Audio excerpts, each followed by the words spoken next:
He has a super handsome and dense physique. It's like the perfect body. Even your heart friend can't take her eyes off him. I don't think she's making it past today. Besides this guy having a perfect body, he showed the girl something huge that left her impressed and salivating. A giant dungeon crystal weighing around 2 pounds. I know what you were thinking, you dirty-minded prick. The girl is in shock because a crystal of that size and purity can only be obtained in S-rank dungeons or higher. And to this day, only 5 S-rank dungeons have been cleared in the entire country. How could a loser like him have something like that? Oh, are you wondering how a protagonist with such a muscular body is a loser? Then let's go back to the beginning of the story. He was just a crystal scavenger for other hunters in dungeons. In music, other words, he was trash who lived off everyone else's scraps. That's because he awakened as a zero or powerless music person, so he had zero chance of acquiring any skills. At least he has a friend. That's a big deal. And I mean big. This friend also scavenges scraps with him, which is why she was so happy with that giant stone earlier. But music, tiny little pebble like that was only worth about 30 bucks. So for him, it was just another day as a failure. But things changed when a lawyer arrived saying his father had passed away and left him something. The kid barely remembers his dad. Just another case of a father who went out to buy cigarettes early on, and what he left for his son was a sort of necklace. His friend, upon seeing it, said it was a return stone, but it could only be used inside dungeons to escape. Is it just me, or is this girl getting prettier and prettier? Even the protagonist is getting awkward. I think it's about time he smashes her right now. At home, he was watching TV. The strongest hunter was giving an interview about how his group managed to clear an S-rank dungeon. This guy is rich, handsome, and gay. Meanwhile, the protagonist only has this weird thing left by his father. But when he grips the artifact tightly, his hand begins to glow. It glows so bright he starts to panic. Then, he's teleported to another world, and the system welcomes him. He awakened his mana, which was now circulating through his body. But until then, he was just talentless trash. Suddenly, the system announces that he has achieved the impossible. That's because he entered hell difficulty while having the lowest level of everyone. Because of that, he earned music, the title SSS rank good luck.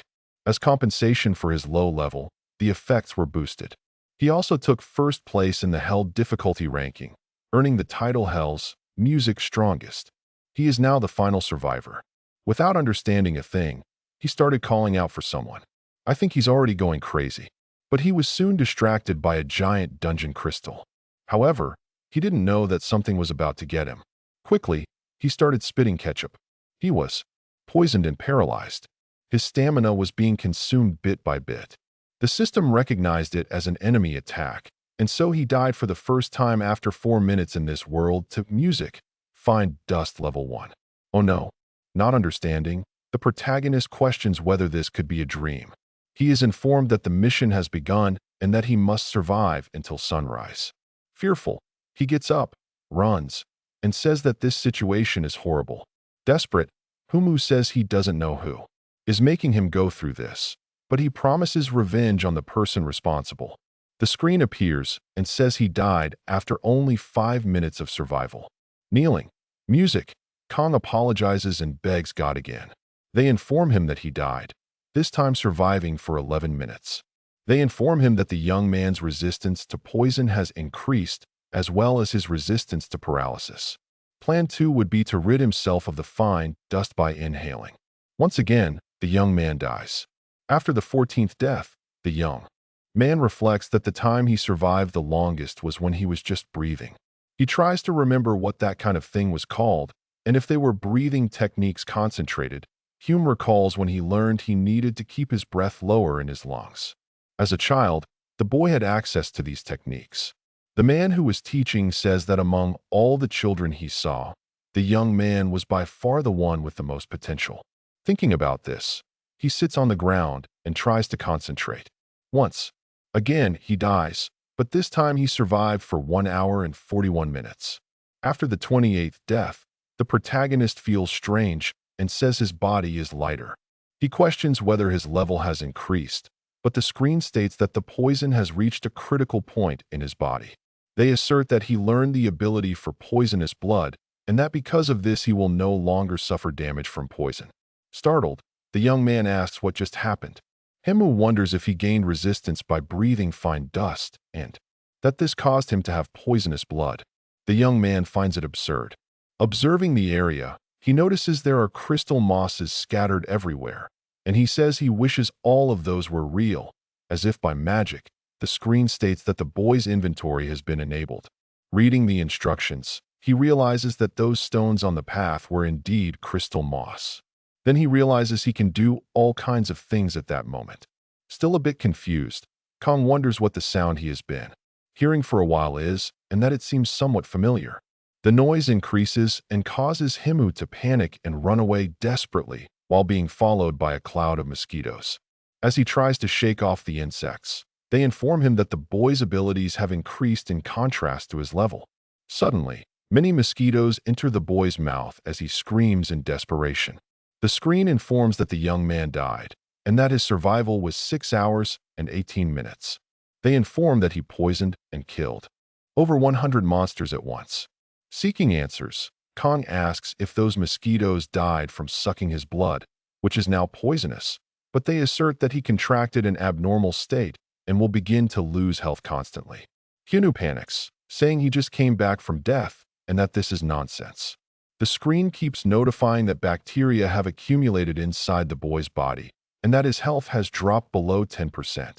Tired, the young man says the system seems to be having fun on its own. He comes across the ability to dismantle and doesn't understand when he got that. But he reflects that although it is just a normal ability, it served him very well. Sitting on the ground, he observes the environment and notices a mosquito that is quite large. The boy grabs a chair in his hands and says he should test his new ability. After giving the command to dismantle, the chair is separated into several pieces and parts. He thinks that if he gained the ability to dismantle, it means he can obtain a skill by doing something like that. The screen states that he learned the creation ability. Kong celebrates and says he understands how things work. The young man thinks he obtained rare abilities and that he planned to do that later, but will do it at that moment. Humu decides to go make a shelter. With power in hand, the boy thinks he doesn't know how long he can stay trapped in that place, and that he also doesn't know what kinds of opponents he might encounter there. Therefore, if he survives longer, he will need to create some kind of safe space to remain. Kong thinks he should use all the crystal moss he has to create the shelter. Looking at the ground, he notices there is a newspaper there and wonders what is written. Then the screen appears and says that the boy has obtained language, a common power. The boy enjoys thinking that there are all kinds of abilities. He starts reading the newspaper and suddenly comes across the name Jite Li. This information makes the boy question whether there is a connection between the place he is in and where he was before. Still holding the newspaper, he observes the place carefully and thinks that where he was before ended up in ruins. Pensive, Hyoma states that even though he knows this, there is nothing he can do to change it at that moment. Without thinking twice, he says he will do his best and starts dismantling the mosquitoes. Later, Kong says he is tired of dismantling things. He notices that many items have appeared and wonders what he can do with them. Suddenly, a dart appears, leaving Hymu confused. Carefully observing, the man says it looks like a consumable item and seems easy to obtain. Before taking any action, he knows he needs to do some research on that object. Looking again at everything he has obtained, Kong questions whether these are all the materials he possesses. Upon activating production, it explains that he successfully produced a legendary unknown egg. Observing the created egg, Hao is surprised by the size of the object. The system warns that the egg needs to be observed to discover what is inside, and that there is a 50% chance of it being alive or dead. Kong puts the egg inside his shirt, closes his eyes, and becomes thoughtful. Suddenly, a noise catches the boy's attention, and he wonders what it could be. Then he notices the presence of a goblin. Startled, Kong questions why that creature is there. Before he could take any action, the young man realizes that the monster has noticed his presence. Looking at a staircase, the boy knows that is his only way out. But the goblin continues to chase the young man, leaving him anxious. Desperate, he accesses his inventory and tries to fend off the monster with a piece of wood. The two engage in hand-to-hand combat. Kong realizes that the creature is quite fast. The goblin verbalizes something, startling the protagonist, who notices that the monster is speaking again. He accesses the inventory and grabs some darts. Without thinking twice, he throws them at the opponent, but it doesn't cause much damage to the monster, just some bubbles on its arm. The goblin then grabs an axe and cuts its own arm. Confused, Kong questions whether the man's arm ended up that way because his blood was on the dart. While thinking, he realizes that the monster has disappeared. Out of nowhere, he notices the opponent's presence coming from the ceiling of the place. Before he could escape, he falls to the ground and the adversary steps on his back, but he gives up on killing him and walks away, saying that there are still some humans left. They inform that the resistance has fallen below 10% and that the boy will be resurrected according to the advantages of the title, The Last. Kong says that goblins are cursed and promises to get back at them. Still lying on the ground, they announce that the mission is complete. Tired, Huno reflects on what happened and how he feels. The system informs that the young man has completed the mission first night in hell, and the boy celebrates that he succeeded. With that, he receives the silver box as a reward, but is told that it will be upgraded to a gold box. They also inform that the return stone can be used until the start of the next mission. Additionally, the time for the next mission will be 14 days. Hayamu celebrates that he will finally be able to return to his world. Upon opening his eyes, he is surprised by the place where the protagonist is and is astonished. Laughing. Music. Kong realizes that he has indeed returned. Shouting. He celebrates that he has returned to his world. Then he grabs the stone he is using as a necklace. He breaks the string and curses his father for leaving such a thing for him. Before he could throw the object far away, he remembers the abilities gained in hell. A person approaches and observes the boy lying on the ground. It is Yumin who calls for her friend. A bit worried, she runs in his direction and states that her friend cannot stay there like that. Startled. Music.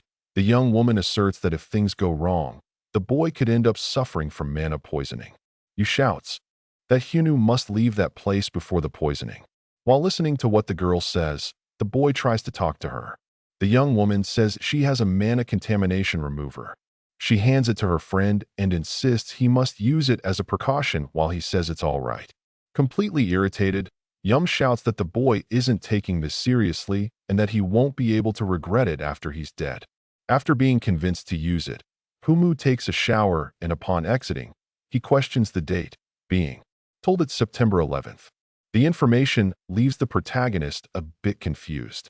Noticing, Yu asks if something happened and says she worked alone for 2 days since she couldn't contact her friend. Kong wonders if he was out for just 2 days as it felt like he had been absent for years. While thinking, the girl feels embarrassed and asks her friend to control himself. Yum states she will buy whatever the boy needs. After all, he can't stay like that. And he questions her about his other clothes. Pointing to a trash bag, she asserts that there's no way he can wear them since they are contaminated and torn. The young woman leaves the room and asks her colleague to wait quietly. As soon as the woman leaves the room, the boy realizes the system has been activated. A bit confused, he wonders what that is. They explain that it's the gold box he received as a reward for the mission. The system states that the quality of the rewards will increase due to the effect of the title Good Luck. Rancis. Additionally, the protagonist gained the legendary skill of Battle Assistant. The fact that it's a legendary skill catches Hugh and Mo's attention. He asserts that he is sure there are only 7 people in the world with a special skill, and that this means that since he gained the skill, he has become the 8th bearer of the legendary skill. Still a bit confused, the boy questions what a battle assistant is and if it will help him. Soon, Yumin returns with some clothes, but she looks a bit startled by what she sees. She asks what her friend is doing, and he is at a loss for words. Embarrassed, the young woman states she will pretend she didn't see what was happening. Later, the woman says the right thing to do would be to take the boy to the hospital, but he seemed healthy, so she took him to her home. Yu questions if the young man has any powers and why he is working as a collector. Responding, Kong says he hasn't had his power for long. He asks his friend about the research she mentioned doing earlier and asks her to Take a look at something for him. Curious, you ask what that object is.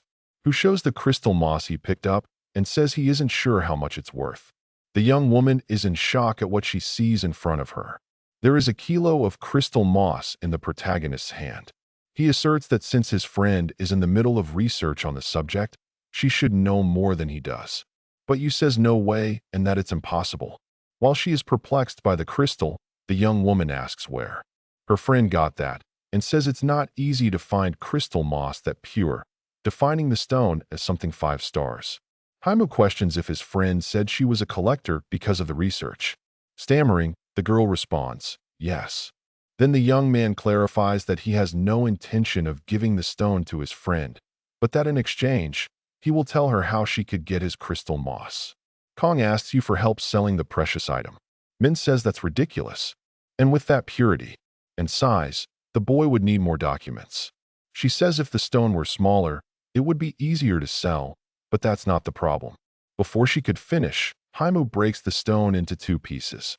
Irritated, the girl starts to hit the boy, but he asks for calm and claims to have another crystal moss even bigger. Upon hearing this, Yu's eyes fill with tears.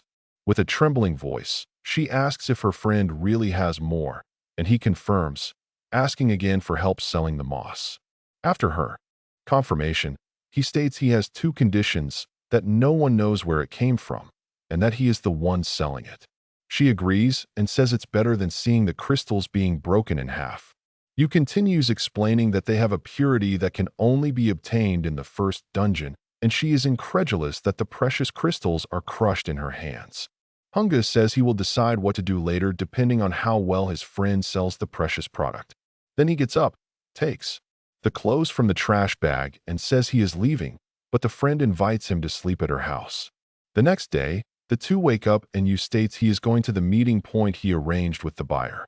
A week later, the 2 young people appear together, and the blonde girl says her friend doesn't need to go with her, but he insists he will only go in case something happens. However, Yu says it's not as dangerous a trade as he thinks. The protagonist thinks that although he is asking her to do that, many people are about to lose everything in society. They both continue on their way in search of the next client for the moss. They spot the buyer and Haimu says it's a good thing he didn't go alone to the location. Yu approaches and says he came with his partner that day. Kong realizes he had focused on the wrong man. The seller introduces himself as Parkiso and shakes hands with Kan Hanmo. Just from the handshake, the protagonist already knows the client is quite strong and that in the case of an attack, he wouldn't be able to defeat the opponent. The sign warns that the boy's abilities have increased. After examining the moss, the man asks if he needs to deposit the money into the same account as always, and the girl agrees. He leaves the location and says he hopes to meet Kong again. This leaves the protagonist quite confused. Yu says that's strange. After all, the man never greeted her like that. Humu wonders if the man is acting differently than usual and if he could have discovered who unearthed the mosses. Laughing, Yu asks if his friend thought they would be robbed by the buyer. She asks him not to be so downcast since this type of negotiation also happens thoughtfully. She asks her friend to share what other thoughts he has and questions how he feels seeing $1 million entering his account. Far from there, they ask if the negotiation was successful, and Park Waiso says yes, that he obtained all the products available in the market. The man says that if all the mosses are combined, they will be quite large. The other person talking asks how all those mosses ended up randomly in the market. Observing the piece, the boy asks Park what he thinks, and he states that besides having a crystal moss with a purity level only found in a 5-star dungeon, the young man seems like a strong hunter. Still in the conversation, they say the boy can remain hidden if he can explore the 5-star dungeons, and that the protagonist might be from a clan in a foreign country, but there's no reason for him to be interested in Korea. They ask what the person who negotiated the mosses is like, and if anyone went with her, but they affirm that with that amount of goods, a great feat was accomplished. Park questions how strong a person needs to be to collect that amount of crystal moss in a 5-star dungeon, concluding that Humu should have at least the level of captain. Music. He asks for help to investigate the boy and the assistant human. Quiso says to leave that to him. It is revealed that the boy talking to Park is Captain Lee Jed. A few days pass and the protagonist is training again in hell. On the 150th push-up, he drops from the bar. Humu says that if he weren't in hell, he would have done another 1,000, and that lifting a little already makes him tired. Lying on the ground, he wonders how long he has been there since returning to hell. They notify him that the next mission will start in 18 hours. Looking at the necklace, Hamu thinks that after going back and forth a few times, he is understanding better how it works. Reflectively, the protagonist thinks that the time spent living in hell will also pass in the real world, and that the remaining time of the mission will correspond to the time in the real world. Kong thinks the only problem is that his location always changes every time he returns from hell. He says he understands everything else, but that this is very complicated. Irritated, Humu asks why his location always changes. The boy falls to the ground and keeps murmuring that he doesn't understand. Again, the system appears and explains that the battle assistant optimizes accuracy by recording and controlling the movements of the skill user. Thoughtfully, Kong thinks that in a game, the assistant is like an illegal cheat or hack, and that getting a cheat like this means he cannot survive in hell without something like it. The battle skill has been activated. While training by throwing punches, Hayumu notices something strange in the environment. He says it seems like he is gradually aiming at a single point. The boy tries to strike again, but feels frustrated. Questioning himself, Kong asks if they remembered all his moves and altered them and what the assistant means. He finds the situation incredible. A new mission begins, this time called Friend of a Beginner. In doubt, Helma thinks about what the word beginner means. Kong says he is already at level 7 and shouldn't be receiving a beginner mission. He thinks about what was said about scarecrows and claims he hasn't seen any in the area. Knowing he needs to level up, he decides to start moving. The boy walks through hell, exploring until he sees a staircase. A bit scared, Humu says it feels like he's in a horror movie. Some scarecrows appear and stand face to face with the young man. Curious, he doesn't understand what those things are. Then he realizes they are the beginner-level scarecrows. Humu asks them to at least make the scarecrows look cool. Observing, he notices there are no levels on the opponents and concludes that they shouldn't suddenly gain experience. Not knowing what the opponents are, the young man thinks it won't hurt to throw the dart. He prepares to throw the object. After throwing, he hides behind a piece of wood, but the opponents don't move, leaving the boy in doubt if they are really just scarecrows. Due to the little action from the monsters, the boy believes the mission will be easy. When trying to punch, Kong is surprised. He says he is sure he hit the opponent with all his power, but it doesn't seem like he hit anything. Suddenly, the scarecrow's eyes turn red, and they claim to have completed the opponent's recognition and started sparring. Frightened, Kong realizes the opponents adjust to match his level and asks them to talk about the monsters before the battle. But thanks God that the opponents are slower than the goblins. Thoughtful, Haimu reflects that being level 7 in the real world is like being treated as a bodyguard or soldier with at least 5 years of experience. However, music. In hell, he is treated merely as a beginner. Irritated, he threatens the scarecrows and is informed that the battle assistant skill has been activated. In that situation, the protagonist would have to take down all those robots. Nervous, he prepares for the first attack. Suddenly, one of his opponents tries to approach with a punch. Noticing the danger, Kong Haimu pays attention to that movement and manages to dodge easily. Seeing a good opportunity, he counterattacks, hitting his enemy. However, he is captured by a robot trying to put him in a chokehold. With an elbow strike, he hits his opponent squarely, but he can't break free from the robot. In a quick motion, he turns his body and strikes the android's head. The metal begins to show defects as it gets dented. Confused, Kong Haimu wonders if the attack had worked as expected. At that moment, the robot recognizes the opponent and initiates level 2 sparring. While he remains distracted, the other enemies try to reach him. One of them manages to grab his hair with tremendous force. Another targets his arms, limiting the boy's movements. His legs are also the target of the effective attack. At that moment, he finds himself completely immobilized from any movement. Desperate, he asks the robots to let him go while noticing the opponent's approach. A punch lands on his face, causing immediate intense pain. The protagonist couldn't believe the situation he was in and would have to find a way to defend himself. Suddenly, his physical strength along with resistance to bleeding and pain begins to increase. The boy continues to take hits from the androids that seem to never end. Shortly after, his resistance drops below 10%, and he would be resurrected according to the advantages of the title The Strongest in Hell. Injured and with severe wounds, he tries to recover.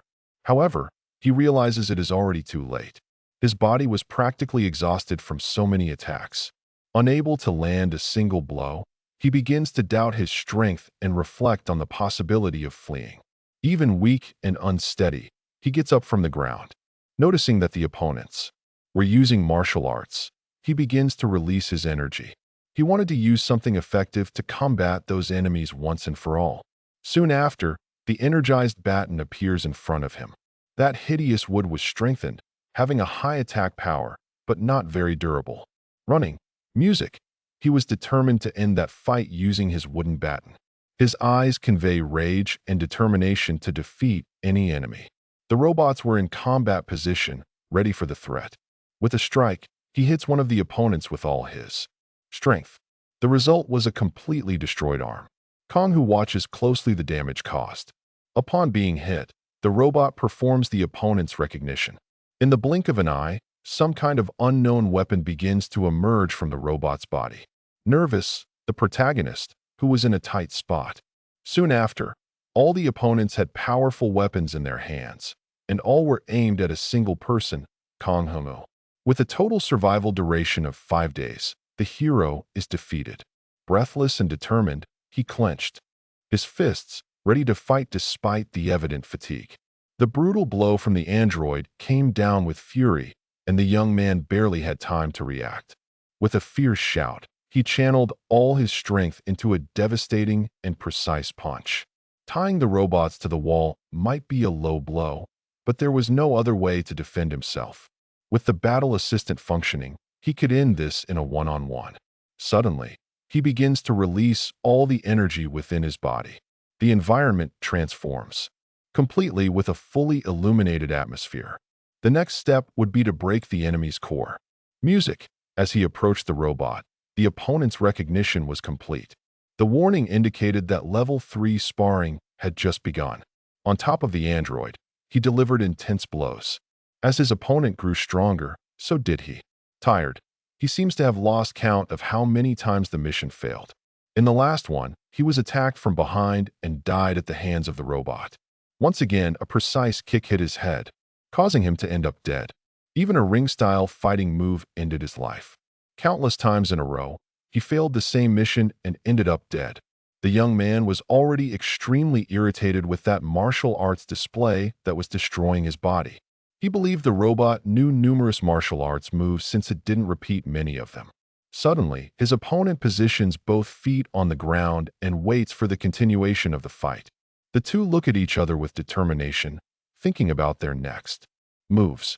Kong Huemu never thought he would die in a mano-a-mano fight, so he was confident about his victory. With a leap, he approaches the android, but his punch is definitely deflected with no tricks or gimmicks. Confused, he now finds himself in front of his opponent. He plants one foot on the ground to try to find some kind of balance. With a kick, he attempts to hit the robot's head. At that moment, the opponent's recognition was complete, initiating level 4 sparring. Happy, the protagonist realizes he has finally reached level 4. But before he could celebrate, his eyes are struck by the robot's metal fingers. As he opens his mouth to bite the boy, he screams in complete despair. His leg receives a crushing bite that is painful. Kong, who is terrified, watching that absurdity. The robot had completely destroyed his leg. In complete anguish, the young man begins to compare all that metal to a dog before dying again. At the end of his 9th attempt, Kong Humu realized 3 facts. First, the combat level ends at level 4, and so the patterns no longer vary or undergo changes. While fighting the robots, he was drawing new conclusions. Even tired and with sweat dripping down his face, he did not give up on any attempt. Second, the scarecrows have a fixed movement pattern. If there is any quirk, it will stop to correct its movement. By realizing these facts, he managed to defeat some of them along the way. His will to win was enormous and fatigue did not hinder him. Lastly, there was no need to destroy them since upon receiving a certain amount of damage, they would stop moving. In the end, there was no need to destroy them completely. The results that Humu achieved after realizing those three facts were enormous. Soon after, he managed to complete the sparring several times. In each fight, he acquired more skills and combat powers. The hero was determined to learn everything he could. Even knowing there was no need, he ended up destroying one of the scarecrows. If he kept destroying all of them, eventually that fight would stop. With all his energy, he launched intense blows against his enemies. At that moment, the warning showed again that he had completed the sparring. And shortly after, the beginner's friend mission was finally completed. Kong Hyemu's face showed fatigue and happiness for reaching that situation.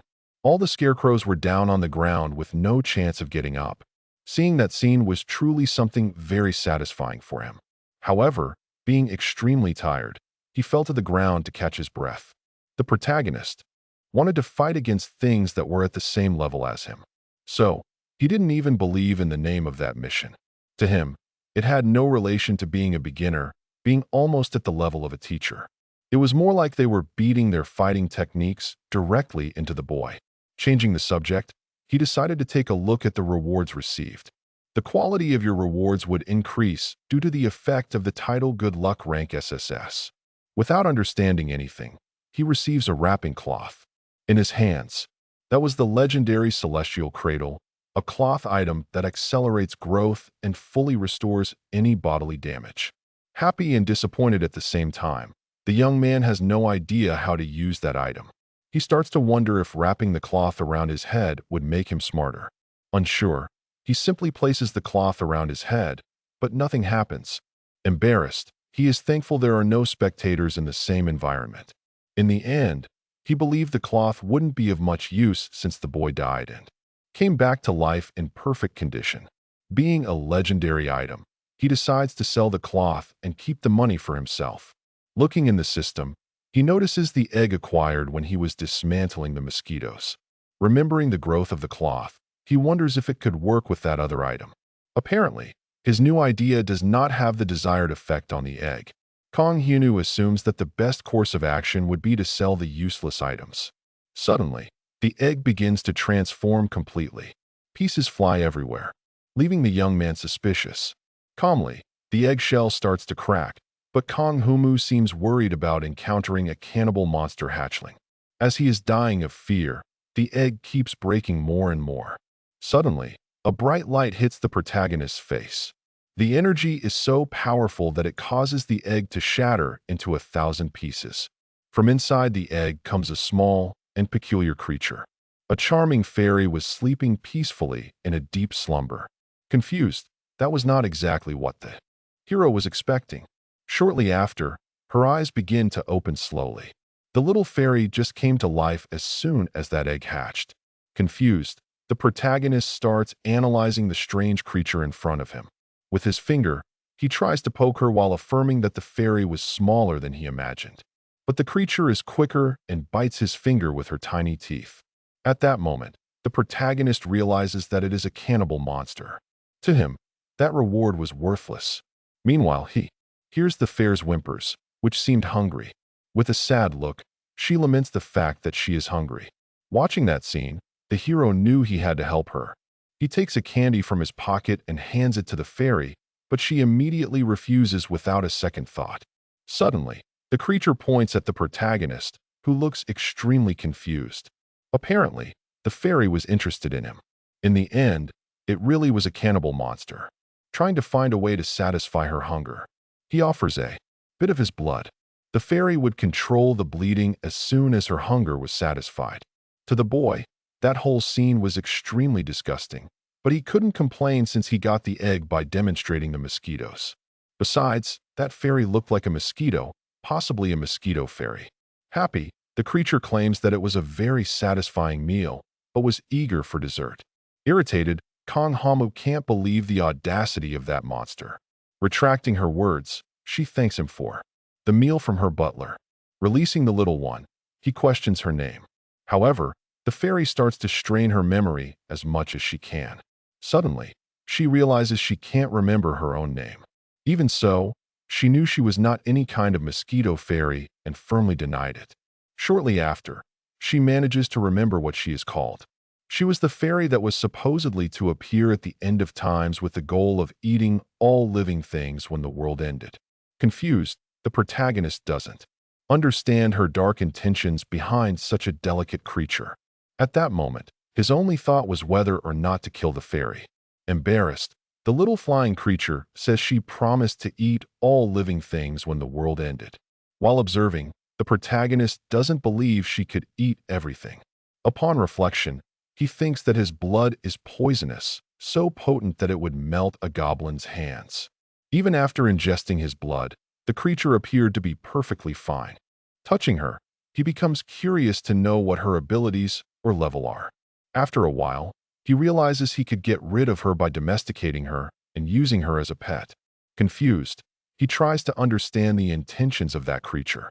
From that moment on, he would call her Renian, and the chosen name pleases her. In the fairy language, it sounded similar to an agent of the apocalypse.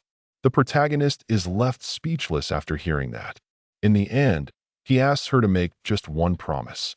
He demands that she never eat a human, and if she were very close to dying of hunger, she should eat someone else who wasn't him. In exchange, he would give a little more blood. While the fairy celebrates the new meal, he thinks it would be good if her diet were a bit unbalanced. The two observe something beside them. It was something like a glorious battlefield of the victors. Reflecting a bit, the young man watches the scene attentively. He notes that one of them is split in half, causing strange and concern. He can't believe he could have done that so brutally. The system opens before him, showing an alarming and intriguing notice. The brave energy has been added to the battle assistant. I can see those words. He thinks about the additional trait, lifting one of the robots. He tries to balance it. He decided to stop thinking and put everything into practice immediately without hesitation. Quickly, he decided to test his new ability with renewed confidence. With a powerful punch, he strikes the dummy, feeling the force vibrate. I was impressed with the size of my current and undeniable strength. Even Rainian was amazed by the powers I displayed. Determined to try as well, she begins to beat the robot with determination. At that moment, they hear a warning about opponent recognition. Suddenly, all the fallen robots on the ground begin to rise. Prepared for battle, the protagonist already positions himself in place. With one step after another, they start walking in his direction. He was identified as a superhuman and the lock was deactivated. Not understanding what was happening, he just observed around him. He didn't understand what it meant to be superhuman. Pointing to his left, the robot shows him something. The young man begins to carefully remove the junk one by one. Renian smells a very fragrant scent that intrigues her deeply. With curiosity and attention, she points in the direction from which the aroma was coming. Removing a table from the front, he finds a human skeleton. To the fairy, the smell was very pleasant. Picking up its bones, she begins to gnaw on them, screaming. Her boss said she couldn't eat dead people either. Noticing her hand, she sees the presence of a letter. Upon opening it, she starts to read everything that was written in it. The writing stated that 3 years had passed since the nightmare level, and the children born in the toxic era had died. The users of abilities also couldn't withstand it and began to die. Hope continues to dwindle and humanity was heading towards extinction. Immediately, the protagonist doesn't take those words very seriously. According to that letter and the message he saw when he entered that place, it was about the future of the world he had seen. The letter mentioned the death of Father Johann and Professor Park Hyos. However, it was not signed, so he couldn't know who wrote it. Upon finding a returned stone, the fairy asks if she could eat. The protagonist begins to reflect on the potential of the skeleton. He asks Renee to hand over that object. Upon touching the stone, a light begins to fill the entire space. Desperate, they don't understand what was happening. His hand was stuck to that stone. Unable to let go, the young man remained with his hand frozen until the stone shattered into several pieces. Desperate, the boy began to feel an intense pain. Looking at the palm of his hand, he noticed something truly strange and disturbing. In an inexplicable way, the design of the stone had been transferred to his skin. A warning shows that the stars were watching him.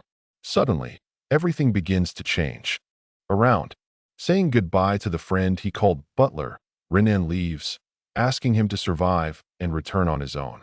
While he, gripped by a supernatural force, becomes increasingly desperate. Suddenly, he finds himself in the middle of the universe. Extensive stars surround him. Confused, he doesn't understand anything that was happening. Walking through space, he tries to call for the ferry. Another warning shows that the advanced star, Beryl, recognized the absorption of the star fragment. Beryl was disappointed with the values he had defended until then. So he took the fragment and decided to leave in search of answers. Now scared, he begins to joke about the possibility of dying. He couldn't believe a star could be disappointed in him. Suddenly, a warning shows that the lock has been opened. The owners of the stars are beings who have absolute dominion over their own territory somewhere in space. These beings place their absolute power in fragments and lend them. They do this in the hope that their kin will use this power to become rulers and expand their territories. The user Kong Humu is in possession of one of those fragments.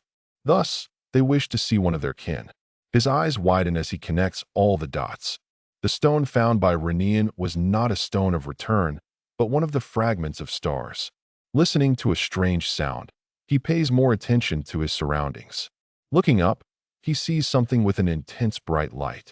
The colors begin to interlace and all approach the protagonist. The star whispers, Monstral is in search of its charm that will deceive everyone. The conquering star Arden is offering him command of an army of fire and steel. The hungry star Yogol Lamb is telling him to follow it in the search for the snake that completely swallowed the previous world. The brittle star Galas is offering a world behind a screen for him to govern. The green lamenting star is predicting his dominion over all things that have passed. Those beings were waiting to invest in the boy after seeing his abilities. Thus, he should choose a star to proceed. Furious, he says it is necessary to know at least some things about the stars before choosing. The brittle star Galas is an absolute ruler who laughs behind a plot he planned, acting secretly in the shadows. The green lamenting star is the father of all pain and melancholy, commanding an army of the dead and watching despair. The hungry star Yogol Lame is a snake of greed and desire that wishes to swallow everything in this world. The whispering star Monstral is the one that instigates in the light and deceives in the dark, able to fool any powerful being. The conquering star Arden is a loser who advances with fire and kills his enemies with steel, burning the world with hatred. Noticing a certain resemblance, he asks if they all had some personality disorder. According to the system, the stars are interested in those who are similar to them. The boy does not believe he could resemble those beings. He did not think he possessed the nature of a conspirator with a personality disorder and being a greedy one seeking attention. Furious, he does not believe he fell from hell for being a bad guy. Thus, he thinks he could be compared to trash. Knowing he was not exactly a just person, he declares he did not live as a burden. Perhaps the protagonist had failed for not knowing some things. Even so, he considered himself better than those guys. Curiously, he asked what would change if he chose one of the stars. Understanding his request, the brittle star opens near him, showing the protagonist's future. Shocked by the power of the stars, his expression changes completely. Now he should choose a star to follow. Distrustful due to all his suffering, he was not sure if he would receive something good. He questions whether he would have to pay some price. And the answer to his question would be to serve and follow that being. The stars support their kin, and their kin serve as representatives for the stars. Choosing a star is a rare opportunity. As he received their recognition and continued to succeed, the young man's growth would become faster. Taking time to make his choice, the stars claim to be displeased with such arrogance. Thinking alone, he reflects if he should have been careful with his words. He knows that power without a price is good, but still had his reservations. Those stars came to him for some reason. He saw them for the first time that day, and they already wanted him to make a choice for his whole life, even without having someone to trust. After those words, the conquering star Arden lost interest in him. Not caring about that, the protagonist states he could leave. In the end, the stars said they would give him time to think. Happy, he thanks them for their concern. Suddenly, the young man returns to the place where he was before dazed. However, a star shines intensely beside him, intriguing and mysterious. Not understanding its intentions, he feels a growing worry in his heart. Monstral begins to send some shocks to the boy who complains of pain. In the end, she leaves with the others. The system shows that the whispering star Monstral awakened a part of the abilities. The legendary ability of domination was acquired. Upon reading that, the boy realizes it is a great bribe. He found everything very strange since the beings had the ability to distribute legendary abilities, but they were not able to block the infernal difficulty. In other words, more people should have awakened their attention. Kong Hyanmu reflects on the existence of his scale that ability users could not block. Looking at his hand, he reflects that those stars could have created hell. Determined, he decides he would discover more about those beings. When he returned to reality, 3 days had passed. In hell, all one needs is strength. In reality, there are many problems beyond that. For example, knowing exactly where you should return, as well as avoiding the bad looks of those who do not know you while you go back home. Our protagonist reflected while he was at home, wanting to buy his own. Min is left confused, asking the reason for such a sudden attitude. Hem keeps saying he wants a simple house, with huge walls and a hospital wing to sterilize himself, with the woman saying that's not how it works. He is surprised by this reaction and asks if there aren't any houses like that in that place, and he is answered with the harsh reality. Houses like that did exist, but he seemed like just another poor guy who wouldn't have those means. He is completely shaken by these words and is consoled by the woman saying she didn't mean to imply he couldn't buy one if he wanted to. A little later, the protagonist is reflecting that she is right, but first, he should find a house that he likes. However, adding that people would look at him strangely if he suddenly bought a house. Currently, he should focus on gathering a large amount of money, trying to get stronger, and increasing his ranking. As for the stars, he is thinking a lot about that and why he should only take one. They all seem quite strong. So, what was the reason for the obligation to choose just one? He wants everything they are offering him. It doesn't matter if the world ends. After all, if he is strong in the end, he will stand with the world beneath his feet. Our boy was flying in his thoughts until Min shouted at him, bringing him back to reality, telling him to eat the food at once.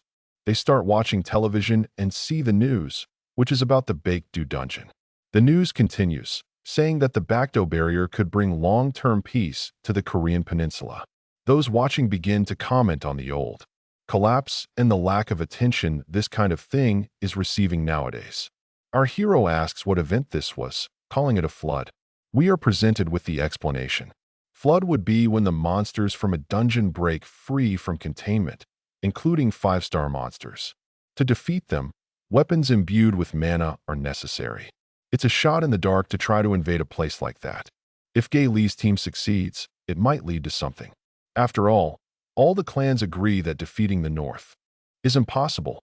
Our protagonist asks if they succeeded, as he can't remember. The news continues while our boy shovels instant noodles into his mouth. There will be a test over 3 days to select a talent. This test will be as extensive as possible since it will choose a group capable of entering Baked, so they are gathering large-scale talents. This catches our boy's attention, and he immediately turns off the television to start focusing. But this seems to have annoyed Min. In reality, she was just angry because he was always stopping eating to chat, which makes him apologize embarrassed. In another location at the registration area for the test, we can see that the place is crowded.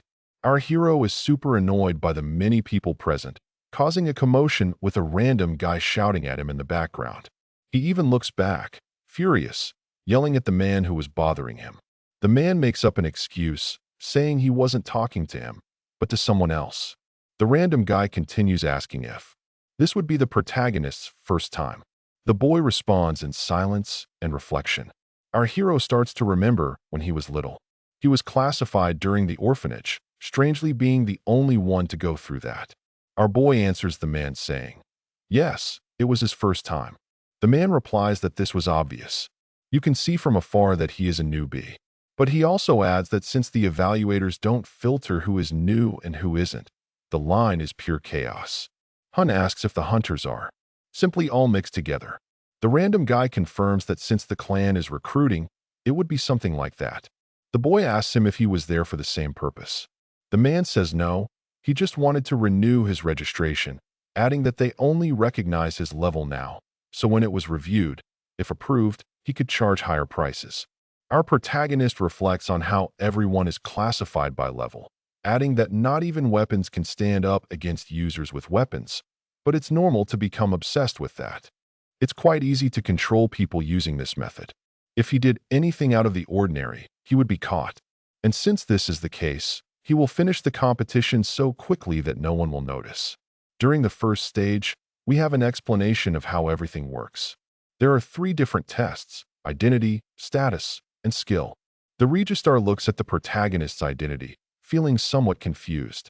All of this is a big bureaucracy. If you fail the first stage, for example, it will become a big problem. The status test is done with a blood sample that will be analyzed in a laboratory. The most important next step after the status test would be the skills test. This test is simply a combat competency test. We are introduced to this system while we see Random celebrating his score of 140. The normal level for a man hovers around 100. Some are above, some are below that. But despite all this, getting a high score doesn't mean much. Most don't care about numbers. Our boy thinks about this as his turn approaches. To start, he should place his hand on a device and hold a sphere inside it. He searches for what sphere it is until he finds one deep inside. He squeezes it, and we can hear a loud noise of something breaking. The scientists are shocked and the boy is scared with everyone looking at each other, not understanding anything and feeling a bit awkward. Hun quickly pulls his arm out of the device, startled by the noise. While the scientist is astonished by the numbers displayed, the evaluators cannot comprehend how the device broke if it was just a machine to measure skill levels. They try to think about what someone's level would have to be to do this, concluding that the device must have been defective. The boy is very worried about having broken the machine, but the evaluator comments that this is normal. He just needs to try again. They start fixing the machine while the protagonist wonders in thought if he should hold back his own strength. This time, he plans not to hold back too hard. Maybe this way he can prevent the machine from breaking again with his strength. We can hear a beep in conversations in the background with the evaluators, not understanding why the machine didn't work and wanting to test again. In the end, our hero passes the test, leaving the evaluation as pending. After that, the divisions begin. Those with higher defense to one side, those with higher attack to the other side. If you're unsure or have some kind of buff, you should go to the far left side. Hyan hears these instructions and feels confused, not knowing if he needs confirmation or not. Since his evaluation is pending, he remembers how he ended up there. His access was granted with the staff, thinking his companions were just being lazy, and she subsequently asks if his skills were difficult to measure. Our boy replies that he isn't sure, but thinks that was indeed the case, while we can see that in the test, he somehow modified the machine. The interviewer tells him that she can pass him, but will give him a pamphlet to follow. She adds that this current test will be different from the previous one, as it will now be guided by Clan Tan.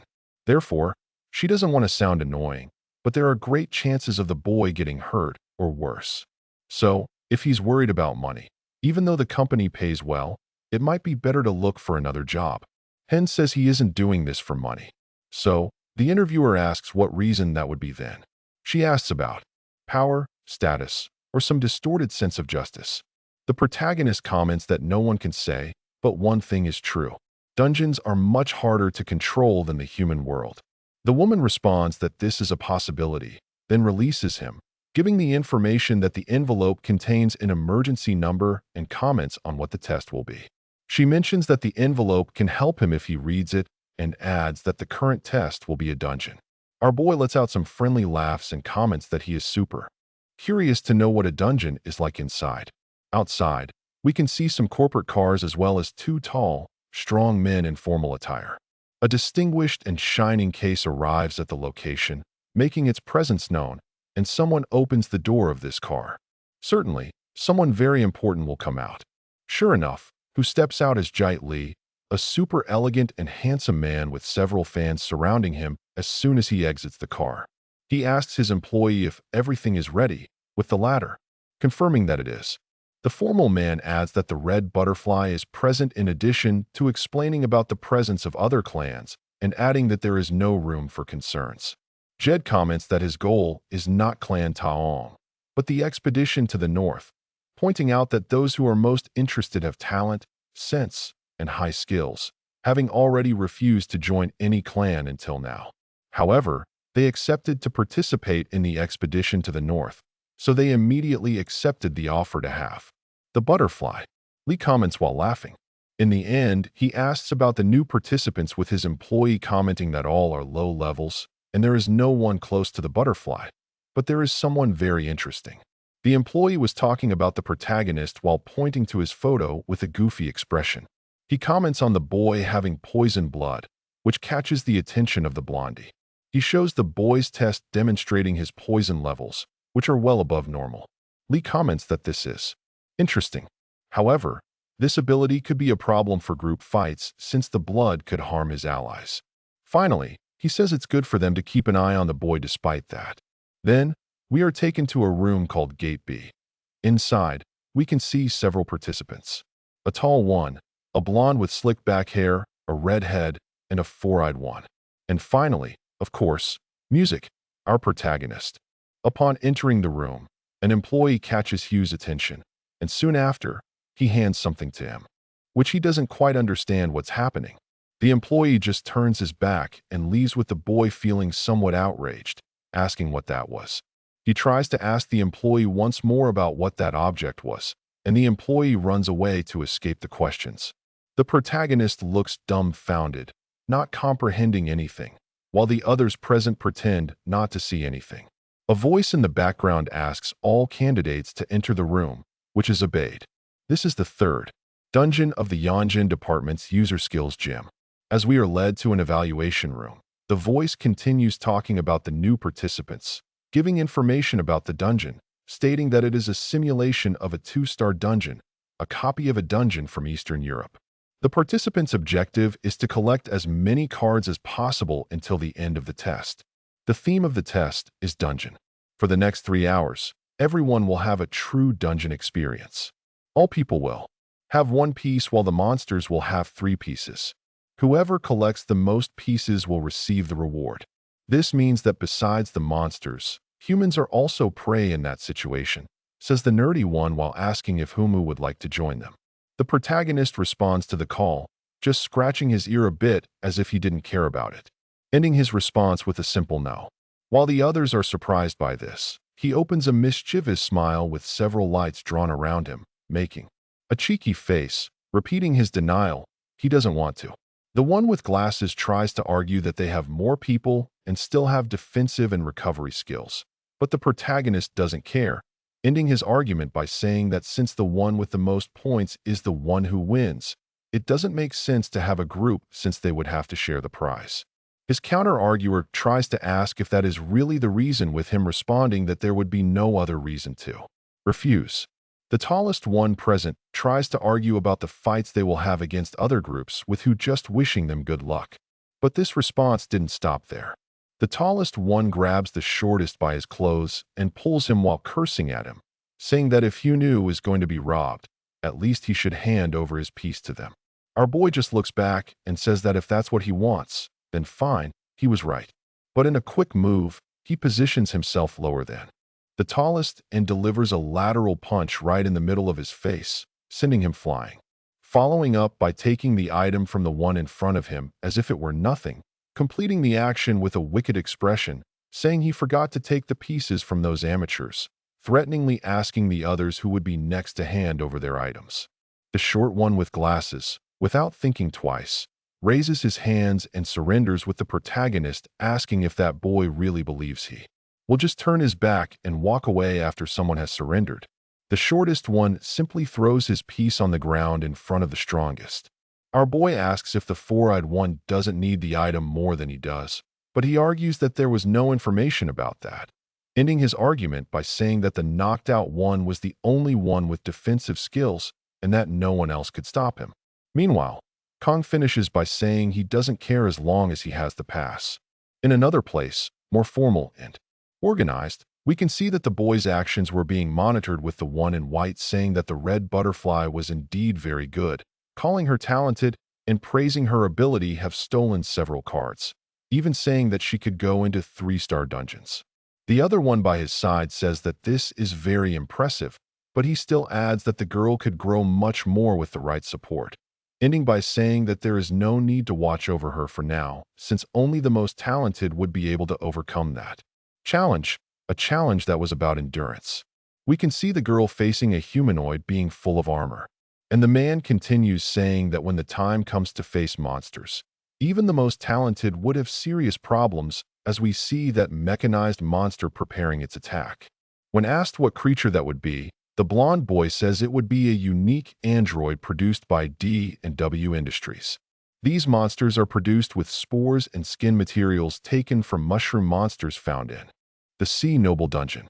Its official name is Mushroom Droid, but despite the rather bad name, it is one of the best current technologies with great combat skills, durability, and mana expansion, with even auto repair due to the unique characteristics of the mushrooms. We can hear all this explanation while we see several of these robots fighting against the test participants, punching one of them, sending it into the air, and the man continues explaining that the weaker ones would have difficulties facing that monster. However, this is not so bad, since in a group, even the weakest have a chance. The real problems arise for those who fight alone, like the red butterfly herself. She would have some difficulties fighting a single one alone, especially since the card is very deep, making extraction difficult. Besides the fact that the monsters are not the only concern, as other participants could take advantage of this situation to finish her off, he gives the entire explanation until something catches his attention and he tells his companion to be silent.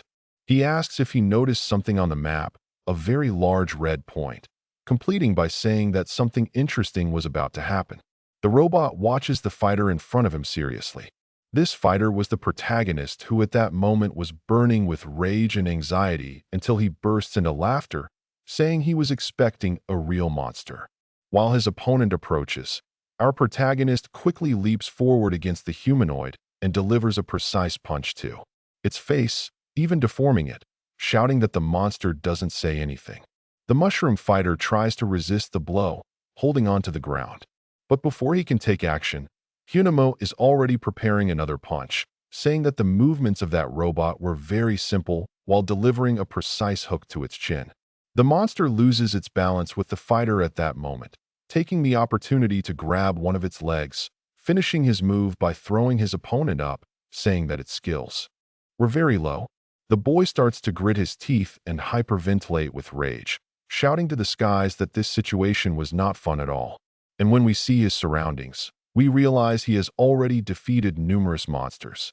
Not just defeated, but completely destroyed them, taking one of them and using the dismantle ability to break down its body and taking from inside at the card he wanted, calling it too easy, something he didn't expect.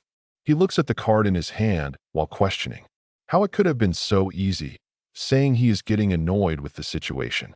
Meanwhile, the event narrator shouts that 34 minutes have passed since the game started and adds that more than 30% of the points have already been collected and it's time to announce the ranks. In third place, Karma with 7 points. In second place, Red Butterfly with 9 points. In first place, Humikang with 16 points. Our boy starts to brag, saying he prefers to fight against goblins rather than against such weak puppets. But anyway, he will check the items now, surprised by what he sees since they are just normal spores in meat form. He finds it intriguing that this material is treated despite being a monster item, saying that if this is made from the same material as the scarecrows, maybe that's the reason they are so resistant. The leather starts to shine and move on the protagonist's arm as he reflects that he might be able to do something with it. He activates his crafting ability, and a huge glow can be seen coming from there. With this, he managed to make arm and leg protectors using that leather. Excited about his new item, he prepares to continue. Without wasting time, he starts his walk to take care of the remaining ones. The butterfly girl, while looking at the score, laments in her thoughts about why she continues to be inferior to that boy until in the background several other competitors rush at her, trying to ambush her. They fire several spells at her all at once. But she reacts by making a great leap that even breaks the ground, soaring into the air. She begins to perform various maneuvers along the walls, jumping and running, dodging all the attacks, seeming as if she was truly flying. In a larger jump, she evades a sequence of blows all at once while spinning in the air as if she were dancing in sync with those attacks that tried to surround her. The attacks explode in the air as they attempt to collide with the woman at the center, but she was already returning to the ground, easily dodging the explosion. She lands on the ground and looks seriously at her opponents. Right after landing in the midst of others she had already defeated, several others watch her incredulously, not understanding how she was able to perform all those movements. The butterfly prepares with another combat pose, waiting for the rest to come at her. But before anything else can happen, we see several fighters being sent into the air one by one with someone shouting her name. That someone was Carl Mason, who was worried about the butterfly, saying that she could get hurt if she kept pushing herself so hard. The redhead tries to argue about her second-place ranking, but her companion says that this is not relevant because their goal was just to go on the expedition to the north, so they already had enough points, asking the remnant if she was right. He confirms, saying that they had a total of 88 pieces combined, but the butterfly believed it still wasn't enough as she distanced herself from her companions. Karmasim asks where she is going. As a farewell message, the butterfly says they can go at their own pace, and she jumps away while her colleague tries to ask her to come back with nothing they can do to stop her. They just watch their ally leave while observing in the background. In the evaluation booth, the evaluators question who that Hukong could be. The recruiter comments that all of that boy's skills are pending review. The one in white asks if that wasn't the boy with the poison blood, which is confirmed. Continuing their questions, they ask if that was the man who was in the dungeon before, which is also confirmed. He asks if that wasn't one of the talented men who enters dungeons even without permission. His companion asks if he was referring to the rogues, but adds that the boy has no criminal record. Then the blonde comments that the laws are more flexible in the opposite sea, so this was definitely a possibility. Finishing his reasoning with a big smile. Returning to the test, we see our protagonist shaking one of the monster items while saying he can hardly wait to see the others fighting. While we can see that the red butterfly was running wildly in search of something, our boy starts to consume that monster meat while the system evaluates it as something normal. But soon after, he spits everything out, saying it tastes horrible, adding that it will be hard to eat, even though he is starving. The light-hearted atmosphere breaks when Hun feels a bad premonition. Something was approaching him at extreme speed. When he looks back, he can only think that it was someone talented until he sees the butterfly behind him. This butterfly wastes no time and jumps with an explosion towards him, who dodges on the fly. She was extremely serious and angry, looking at the protagonist as she prepared for battle, finishing her preparation and asking if the one in front of her was alone. Sarcastically, our hero says he has 150 other men surrounding the area while asking the woman why she is questioning. The girl observes him in silence for a while and then states that he is alone in this. And with a war cry, she calls him to battle, asking him to show what he has to offer. We can see that the protagonist is at half the level of the girl, but that is all he can think before she comes at him with a direct punch. He doesn't understand how she can be so strong while blocking her punch with his arms. Before the protagonist can take any action, the butterfly already prepares a front kick against him. This time, instead of blocking, our hero dodges that blow while reflecting that a well-placed punch could send him to the afterlife. The butterfly, even having missed the advance of the kick, prepares to come back with the bottom of her foot to hit the boy. But again, he dodges with her kick hitting the ground and causing significant damage to the floor of the place. How even starts to laugh nervously as he reflects that he is in big trouble if he didn't have a battle helper. And another kick goes straight past him as he dodges by bending backward. He reflects that since he has won, it's easier to adapt and evade the blows. But before he finishes his thought, the woman is already preparing a kick against him. This too is dodged, with the protagonist completing in thought that there is no room to launch counterattacks.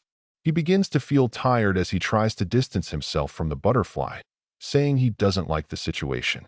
Kim reflects that he was holding back something that would be too dangerous against humans, but he believes it's fine against someone so powerful, and more importantly, he wouldn't be able to keep holding this fight for much longer while carrying a counterattack against the butterfly.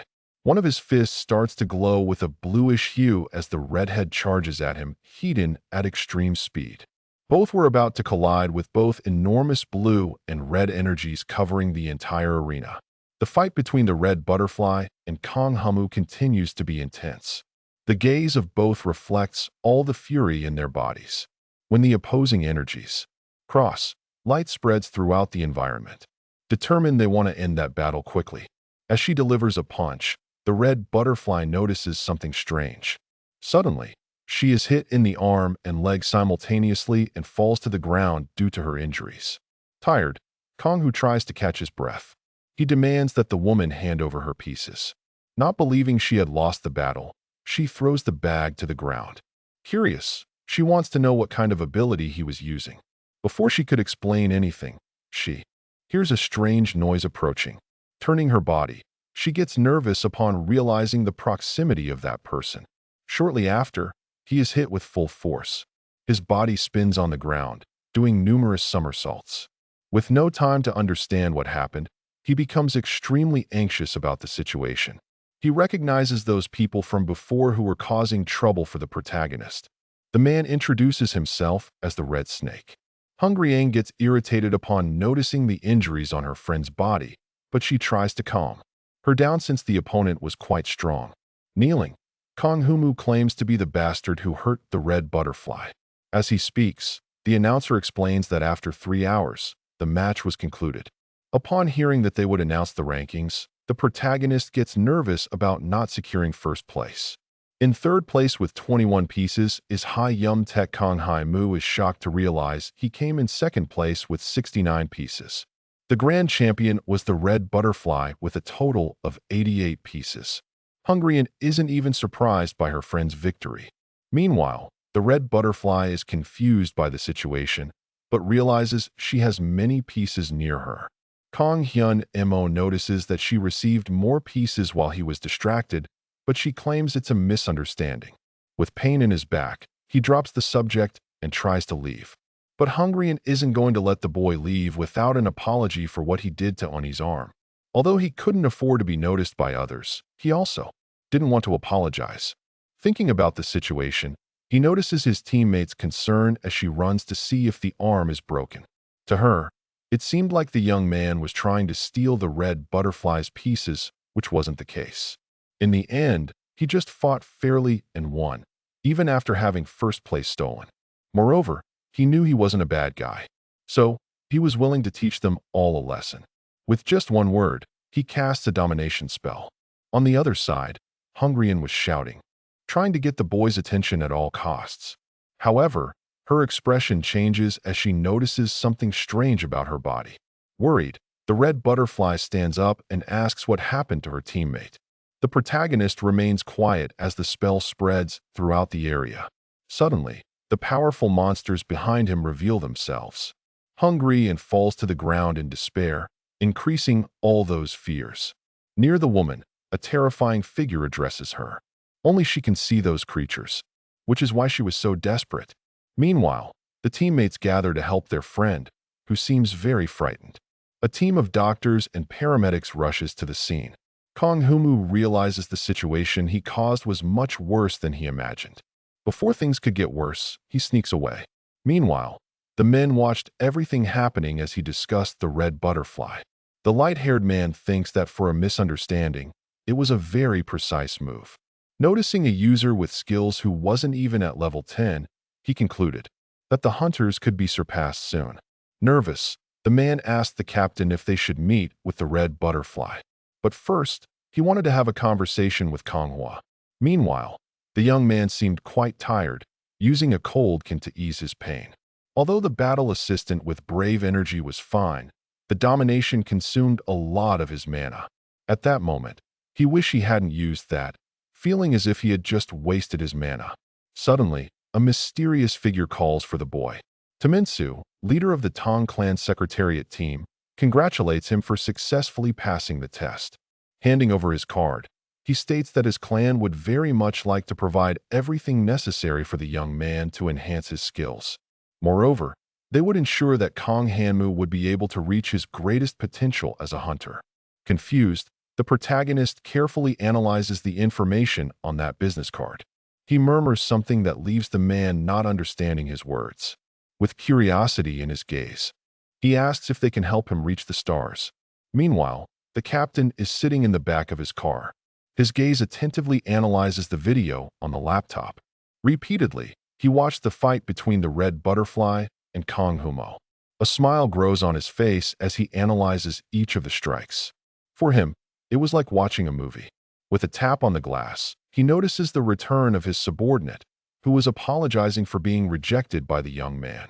He informs that the boy didn't seem interested even after hearing about the conditions, but the captain had already expected that. Tae-min-soo informs that upon rejecting the proposal, the hero mentions something about the stars. Music. At that moment, the man explains that it could be some kind of new term among the younger generation. Curious, he questions if the leader had any idea of the meaning, but it was the first time he had heard the term. However, music. The offer was accepted by the red butterfly since her only goal was to join the northern expedition. The captain thanks for the information brought to him and informs that he would go to his house. Bidding farewell to his boss, Tae-min-soo asks him to be careful on the way back. Inside the car, the man in the white suit tried to determine what that type of response meant. Not arriving at an acceptable conclusion, he realizes he would have to keep his eyes on Kong Hyam-moo. Meanwhile, the young man was in the car with a woman who seemed curious to know what was in his hands. The protagonist explains that it was a reporter's card from Talent, recruiters who came to him after the test. But the woman wanted to know what the large box on his lap was. Opening the box, he begins to try to explain what it was about. In front of him, Yuni desperately apologizes, saying that Hungrian intended to do her best. At that moment, he remembered the strong woman from before who was terribly scared. Enryeon had to be helped by her teammates. But the young man considers all that past, asking the red butterfly to forget everything. Saying it should have been his by right, he hands over the prize for first place in the test. Thus, the young man had no choice but to accept that item. Inside the box were 2 tenacious gauntlets that increased the strength and defense of the hand. Beside him, the blonde informs that she sold the crystal to Parkiso, who showed genuine interest in the item. Confused, the protagonist asks if all that was for him. He thinks that someone acting behind the scenes would explain why they needed the crystal moss so much. In that case, it would be more beneficial to contact them directly without the intermediary like Parko. At that moment, he notices how that old man was extremely suspicious, not being an easy target. The conversation continues with the girl questioning if the gloves were the only prize for the test. Rummaging through the box, he wonders about the cash prize. Shortly after, a piece of paper falls into his lap. Extending his hand, he shows it to the woman beside him. Excited, he asks if the blonde would like to eat some meat to spend that newly acquired prize. The total prize amount represented 50 million won. Soon after, she parks the car in his spot. Arriving home, the two talked about the association that seemed to have much more respect for hunters. Worried, she questions if the young man shouldn't be more careful, but he shrugs. Suddenly, he begins to sniff a suspicious smell. As Human presses the elevator button, Kong Humu realizes it was blood. The smell starts to get stronger. Sensing something wrong, he orders the girl not to enter the house and to return immediately to the car. Kong Humu asks her to lock herself inside the vehicle and not to leave until he returns. Walking, he follows the scent that calls him. Suddenly, he comes face to face with a horrifying scene in the back of the building. A mysterious figure quickly defeated several men with intense blows. Old Pariso C seemed pleased to reunite with the protagonist after a long time.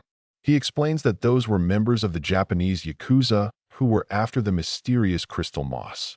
If the old man hadn't shown up, perhaps Yumin could have been hurt.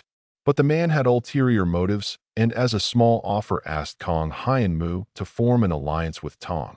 However, the hero informs that he had just rejected an offer from the clan. After doing some research on Kong Hyun-moo, the old man couldn't find much information. It was as if someone had erased everything about his existence. Moreover, he heard that the boy displayed movements that only experienced people in dungeons are capable of. Noticing his intentions, the young man thanks Parko for his help. Still, he insisted that the man was misunderstanding things since he didn't want to join organizations. At that moment, his expression completely changed, realizing he had chosen the wrong approach to that problem. Nervous, the protagonist senses the shift in the situation before being hit by a powerful blow. He shouts for the old man to listen a little longer. Despite the plea, Parkiso tries to strike the young man, ignoring those warnings. Kong Hyun-moo manages to dodge the attack with great effort. Putting his hand in his pocket, he tries to make the old man stop. The protagonist wanted the man to hear what he was saying. With his gloves, he strikes the man's face, who didn't expect such a strong attack. Suddenly, the precise blow is capable of pushing the old man away. Park Wiseau recognizes that item as the first-place prize given to the red butterfly. With determination in his gaze, the warrior claimed that it was merely self-defense. Face to face, the two converse with their bodies fallen beside them. Kong Hyun-moo is confronted by the old man who believes the boy likes to make the hardest decisions. With anger etched on his face, he removes his overcoat. At that moment, he knew the boy wouldn't listen to his words. Therefore, his only choice would be to be rude and combat the young man's actions with an intense fight. Quickly, he throws his suit to cover the protagonist's vision. But the boy is very skilled and was already watching all the movements. Suddenly, Parko transforms his cane into a sword, determined he would end that discussion once and for all, even if cheating. However, music, Kong Hyu screams desperately, implying the use of the battle helper skill. Without caring about anything, the man charges forward with his weapon drawn. While exchanging intense blows, the young man managed to dodge with difficulty. Shortly after, he supports himself on the ground. But not giving up, he gains momentum and leaps. Kong Hu flies over the confused old man. Suddenly, he lands on the other side without his opponent noticing that kind of movement. Happy, the young man realizes he has achieved his goal of getting behind. But his happiness is short-lived when he notices a blow coming in his direction. Even with difficulty, he is able to dodge and approaches the adversary. With determination in his eyes, he uses the domination spell to defend himself. Park Wiseau notices his opponent's intentions. Realizing the man's distraction, Kong Hyun-moo manages to hold him. With his eyes rolled back, the old man seems desperate in that situation. Meanwhile, the protagonist remains determined to finish him off once and for all. However, the young man stops walking for a second, noticing something strange. Parkiso woke from the trance and brought his weapon close to the boy's face. Feeling something strange, he realizes it isn't a lookery spell. Suddenly, a deep cut strikes the warrior. The sweat on his face reveals all the pain felt by his body. That old man had no intention of killing Kong Hyun-moo. That's why he made a cut on his wrist instead of the neck. At that moment, music. His main goal was to extract certain information from the person who was giving him orders. Not understanding anything, he notices strange laughter coming from the young man. His expression reveals all his irritation as he questions whether the old man was forgetting something. Confused, Park Wiseau doesn't understand those mysterious words. However, he observes smoke coming from his sword, which was apparently being corroded. While watching his instrument, he thought about the possibility of poisonous blood. With one of his hands, he approaches the face of the distracted old man. Using his gloves, he pushes the man's body until it hits a thick wall. At that moment, Park Wiseau had already dropped his sword and was trying to defend himself from that immense force. Despite all his experience, he probably still didn't have resistance to poison. With a smile on his face, the young man realized he had just turned the game in his favor. However, his opponent was very skilled and was already preparing a counterattack. Using his elbow, he manages to hit the protagonist's arm. Screaming in pain, he notes that it was a powerful blow and loses some of his strength. Suddenly, Parkiso kicks his enemy's stomach, sending him flying away. Face to face, each of them carries the pains of battle in their bodies. Meanwhile, the old man searches for something inside his vest. A small vial is found with a mysterious liquid. Without wasting time, he pours it all over his face. Kong Hema taunted him, saying it was a very effective medicine. As he stood up again, he asked to be shared with him if there was any left. Confused, Parkweo was sure he had managed to break the young man's arm and ribs, who was now standing normally. To him, the protagonist might possess some kind of healing ability, but he just wanted to fight more. Parkiso observes his weapon very close to his body. However, he declares that that fight had come to an end. Rising, he states that his goal was to offer an agreement to the boy, not to fight against him.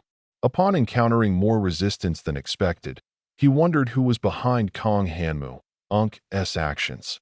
With determination, the boy asserted that he was completely alone with no one pulling the strings. Parkiso wanted him to join Taeyong, but the young man showed zero desire to work for anyone. Although some thoughts crossed his mind, they caught the old man's attention. With a smile on his face, he claimed that everything could change if Parkiso decided to work for him. The mustache man noticed the nonsensical things coming out of that spoiled boy's mouth. If he continued with those delusions, he would leave immediately. Kong Haimu wanted the man by his side because of his connections as well as being a skilled user capable of handling information. Determined, the protagonist realized he couldn't let this chance slip away. As the old man turned his back, he began to speak about the Tong clan, considered smaller than the Lotus clan and others. He would try everything to make Park Wiseau forget Tong and Lee Jade and invest in someone young like him. Before leaving, Parkiso began to respond to the boy's arrogant words. To him, only a fool who was unaware of the truth, an ambitious loser, would say such nonsensical things, laughing. Music. Kong Humu didn't seem to care about what he had just heard. When provoked again, the old man prepared his weapon for a possible fight, but he would be unable to use that broken weapon. Contrary to the boy, Park Wiseau began to run towards him, wielding his sword. At that moment, the boy's eyes widened, noticing the intense movement. Cutting a bit of his hair, Park Wiseau knew that if he intended to kill the young man, nothing could be done. His powerful sword caused damage to the wall behind him. The man explained that many members of the Tong clan were stronger than him, and above all was Lee Jite. To him, it wasn't even funny for someone who barely reached level 10 to speak that way. However, the protagonist didn't understand what was so impressive about Lee Jae. Upon hearing that, the old man was shocked. With determination in his gaze, Kong Humu would show everything to his opponent. As energy coursed through his body, he asserted that he would show he was better than Lee Jae. Curiously, he asked how much stronger he should become compared to the powerful man. At that moment, Parko realized he was validating the hard-headed boy.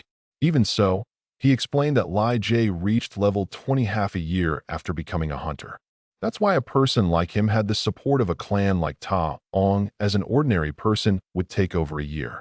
If the boy wanted to show he was different, that was the minimum to be done.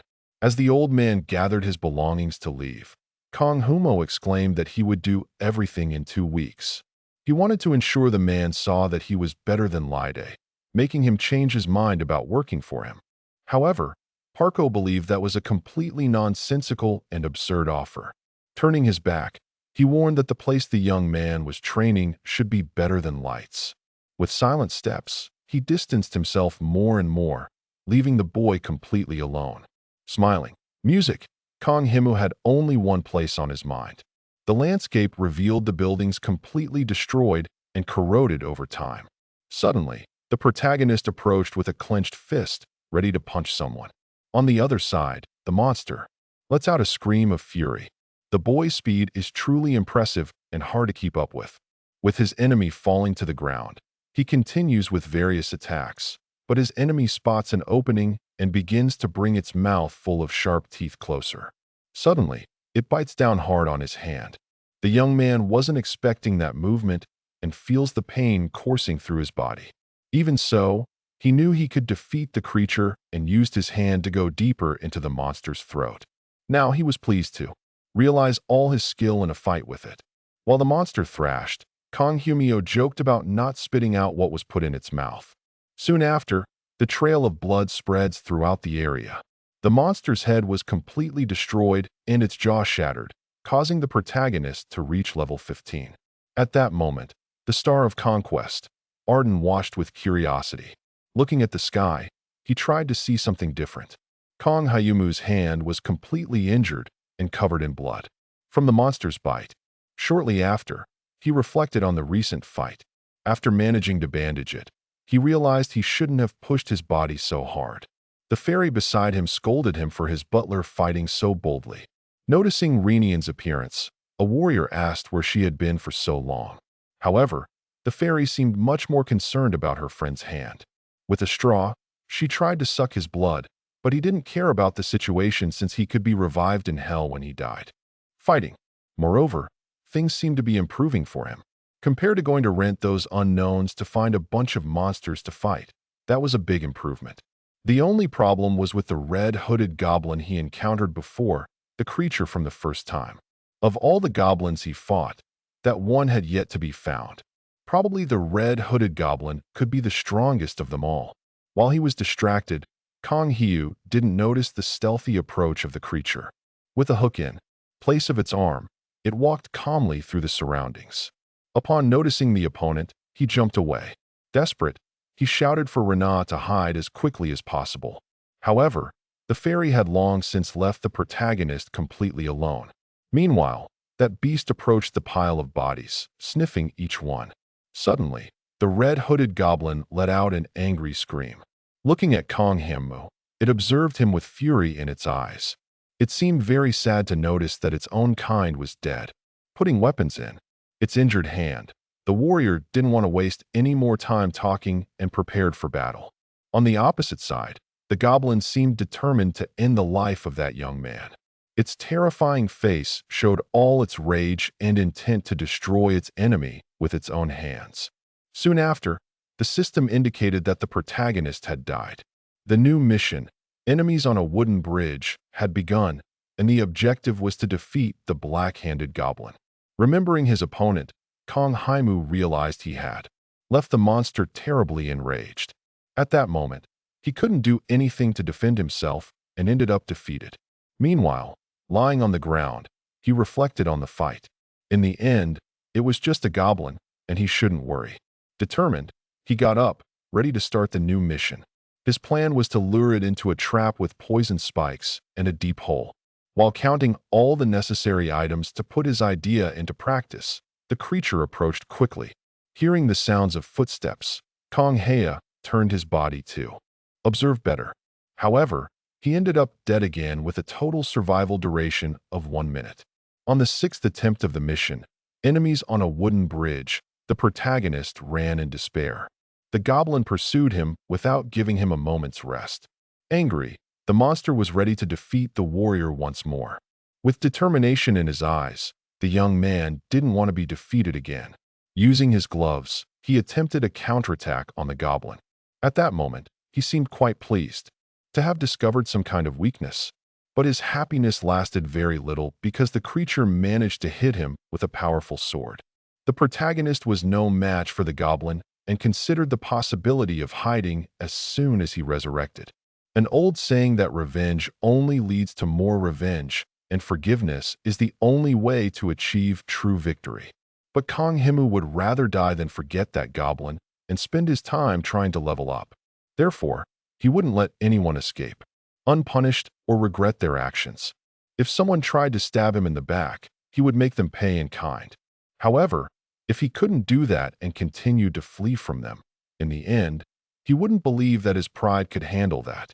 As his thoughts flowed, the red chaos goblin wandered over the wreckage.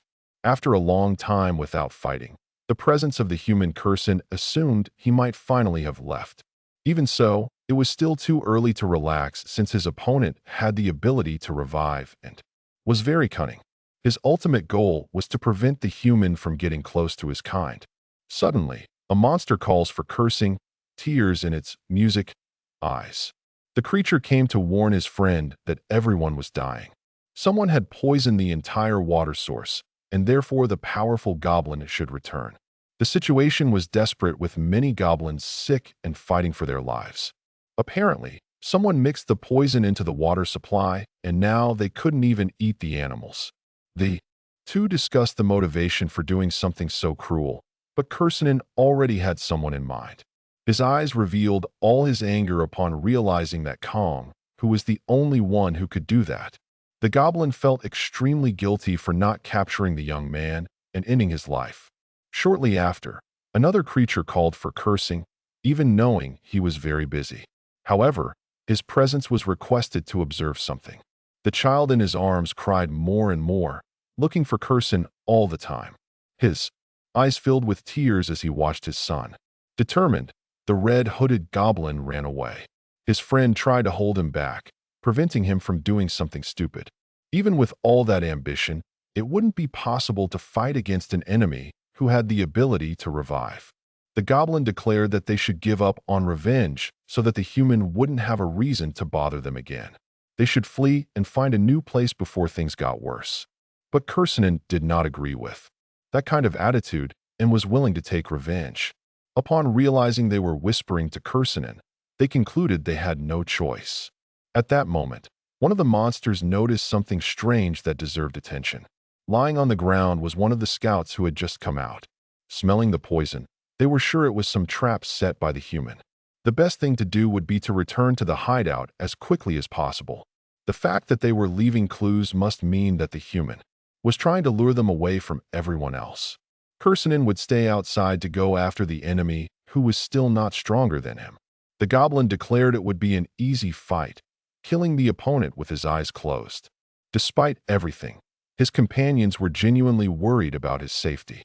But Kursinen assured them he would return alive from the battle, even without resurrection powers. With determination, he walked through the destroyed landscape in the apocalyptic setting. His ears heard a noise in his direction, but the goblin was faster and managed to hit the weapon with his hook. With fury in his gaze, Kursinen was determined to ensure a painful death for that human. Kong Himu was already positioned behind his enemy, waiting for the fight to begin. Smiling wickedly, he informed that he would give the goblin a chance.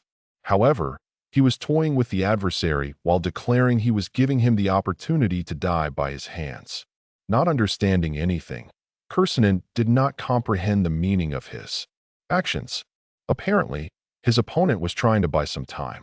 The human explained that if he wanted to use the poison to kill everyone, no one would be alive. Although some of his people had died this time, he wasn't sure what could happen next. Knowing he could resurrect, he was curious to see if the goblin would be able to prevent his own death. Kursinen's goal was to bring the boy back alive to cut off his limbs and ensure he regretted it.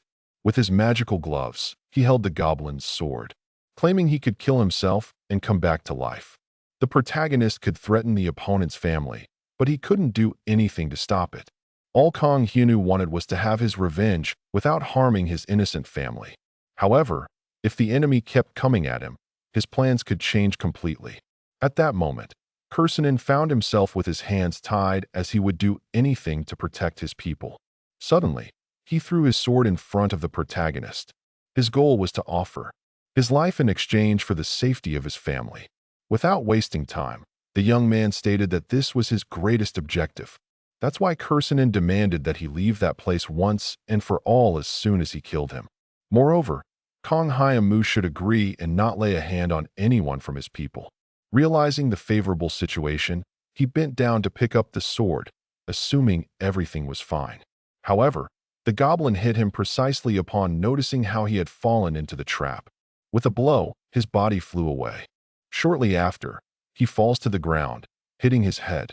Irritated, he realizes he has been deceived by his opponent. Without wasting time, Kursinen is already flying through the sky, determined to end the man's life. With a powerful attack, he brings his sword closer, but he senses some reluctance and decides to exert more force to finish off his enemy. His expression reveals all the anger he felt towards that disgusting human. On the other side, Kong Hu tries to defend himself with his magical gloves.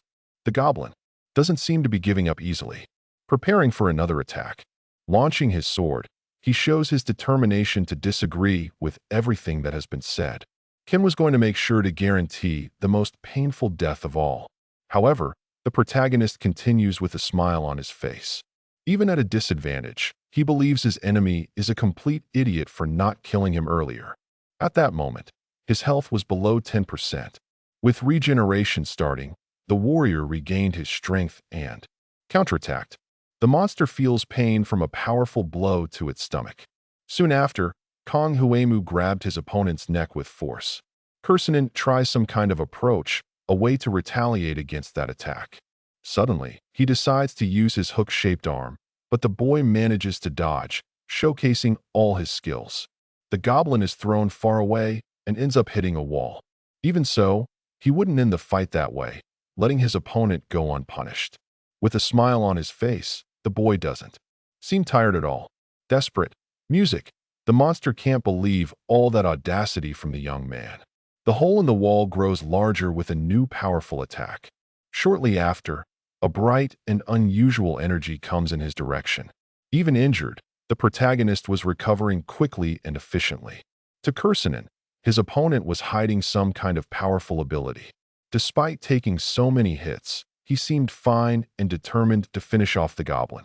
A knockout is delivered to the creature's face, which no longer knows how to defend itself. Suddenly, his enemy became 10 times stronger than before, delivering increasingly powerful blows. Meanwhile, Kursanen was sure something strange was happening. It was impossible for someone so close to death to do all that. At that moment, he was trying to regain his strength amidst the rubble. For the protagonist, it was nothing special since the goblin was just careless. For all the time he had, he always killed him with the same blow. Thus, the two had never had a real fight. That's why his enemy believed he could kill him whenever he wanted. In the end, the blame was on cursing for that carelessness. Tired, the monster claimed that the human was very arrogant and could be easily defeated. Rising, he declares that he would destroy the opponent's neck. But shortly after, blood spurts from his mouth, causing the young man to smile. Apparently, the battle had come to an end with Kong Humu's victory. The goblin was already losing all its strength, unable to stand on its 2 feet anymore. Unlike a certain someone, the young man had no intention of being careless. In complete despair, Kursanen begs for forgiveness for all the times he killed the human. The souls that could not be blessed cannot live in that place. And if he dies, all his people will die, too. Kursanen remembers the boy's words when he said he did not intend to harm his family. With attention in his gaze, Kursanen waits for the boy's response, but he seems determined to end the life of that goblin and all the others. In the end, he wondered if he would gain the experience of all the others by killing the opponent. Laughing with satisfaction, he brings his weapon closer to put an end to the enemy. Kursanen's gaze reveals all his nervousness about the situation. Without remorse, Kong Humu cuts off the goblin's head and throws it away. The red sky illuminates the entire environment, filled with buildings. Kong Humu takes a deep breath as he observes the landscape. Opening his arms, he reflects on how everything was really clean. The system informs him that he had defeated the level 21 red-hooded goblin, completing the mission enemies on a wooden bridge. As a reward, he would receive a silver box converted into a gold box. In addition to having his return stone activated, he managed to level up 3 times for killing that goblin. Suddenly, Renian appears calling for his butler. As soon as the body passes through a thorough inspection, the fairy could drink all its blood. The young man sought to discover what made the goblin so strong, as its physical capabilities were too great to rely on a weapon. Suddenly, his eyes turned to something strange. With curiosity, he holds the creature's hand while observing attentively. On your skin, there were some writings different from everything that had ever been seen. At that moment, the fragile glish star was guiding your hand. An unusual movement begins, leaving the boy completely lost. Soon after, something forcefully crosses his hand. His expression reveals curiosity about what just happened. The boy had absorbed a piece of the fragile gullish star with a tattoo on his hand. Now he had learned the family of skills at the legendary level. In a white room, Yum sleeps peacefully in her bed. With the curtains closed, she tried to rest a little longer. However, a voice begins to desperately call for the girl. Opening her eyes, she tried to see what it was about. With her hair messy, Yum turns her body towards the intruder. Not. Hearing the noise of the door, she realizes it was just Kong Haimu and feels more at ease. She focuses her eyes to observe the situation more closely. Curious, she asks the young man if he has eaten anything. Getting out of bed, she comments that there weren't many things to eat in her house, so she informs him that she would go to the nearest convenience store. At that moment, the boy grabs her arm, preventing the young woman from leaving. He tries to talk about a delicate subject. He didn't know what to do, reflecting on whether to tell Yumin the whole truth. Suddenly, she starts talking about how Parkiso appeared 2 days ago, asking if something was wrong with the boy. The old man's curiosity didn't seem related to the crystal moss, but something much more mysterious. Yum begins to ask what kind of secrets Kang Hin-mu was hiding and what he did outside her presence. Losing control, she demanded to know the reason for his disappearances and sudden appearances. Noticing that the girl was out of control, the warrior assured her by holding her arms. Nervously, he asked her to calm down. From that moment on, he would explain everything to Yum Min. Despite everything, the protagonist understood the girl's way of acting. She was deeply involved in what was happening. Even if something urgent was going on, she pretended as if nothing had happened, so it wouldn't be strange for her to be so stressed. Kong, who had always relied on her help whenever he needed it until it reached a point where he couldn't imagine his life without her. If something were to happen to her in the future, he would end up alone in that horrible place. Thus, he had no choice but to tell Yumin everything that was happening. Kong Humo tells about the returned stone capable of resurrecting him countless times in a row. Shortly after, the young woman begins to understand the many consecutive disappearances. For the protagonist, it was very difficult to predict how long it would take to return. Nervously, Yumin questions the chance of him not returning in the future. Feeling the pressure on his shoulders, he realizes he should have told her everything much earlier. In the end, it didn't matter how long it took, he would always come back. The hero declares to Yumin that she would be his beacon in the midst of darkness. Understanding the situation, she moves closer to his body. Yum states that she wouldn't want to be just a beacon.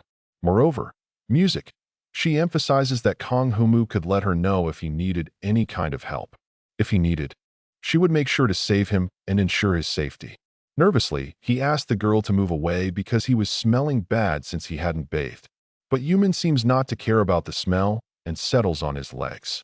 With a simple smile on her face, she tells him that she also hadn't bathed.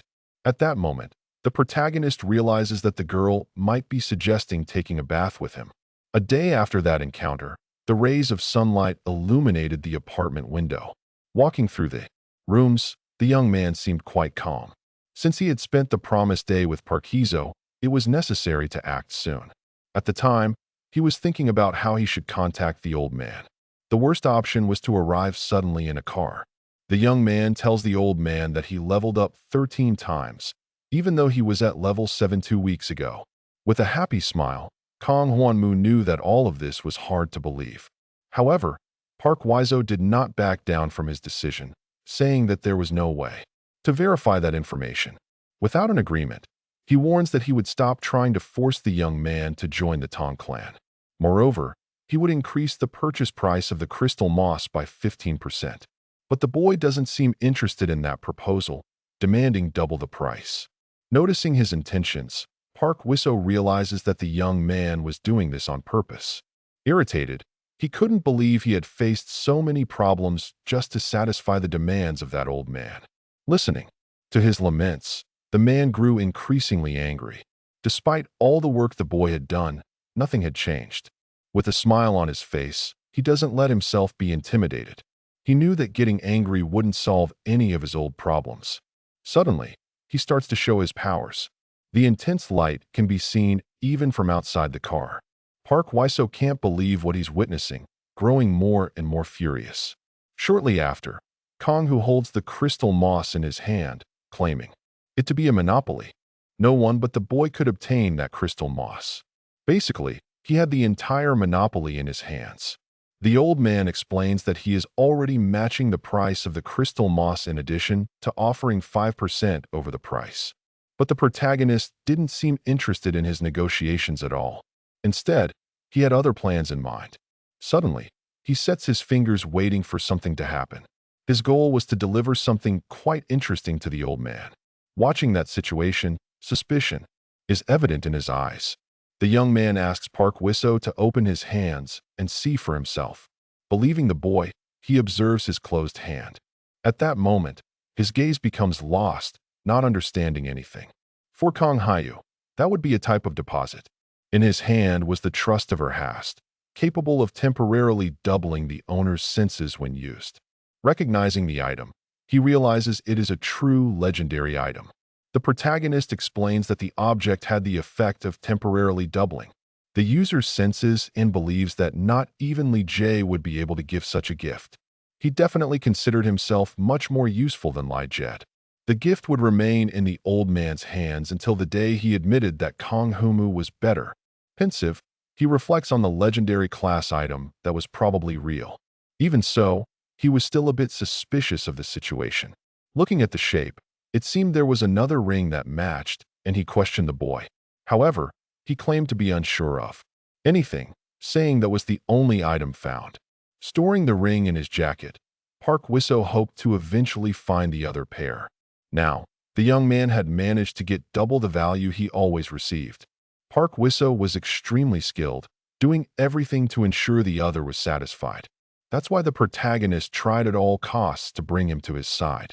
Meanwhile, the obedience ring of Yukelheart that tracked the other pair was hidden in his pocket. After finalizing the negotiations, the old man asks if there was anything else of interest to the boy.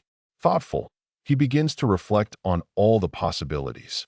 Curiously, he asks what the name of that car is. In the school hallway, Yum thanks someone near a door. Answering a call, she informs that Kong Humu was a bit busy, but the boy asked her to leave work and meet him. Across the street, he waved patiently. Standing in front of the beautiful car, people around took pictures and were shocked by the vehicle.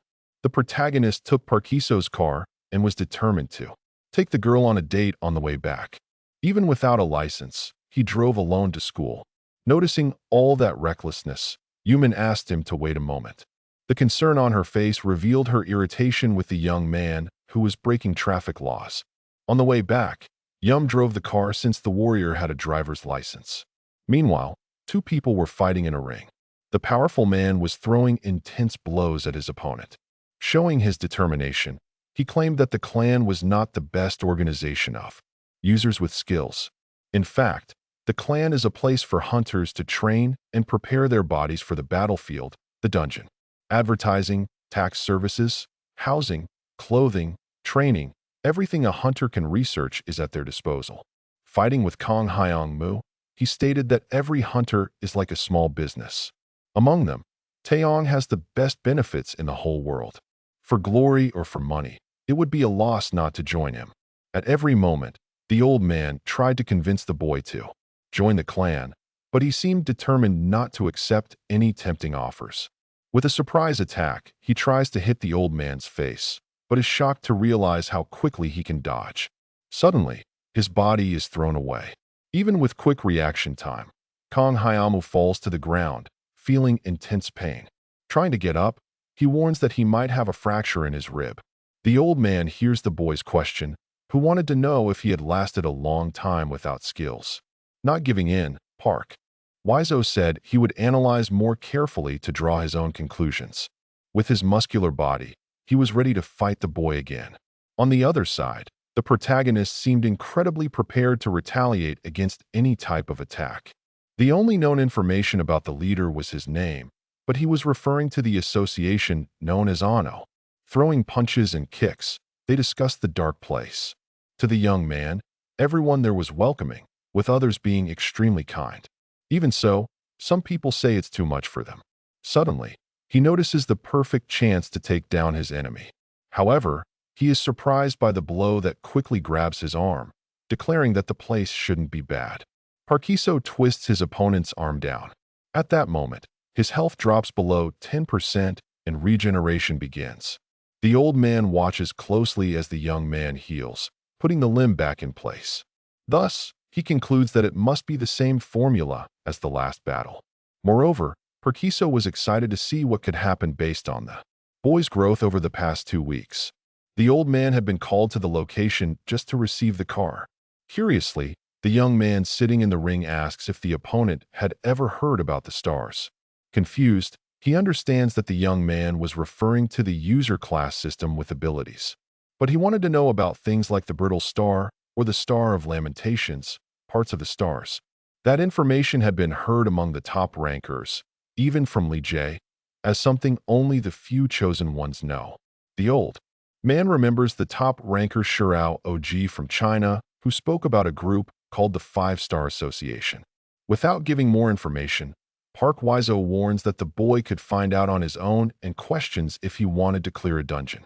Confused, the hero seems not to understand that sudden invitation. The boy wasn't planning to work for someone else, but continued to aspire to reach the top just like Lide. In Parkiso's view, attracting people could help him on this journey. In the end, he would need to socialize with others. Undecided, the young man doesn't put much trust in that idea. Moreover, there was no official record of him entering or leaving a dungeon. Thus, the lack of a record means that obtaining information would be difficult, seen merely as an inexperienced hunter. Reflecting on his options, Kong Humo is still not completely convinced. But out of curiosity, he questions the old man about what he should do. His only job would be to enter a dungeon. Even a genius would need to learn the basics. Park Wiseau would help prepare everything, choosing the location and date. For now, he should wait for the old man's call. The street is completely empty and calm with no living being walking on the asphalt. The protagonist spoke to himself, making observations. At that moment, he was on top of Chungi Mountain, a permanent one-star dungeon known as Kaianji Dungeon, where novice hunters test their skills. The place was filled with people of all kinds. Normal people appeared to walk and enjoy the scenery. Suddenly, a woman begins to ask for the attention of all registered users with abilities. Kong Humo seems not to understand anything that was happening, but the woman seemed determined to gather as many users as possible. Shortly after, 4 people were already lined up near her. The 5th person introduced themselves, making the situation perfect. She was the supervisor of the Great Unknown. No hell. As she spoke, a strong smell of alcohol came from her mouth.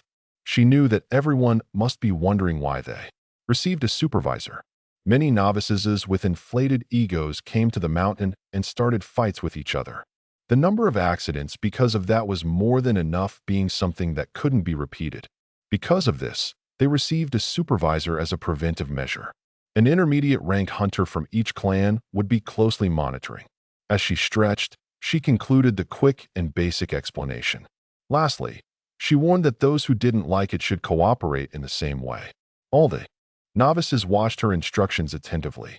Moreover, she would explain the basic knowledge of the dungeon, where the more stars, the higher the class, the more difficult. An unstable type dungeon constantly changes terrain, making it harder to complete. On the other hand, permanent type dungeons have a defined terrain, making them easier. A permanent one-star dungeon like Changshan was extremely easy, and they would still have her help. Suddenly, she starts to feel unwell, as if she were going to vomit. All the novices realized that the supervisor was not having her best days. After feeling ill, she apologizes and explains that she went out the night before. Confused, the protagonist seemed quite disgusted by the whole situation. Starting from the left, she asks to begin the introductions. The first boy was Park Samun with 2 stars. Then there was Han Nagyong and Kim So-young, both with 1 star. The boy with glasses was Kim Swan, also a star. Reflecting alone, the warrior realizes it was a group of 5 with 2 girls and 3 guys. When it was his turn to introduce himself, he says his name with a star. The supervisor seems intrigued by that young man. Taking cautious steps, she approaches him. Nervous, he realizes the woman was coming in his direction. Standing in front of him, she observes attentively. The 2 stand still while she repeats his name and analyzes him from head to toe. Her eyes seemed glazed on the figure of the protagonist. Meanwhile, he could do nothing but let her observe him. Like an object in her hands, she tries to get closer. She starts asking various questions about the boy's school, but he wasn't enrolled in any. Due to her hangover, She couldn't remember where that young man was coming from. However, music.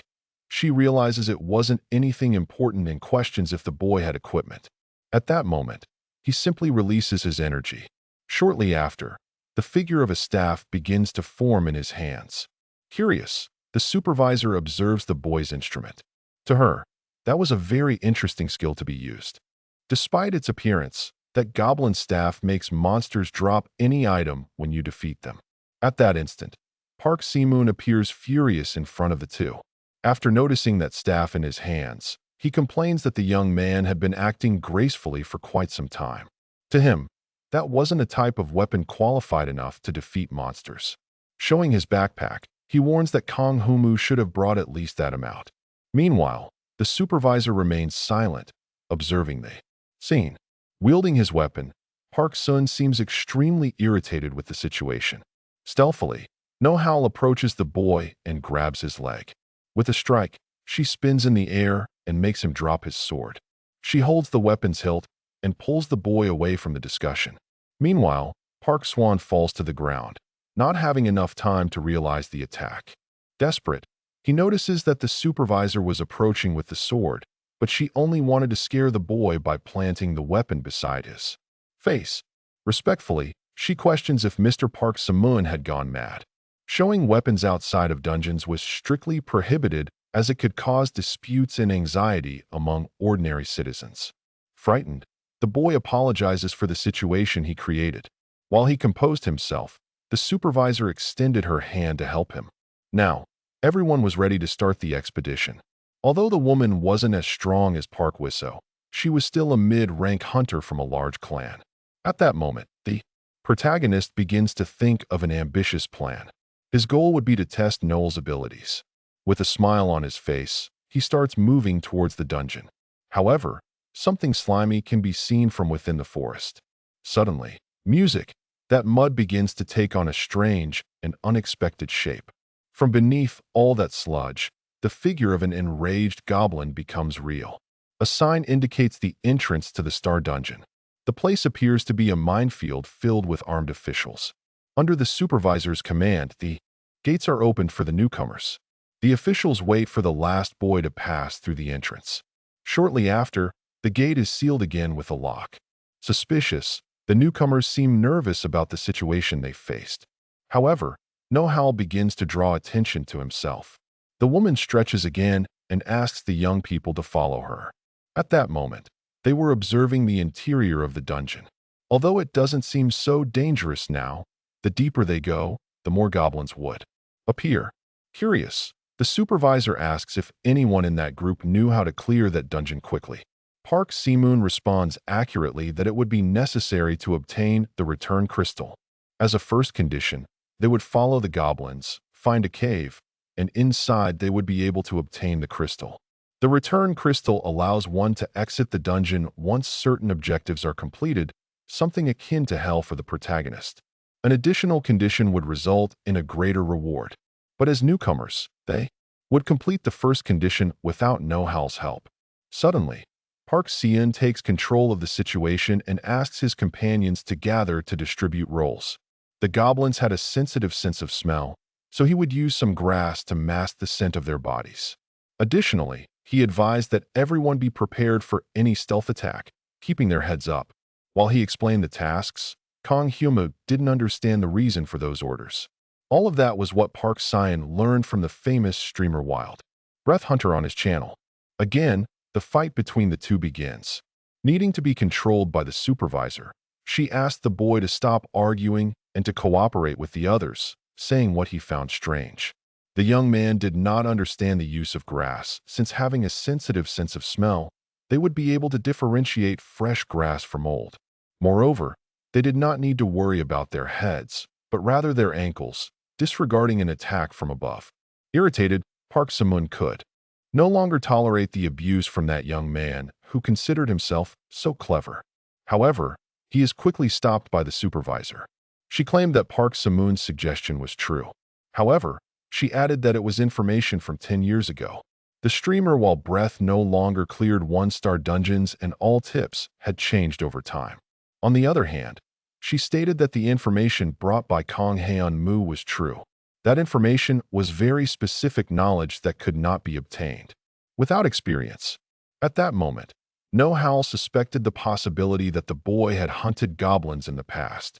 Contradicting the suspicions, he simply declared that he had done all his homework.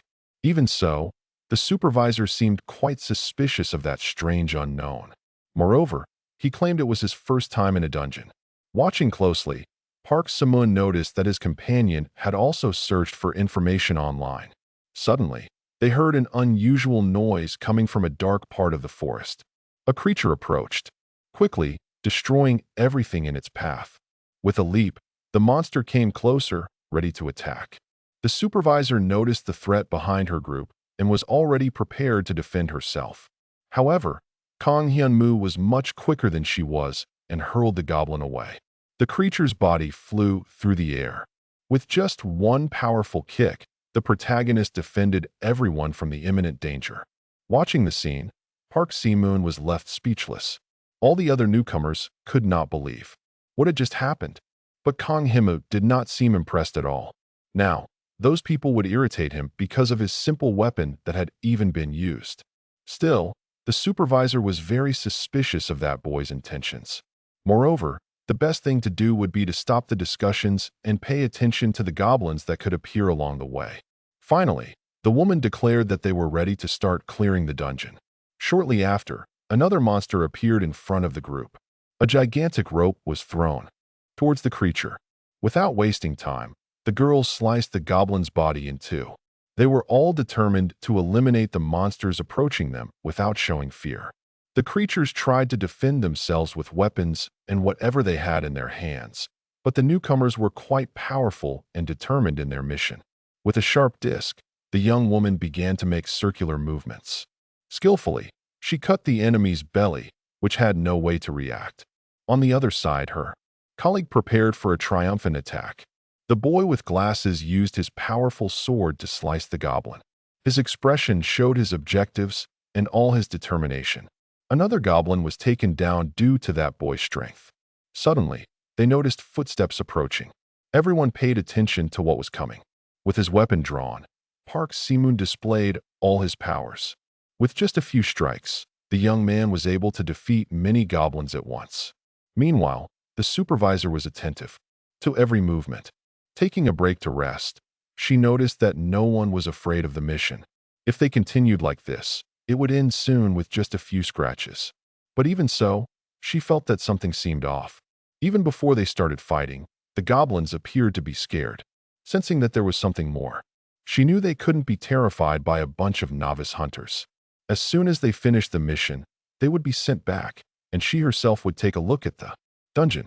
Noticing a strange situation, she began to run uncontrollably. Desperate, she questioned what had happened during her absence.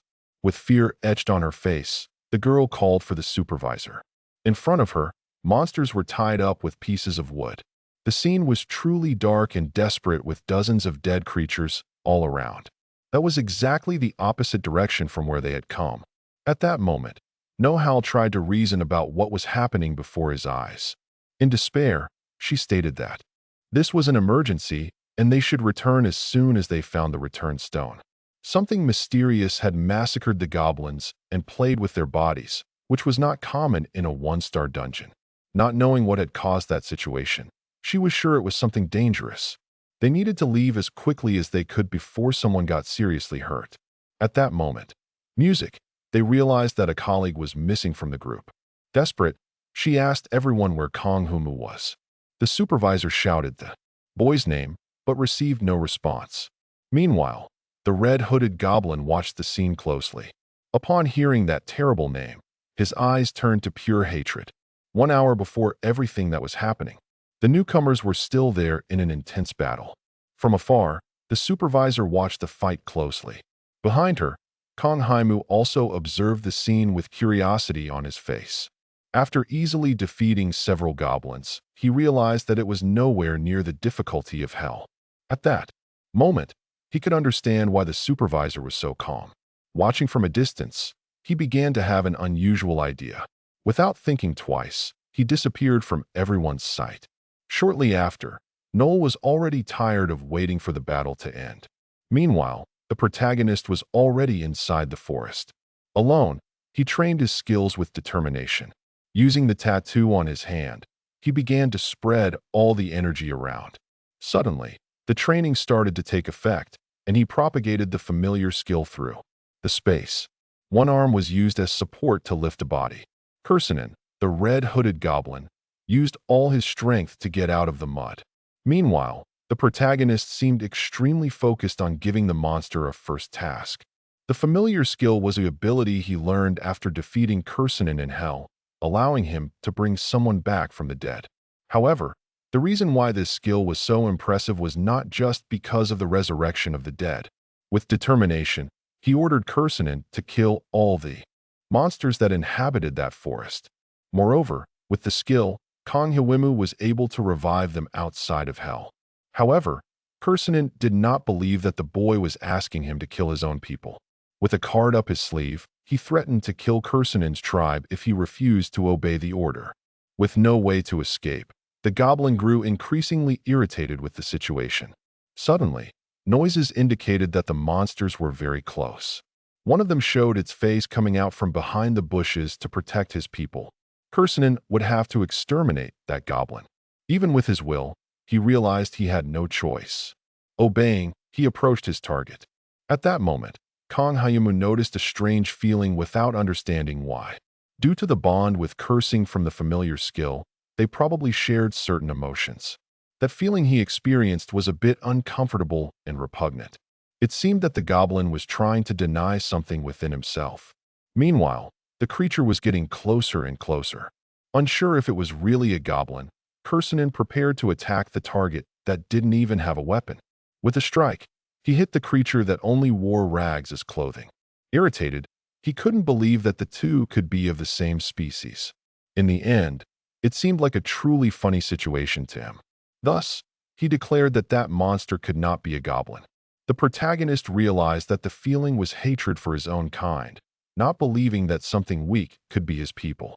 Despite everything, Kursanen remained in complete denial. Suddenly, he heard a noise with his huge ears.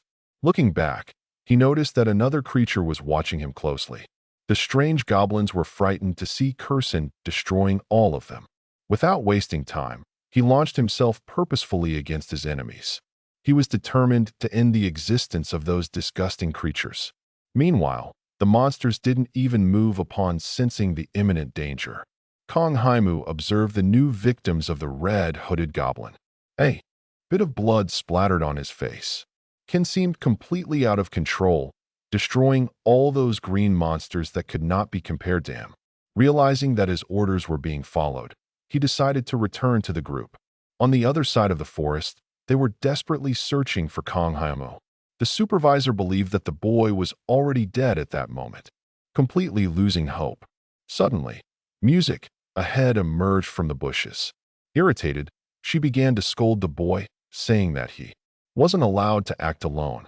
Confused, he didn't understand anything about the situation, but the supervisor was glad to find him without serious injuries. For now, she just ordered him to stay close since they were going after the return stone. Amidst some bodies, an image caught Park Seon's attention. That was the return stone that would help them get back to a safe place.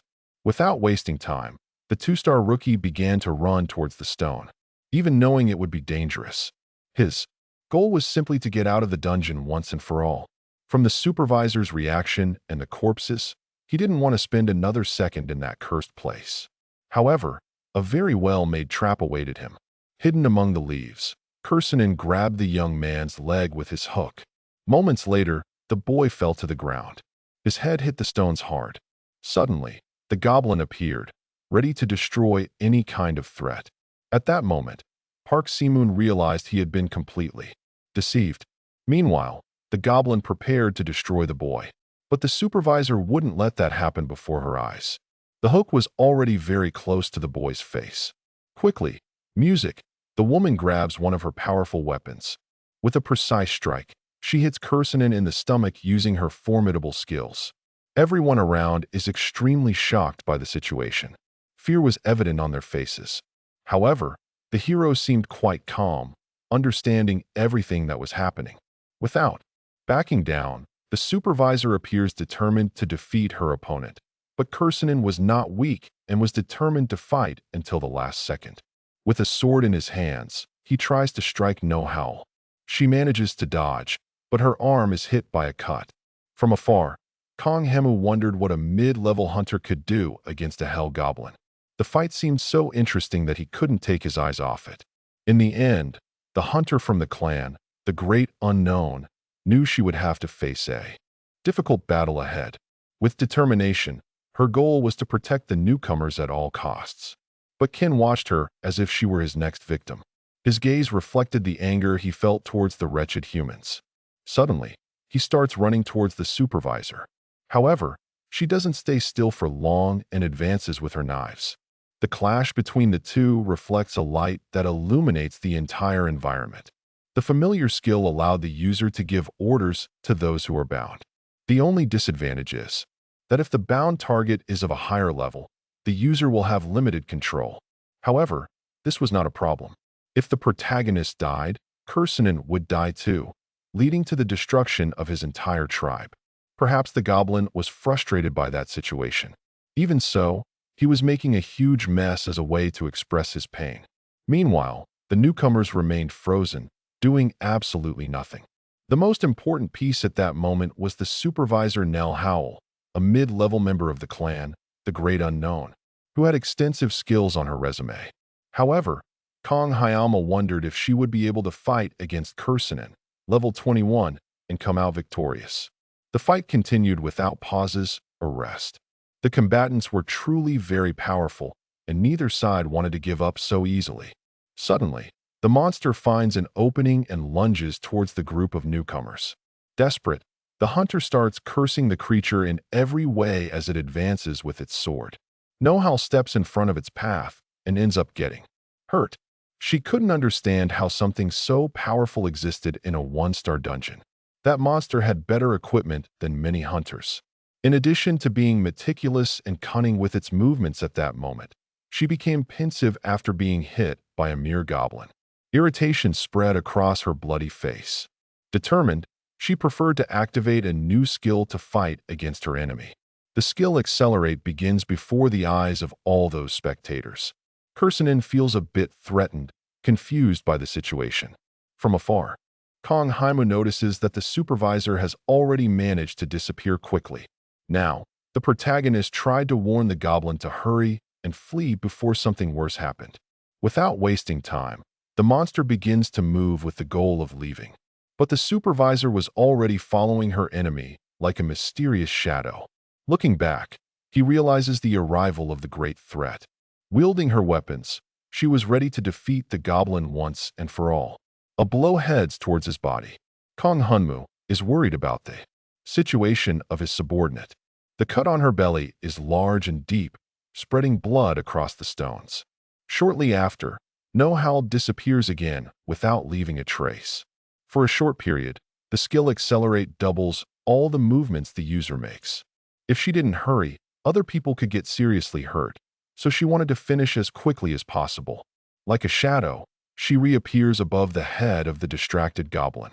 Now was the opportune moment to end that imminent danger that tormented everyone.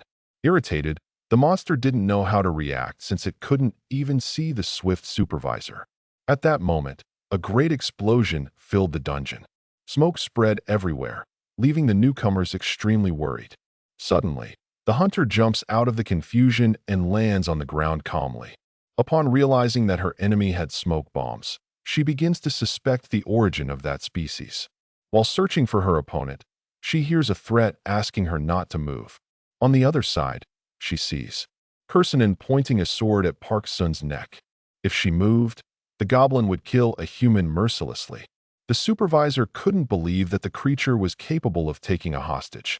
Moreover, it could speak normally, which was very strange. Shocked, she realizes that this creature was not only intelligent, but also had the gift of speech. First of all, the situation needed to be assessed immediately, prioritizing safety or calling for backup. If they lost, they could end up dealing with something even worse.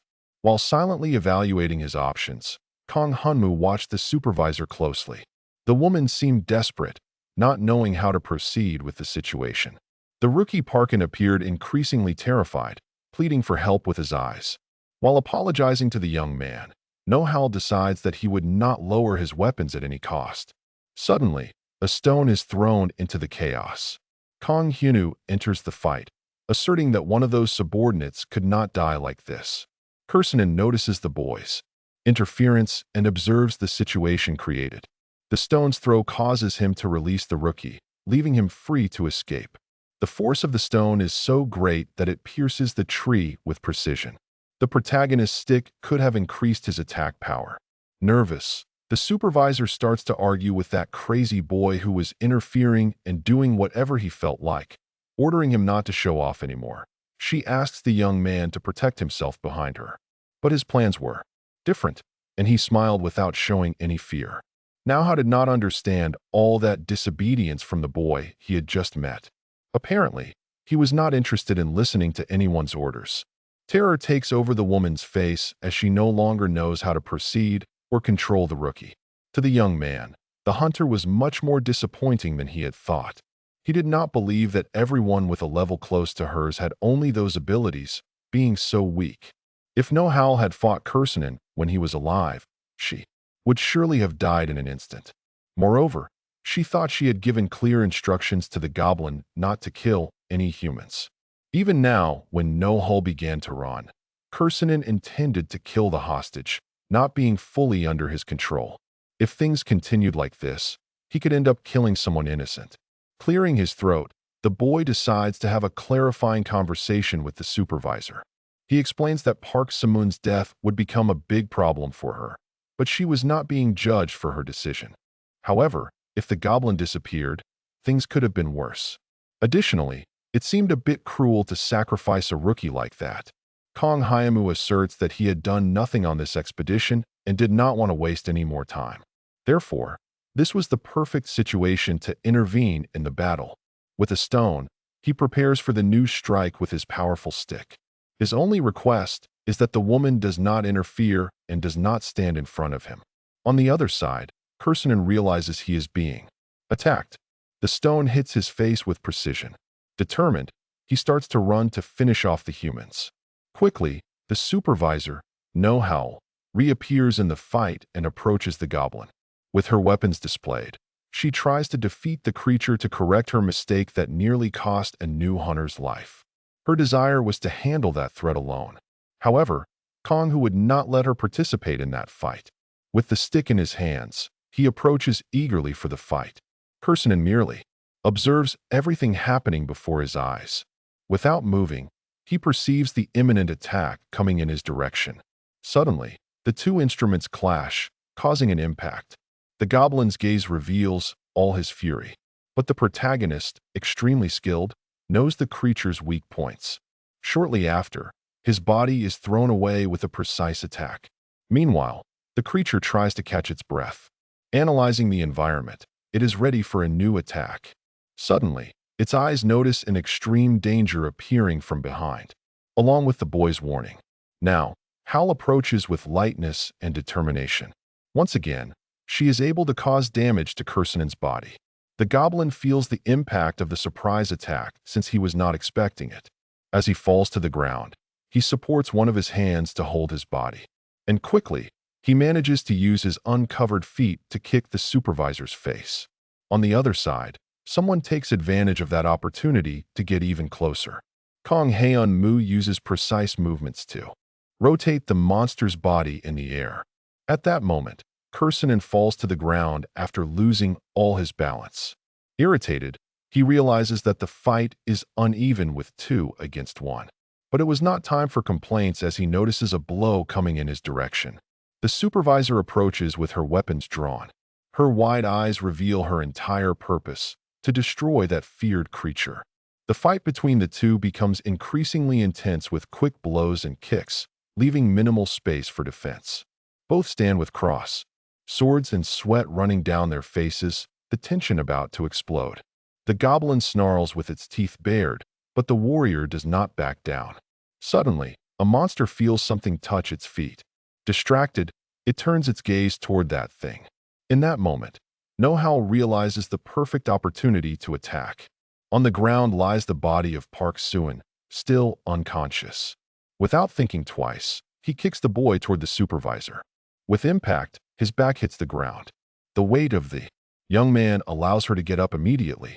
Meanwhile, the creature approaches, ready to put an end to that irritating situation. Recognizing the danger around him, Kong Haimu decides to seek an escape route. Using his abilities, he orders Kursanen to stop immediately and leave. However, the goblin does not seem willing to obey that command, but there is nothing it can do due to the familiar ability. Meanwhile, the supervisor watches everything happening in front of her with apparent nervousness. A smoke bomb is thrown, spreading chaos through the atmosphere. Noticing that her enemy is fleeing, she tries to say something. With trembling hands, she pushes Park Simun's body to manage to get up. Alone in the face of destruction, she stares into the thick smoke. Supervisor Know-how becomes extremely irritated upon realizing she let her opponent escape. The other rookies watched the extensive fight that was coming to an end. On the ground, the young man with 2 stars remained unconscious.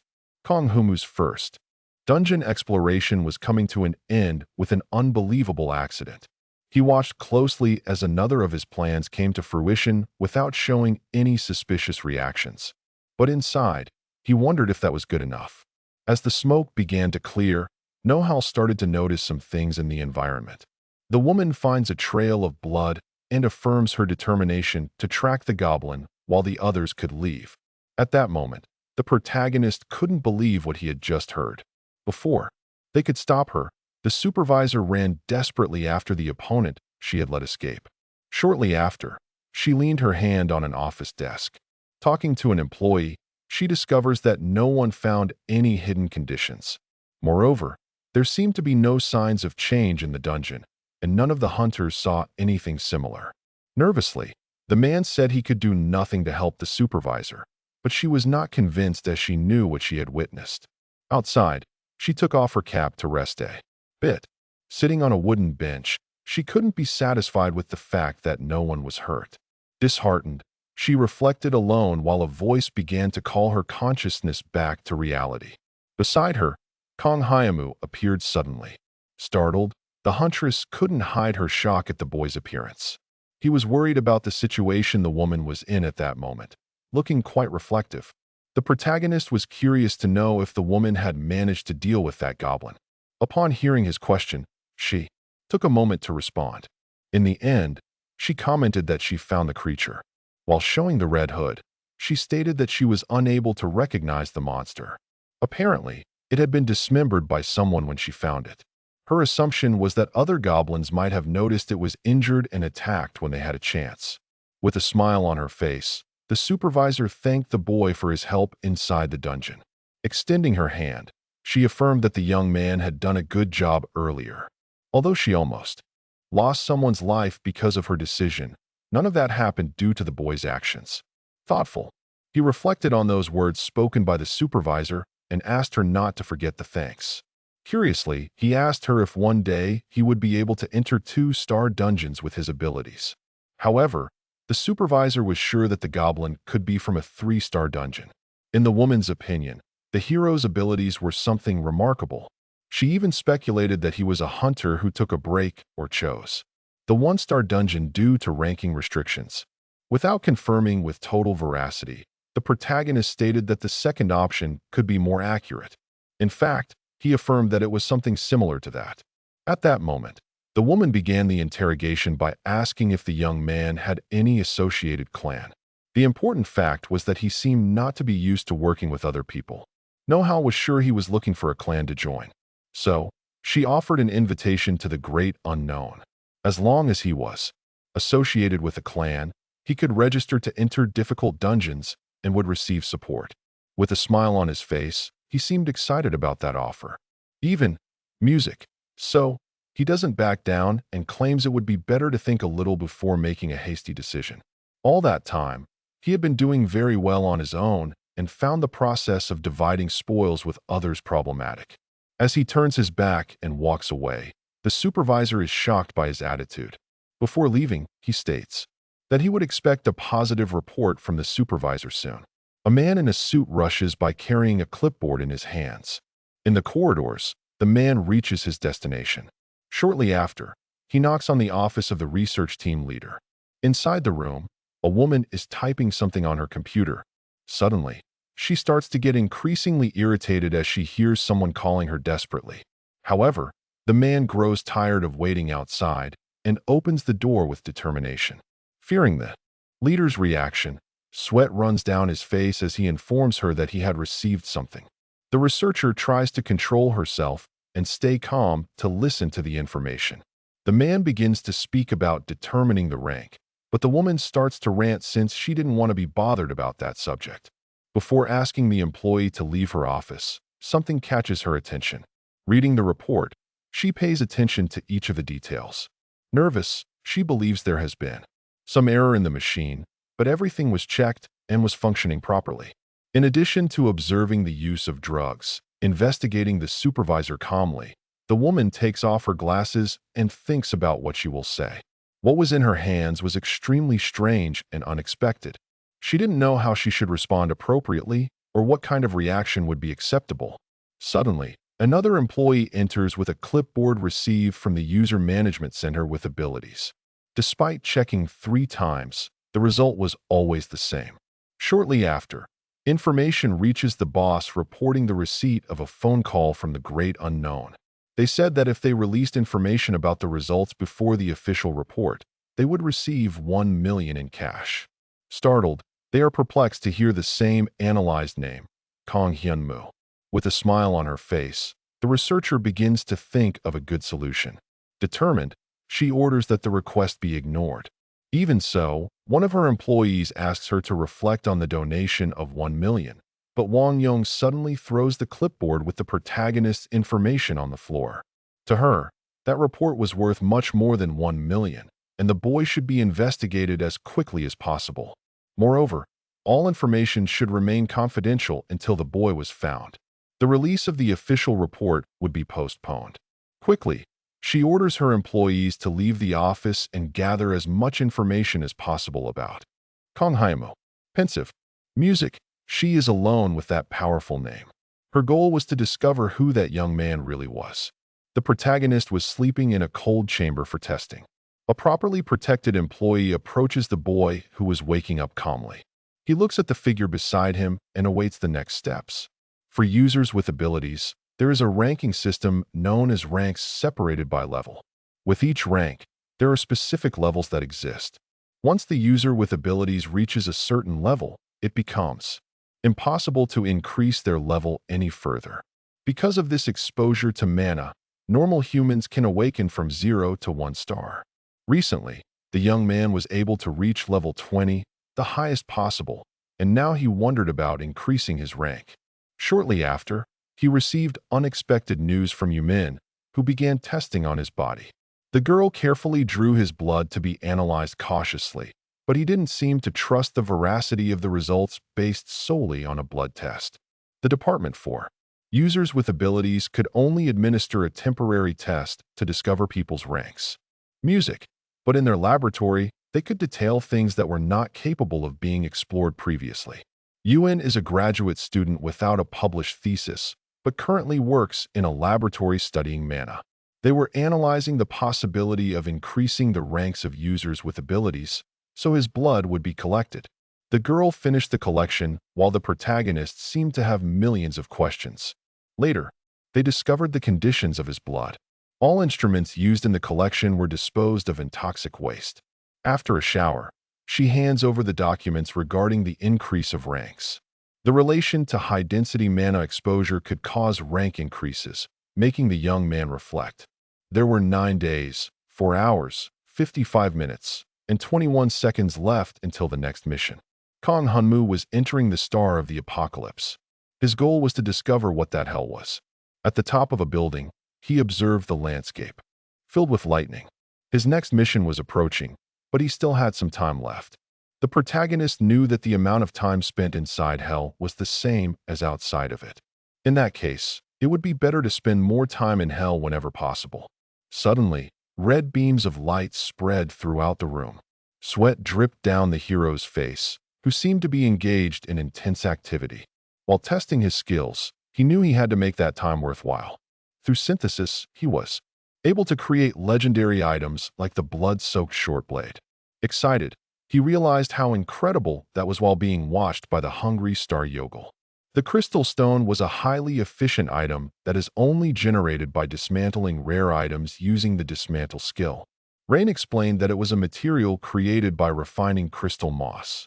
If placed near his body while sleeping, it would help with blood circulation and rid him of evil spirits. The hero would appear strange and desperate for more power. Suddenly his smile appeared upon noticing Kursanen's arrival. Fearful, the goblin responded to his master's orders. Kong Hyamu wanted his subordinate to hand over half of his rare equipment, but none of that was a cause for concern since he would be rewarded for it. Outside, the landscape remained the same with the sky terribly red. Shortly after, the hungry star Yoga Lame began to appear. As it shone brightly, it approached and observed the entire situation. 9 days later, the warrior continued to achieve his goals. His new item was a grand arm of Ashit. Now he possessed 2 new legendary items, the blood-soaked short blade and the arm of Ashit. Although it was old, it would make the place function well enough as a shelter. The powerful energy reflected throughout his body. His strikes became more intense and fearless, creating a fissure in the wall. Even worried about having only 1 glove for his left arm, he realized he was already getting the hang of it. In the last 9 days, he survived the pain of his body melting in acid, generating a new attribute for his blood. Moreover, Kursanen had devised a map illustrating everything nearby. After all that, he still believed it wasn't enough. Curiously, the hungry star watched him daily until the day of the mission at the bottom of the pyramid arrived. Confused by that name, he reflected on his next steps. Kong Humo had to survive for the next 24 hours, meaning the mission would restart every time he was killed. Again, the system showed that the hungry star Yoga was watching closely. Suddenly, a challenge was issued by the star, and the protagonist accepted immediately. In the sky, all the other stars showed themselves. The stars of the brittle, destructive, conquering, monstrous, battling feast were all watching. At that moment, a new mission was beginning. The family members of the star would now pursue the young man who must survive for 48 hours. Nervous, he realized he was cursed. Not knowing how to react to that information, he remained frozen in place. Suddenly, he noticed the impact coming in his direction. His expression showed fear at the situation he was in. His body was seen as something tasty, ready to be destroyed. Behind him, his companions observed the confusion in his mind as the young man seemed desperate. At that instant, he understood they were referring to his body. Suddenly, he felt a chill take over his veins. Kursan and Rena were salivating at the possibility of eating their boss. Frightened, he noticed their intentions. The creatures approached his body stealthily. Realizing they were crazy, he wouldn't let his colleagues savor him like a meal. That was the effect of the curse placed upon him. But Renean seemed unconcerned as he only smelled the good scent of time. If he were caught while under the curse, it would agitate the hunger of each one around him. Moreover, if he ate anything cursed, he would end up addicted. Renean claimed it was because of a fairy with a promised end. All the people of the hungry star were like that, living to eat or be eaten. Upon hearing a laugh, the young man's attention turned to the other side. Ken seemed to salivate instantly just by observing his boss. Being hit with a punch, he flew back to regain his composure. That curse would generate an attack the moment any living being could notice the young man's presence. Curiously, he asked about the people mentioned by the fairy earlier, but before she could respond, a loud bang resonated in the environment. Concern and nervousness became evident on the hero's face. His colleagues also sensed a frightening presence with those noises, but Kong Humu wouldn't be shaken by the situation and was already ready for the fight. With his legendary items, he was confident he could defeat any kind of enemy. Suddenly, something powerful shattered the thick wall into 1,000 pieces. Confused, the protagonist has to note what kind of creature or income he would have to face. but his body is taken over by flying bugs that come towards him. Quickly, they spread all over his skin. Those mosquitoes start to suck his blood, piercing their beaks into his skin. However, shortly after, they fall dead due to the consistency of his blood. Upon realizing what kind of creatures they were, he begins to stomp on all of them. Noticing they were just mosquitoes, he destroys as many as he can. At that time, mosquitoes shouldn't have been active, meaning they were being irritated for no reason. Mosquitoes are at the lowest position within the power chain of Yugulum. Rana explains that they are the youngest spies among Yogul. Mosquitoes are also one of the fastest monsters, so the others would soon follow. At that moment, he had been found by the mosquitoes that arrived first. Thoughtful, Kong Hai calmly listens to his friend's words. Shortly after, he decides to leave the hiding place to observe what was happening outside. Some feathers come in his direction, falling from the skies. Soon, all those under the control of Yulame would arrive at the location. Those terrible and disgusting pigeons were already watching for the perfect opportunity to attack. Upon noticing the other creatures of the Star People, he showed some interest. When they were noticed, the pigeons began to transform. They quickly ran towards the protagonist. Those filthy birds were eager to catch him. Without wasting time, the young man began to flee from all those threats.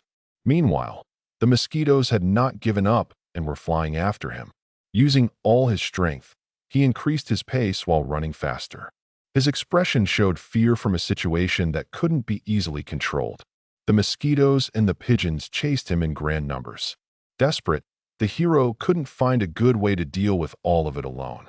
By his side, Kursanen followed the master at all times. Konghu needed to come up with an urgent plan. Curiously, he asked the goblin if there was space in his village, but the monster couldn't help in that case.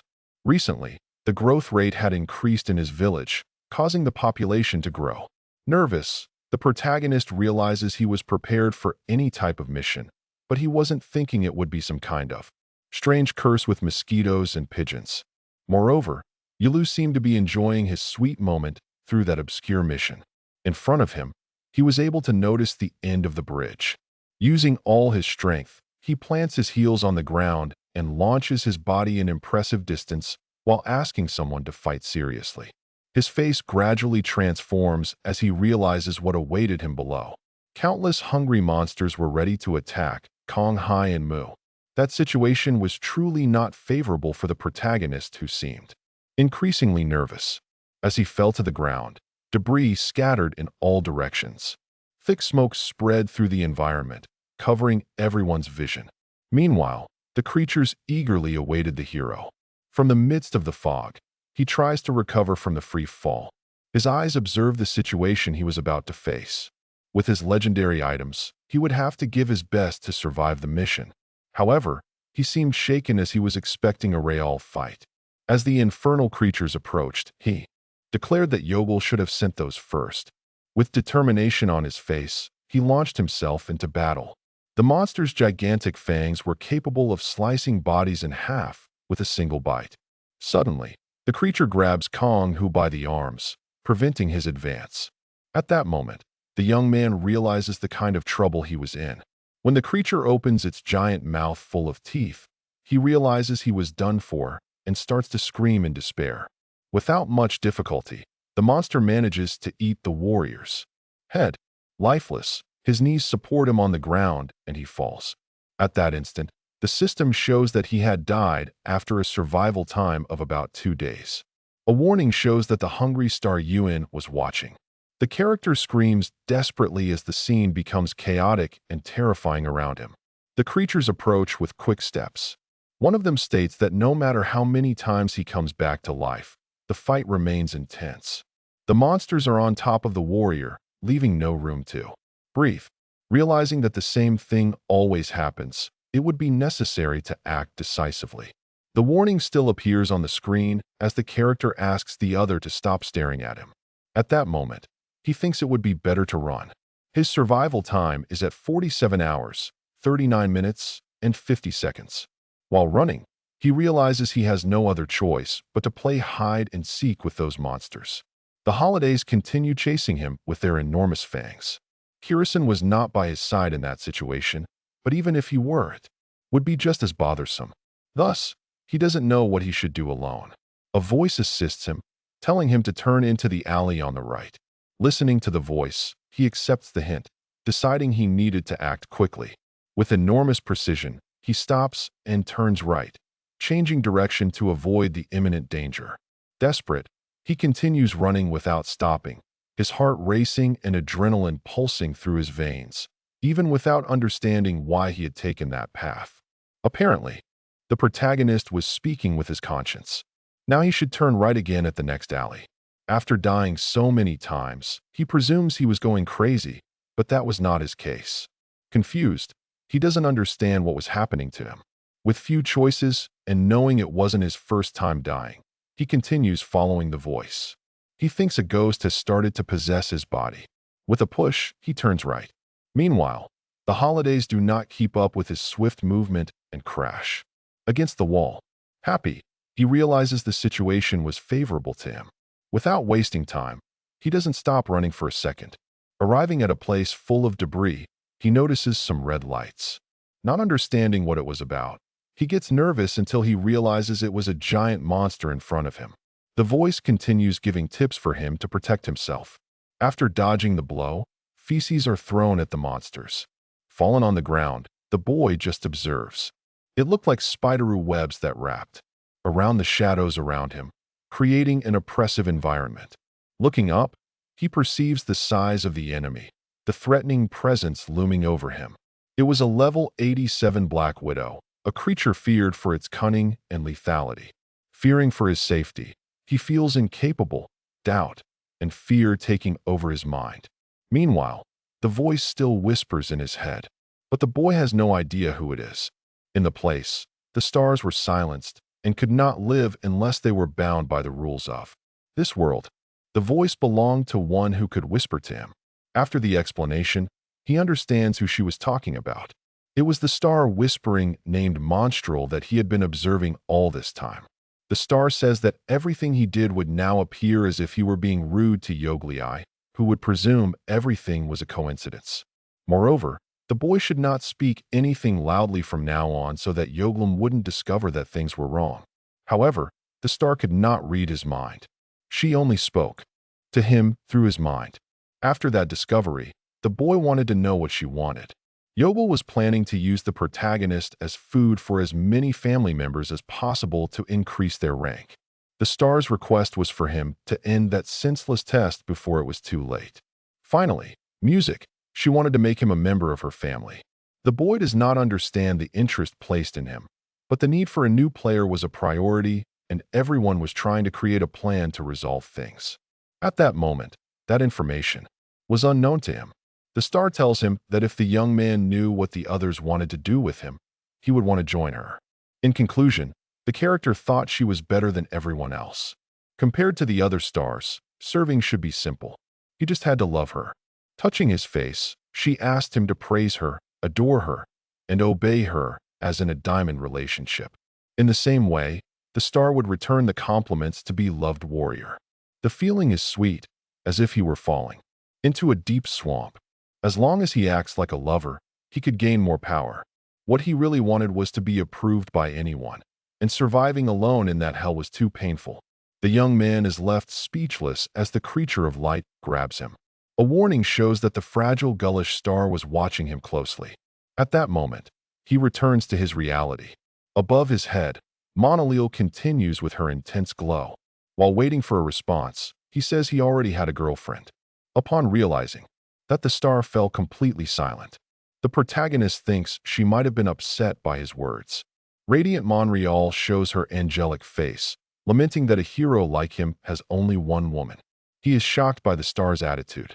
Meanwhile, the giant spider approaches him. She had thought he would gain sense after being placed inside Yoga's mouth a few times.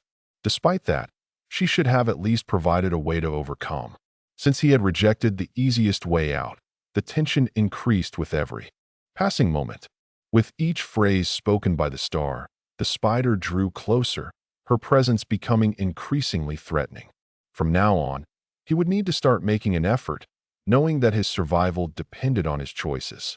Countless small red spiders begin to crawl up his body. He tries to get rid of them, but there are too many. In a Machiavellian way, the character would complete the incomplete toy for him. With a breath, she makes the spider obey her. She wraps the character in her immense webs. The moon in the sky has a light pink color. Webs are observed in the corridors covering every corner. A foot with gigantic nails can be seen, and a mysterious hooded figure appears. Step. Music. By step, the character climbs the stairs. Upon reaching a room, he comes across numerous bodies trapped in silk webs. With doubts, he questions something to Kiro, who is by his side. The small flying creature asks him to stop doubting her. Thus, with his hook, he tears through all the webs. A character reveals himself inside the cocoon, slowly emerging from his prison as if being reborn. With one of his hands, he holds him carefully and determinedly pulling him out. He removes his body, but the boy remains unconscious, showing no signs of awareness or reaction. His face looks lifeless, and his pale skin reflects the fragility of his current condition. Near his ear, Kira calls him butler, but he does not move, remaining still. With a strategic blow, she demands that he wake up immediately. As if startled, he returns and his eyes shed tears. Upon regaining his consciousness, the character remains extremely tired. The fairy said that if she drank a little of his blood, he would feel better. She rejoices upon realizing that he is awake and well. The creature flies through the air while he continues to shout. By a hair's breadth, the protagonist did not have to start the mission again. Removing a web from his path, he did not know what place that was. He felt something hit his head. Startled, he looks at a huge monster standing in front of him. The mysterious orc does not move. The two stand still facing each other for a second, the tension in the air almost palpable, until those small spiders begin to crawl over the orc's body, their agile legs creating a shiver. At that moment, the protagonist begins to understand what it was about, realizing the gravity of the situation he faced. It was the same spidery webs that held him. Apparently, that was some kind of bait. But while he reasoned, he did not want to be interrupted, focusing on finding a solution to the situation. In his left hand, there was an item that went unnoticed, an object that could be crucial to his plans. Curious, the subordinate did not recognize that piece, intrigued by its appearance and possible utility. Not even the protagonist knew what it was. Feeling a mix of anxiety and expectation regarding the item, as he moved his left hand with 6 fingers, he realized it was an Osset gauntlet. At that moment, he remembers that the star said she would complete his toy.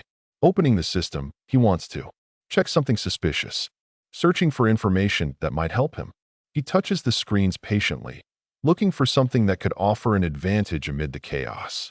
He asks Kira if he remembers the place where they found the skeleton last time. It was the place where the two found a dead person. While investigating, they took the skull and thought it could be something useful. Using the legendary Admiral's Monel, he examines that hand. It was a 6-fingered Ashit hand, a glove that uses mana to shoot Black Widow webs. Upon looking more closely, he realizes it was a real item. Even so, he had never seen an item with that title before. That is, all the other items he had collected so far could be fake, like his blade, the Ashit arm, and the scythe. Thus, that item was a grade higher than legendary. Upon realizing he had something very valuable in his hands, he gives a slight smile and begins to reflect to himself that with a toy like that, he could achieve many things. While he looks admiringly at the arm, his companions inform him that it was time to leave. Outside, the wreckage was evident with destroyed buildings. The holidays awaited attentively for their next victim. They sniffed out any trace of suspicion, their flared nostrils picking up the slightest hint of movement. Getting close to a hole, they tried to observe something that could indicate the presence of prey. A trail of blood runs through the area, leaving a visible path that the creatures cannot ignore. The smell catches the attention of all the creatures, attracting them like a magnet in search of food. They are desperate for a sample of the red liquid.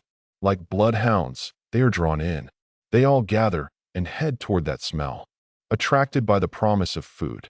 Desperately, they enter the dark tunnel, the darkness enveloping them like a heavy cloak. While walking, They encounter some spider webs, signaling the presence of dangers ahead. With long strides, they continue forward, determined to discover what awaits them in the shadows. The creatures were thirsty for a bit of blood. Inside the tunnel, a peculiar creature approaches. It clings to the body of one of the beasts. After some time, it stings one of them. The poison runs through the monster's veins, causing the others to become extremely agitated. Its mouth opens, revealing its enormous teeth. The creature begins to receive numerous bites all over its body, its agony becoming evident with each attack. At that moment, the protagonist appears in the dark, emerging like a determined and relentless shadow. In his hand, he holds a level 3 mosquito, the key to the transformation that was occurring. It was he who was controlling that transformation, using the power of the insect to turn the tide in his favor. His arm is ready to unleash numerous webs. With a smile on his face, the character was extremely powerful. The royal item. Meanwhile, the creature was being torn apart, its form disintegrating under the attack. Watching the scene, he was amused, a satisfied smile forming on his face in the face of destruction. He sent more mosquitoes into the midst of the beasts, and they attacked each other, making his passage much easier. The mosquitoes stung all the monsters, creating a commotion that made the situation even more chaotic. Soon after, the situation spiraled out of control with screams and attacks echoing throughout the environment. The beasts tried in every way to enter the tunnel, their desperate attempts increasing the tension in the air. His plan was to make them fight among themselves, feeding off their rivalry and continuing to devour each other. Before receiving the mission, he was experimenting with his familiar skill when he learned something new. Although there are limits to how many things he could have under his control when it came to small beings like mosquitoes, he discovered he could have more of them compared to smaller beings. Moreover, the mosquitoes that died from his poisonous blood, which were affected by his familiar skill, came back to life with a slight resistance to poison. That situation was already under control. Thus, he could deal with those level idiots. It was lamentable to see such strong ones without brains due to its various exits. That was the perfect place to wait while he dealt with ghosts. The character could stay there the entire time and survive for 48 hours. However, his expression changed when he noticed something. The boss fell to the ground looking extremely weak. His subordinate rushed to see what had happened. Dizzy, the protagonist felt weak upon realizing that the mosquitoes had drained too much of his blood. At that rate, he wouldn't last long since they were taking more blood than expected. The new solution would be to look for another method, an alternative that could change the course of the battle. Meanwhile, the subordinate carried his boss, demonstrating loyalty even amid the chaos surrounding them. But he noticed something strange coming from behind, a sense of danger alerting him to what was to come. A sharp sword could be seen among the webs, glinting threateningly and promising an imminent attack. Apparently, someone was cutting the webs and approaching them. Pushing his friend, he asked him to stay out of the way. Those creatures had noticed it was a trap. Perhaps that was no longer the ideal plan. Preparing for combat, his gaze revealed extreme concentration. With a dagger in one hand, he asks Kursanen to stay out of the way. However, two glowing green orbs are observed from the darkness. The protagonist does not understand who they belong to. Shortly after, those lights multiply. Upon realizing the number of adversaries he would face, he becomes a bit desperate. In the darkness, the eyes were many, suspicious. He does not understand how there were so many enemies, the quantity surpassing his darkest expectations. Moreover, the creatures kept multiplying as if they were an unrelenting plague with no end, until a person in military clothing appeared in front of him, bringing a sense of distrust. Immediately, he thinks it must be a soldier, but he remains prepared for combat, his determination firm in the face of the unknown. The enemy does not reveal his face, remaining in the shadows, creating an air of mystery and threat. The protagonist waits patiently to see what would appear, attentive to every movement around him. The soldiers reveal themselves as numerous undead rising from the darkness, increasing the tension of the situation. Now he understood what kind of battle lay ahead. It was a level 22 zombie, the hungry one. Slowly, the creatures continue to draw closer. The zombie commander orders them to capture the protagonist. At that moment, they would come after the boss. Suddenly, instead of walking slowly, they begin to run. But with his items, he is already preparing for the fight and starts to launch webs. And he knew it would be too easy if it were just the ghosts. His weapon hit precisely the brain of one of the zombies. The short blade bathed in legendary blood had a special effect where the user could inject blood into the opponent. Holding the opponents with his real ones, he realized they must be starving since they were quite thin. The zombies thought of nothing but eating. Upon receiving blood from the hero, the hit zombie became a target for the others. It created the perfect opportunity for him to escape. Angrily, the commander realized how foolish his soldiers were. While they devoured each other, the man was fleeing. When one of them noticed his exit, he realized he was in trouble. Quickly, he tried to climb the stairs. The commander ordered his men to catch the boy. Without looking back, he continued climbing the stairs. A lid stuck to the ground began to move as if something was about to emerge. With vibrant energy, the lids were thrown away, creating a thunderous sound that echoed through the environment. With force, the hero tried to escape the hole. Determined to face whatever followed, he walked away, hoping the zombies hadn't followed him. Noticing the landscape, he saw items shining all around. They were at the same level, but they had military training. Thus, it might not be possible to reason with them. Since they used to be human and had become mere undead, they already saw what delicacies the yoga could offer. Now under their control, screams could be heard in the darkness. With each passing minute, the noises intensified, creating a cacophony of terror around him. The protagonist knew he couldn't talk to the zombies. Communication was impossible in the face of insatiable hunger. Like a precise shot, a bullet came towards the boy, cutting through the air with deadly accuracy. His leg was hit almost instantly, the pain exploding and making him stagger from the impact. Realizing the attack, he twisted even more. He supported one of his knees on the ground and tried to stay firm, fighting against the pain that tormented him. The zombies boasted about hitting him with just one shot. Celebrating the small victory amid the chaos, he decided he would save bullets to avoid waste. Aware that every shot counted in this battle. Nervous, the hero didn't know how to free himself from that situation, feeling the pressure increase with each moment until he felt a very intense and powerful wind. Looking up, he began to reason. He noticed that the surroundings had gone quiet out of nowhere. Thinking a bit, he remembered the blood, realizing that this could be his only salvation. Nervously, his eyes showed an unexpected fright, reflecting the gravity of the situation he was in. Voices could be heard coming from afar, an echo of hungry creatures approaching rapidly. They were those who were getting closer, even hungrier, drawn by the smell of blood that permeated the air. At that moment, the protagonist would be unable to survive in an open place like that. Looking at the system, he realized he had only 46 minutes and 46 seconds. Even though it was less than an hour, it was enough time for the creatures to kill him 100 times. One of the soldiers reported that all the zombies had come out of the sewer. The system informed that the boy's health had fallen below 10% and regeneration would begin now. The captain of the dead wanted to ensure that the boy would be easy to eat. Apprehensive, he didn't know how to defend himself from so many attacks at once. On the other side, the beasts were coming towards him, their eyes shining with insatiable hunger. The zombies also watched him with extreme desire, the need for fresh meat evident in their movements. He was caught between the two groups, feeling the pressure increase and the need to act quickly. Taking something from his pocket, he bit into something with the strength of his teeth. Standing in the middle, he didn't know what to do, feeling the pressure of the situation rise around him. After eating that piece of stone, a strange sensation began to spread through his body. A warning showed that the mana from the crystal stone was flowing through his body, revitalizing his energies. In the end, the mana was completely restored, giving him a new breath to face the challenges ahead. Noticing the proximity of his enemies, he prepared for domination.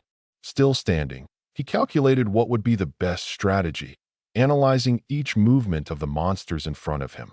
Meanwhile, those terrifying monsters advanced, their intentions clear and threatening. They threw their bodies at the boy, creating a wave of terror that forced him to act quickly. but he seemed invisible because the zombies went towards the spheres. Hungry, they bit into his entire body. A fight began between the two groups. The protagonist was not exactly controlling the monsters. Everything he did was to take all the ghosts bitten by his mosquitoes and amplify the scent they emitted. In that way, the undead are attracted to the ghosts since they are larger targets to deal with. Seeing the destruction caused, he remains quiet. He wonders if humans before the devastation had witnessed scenes like that regularly. GPT-40 Mini. He imagines that hell would be like that, surrounded by creatures and threats at every moment. While he was lost in thought, a blow comes in his direction abruptly, breaking his concentration. Turning around, he realizes it was a gunshot, the bullet slicing through the air with deadly precision. The commander was controlling some of his men with weapons drawn. Apparently, the domination had no effect on those others. After thinking for a moment, he understands the problem. The men were too far away for the spell to work on them due to the activation range. The commander gives orders to the soldiers, his firm voice echoing over the noise of battle. With weapons equipped, the shots were automatic, creating a symphony of destruction around him. Upon ordering fire, they all begin to shoot, the coordination among them demonstrating rigorous training. A beam of light comes toward the corpses, illuminating the scene with a blinding and devastating intensity.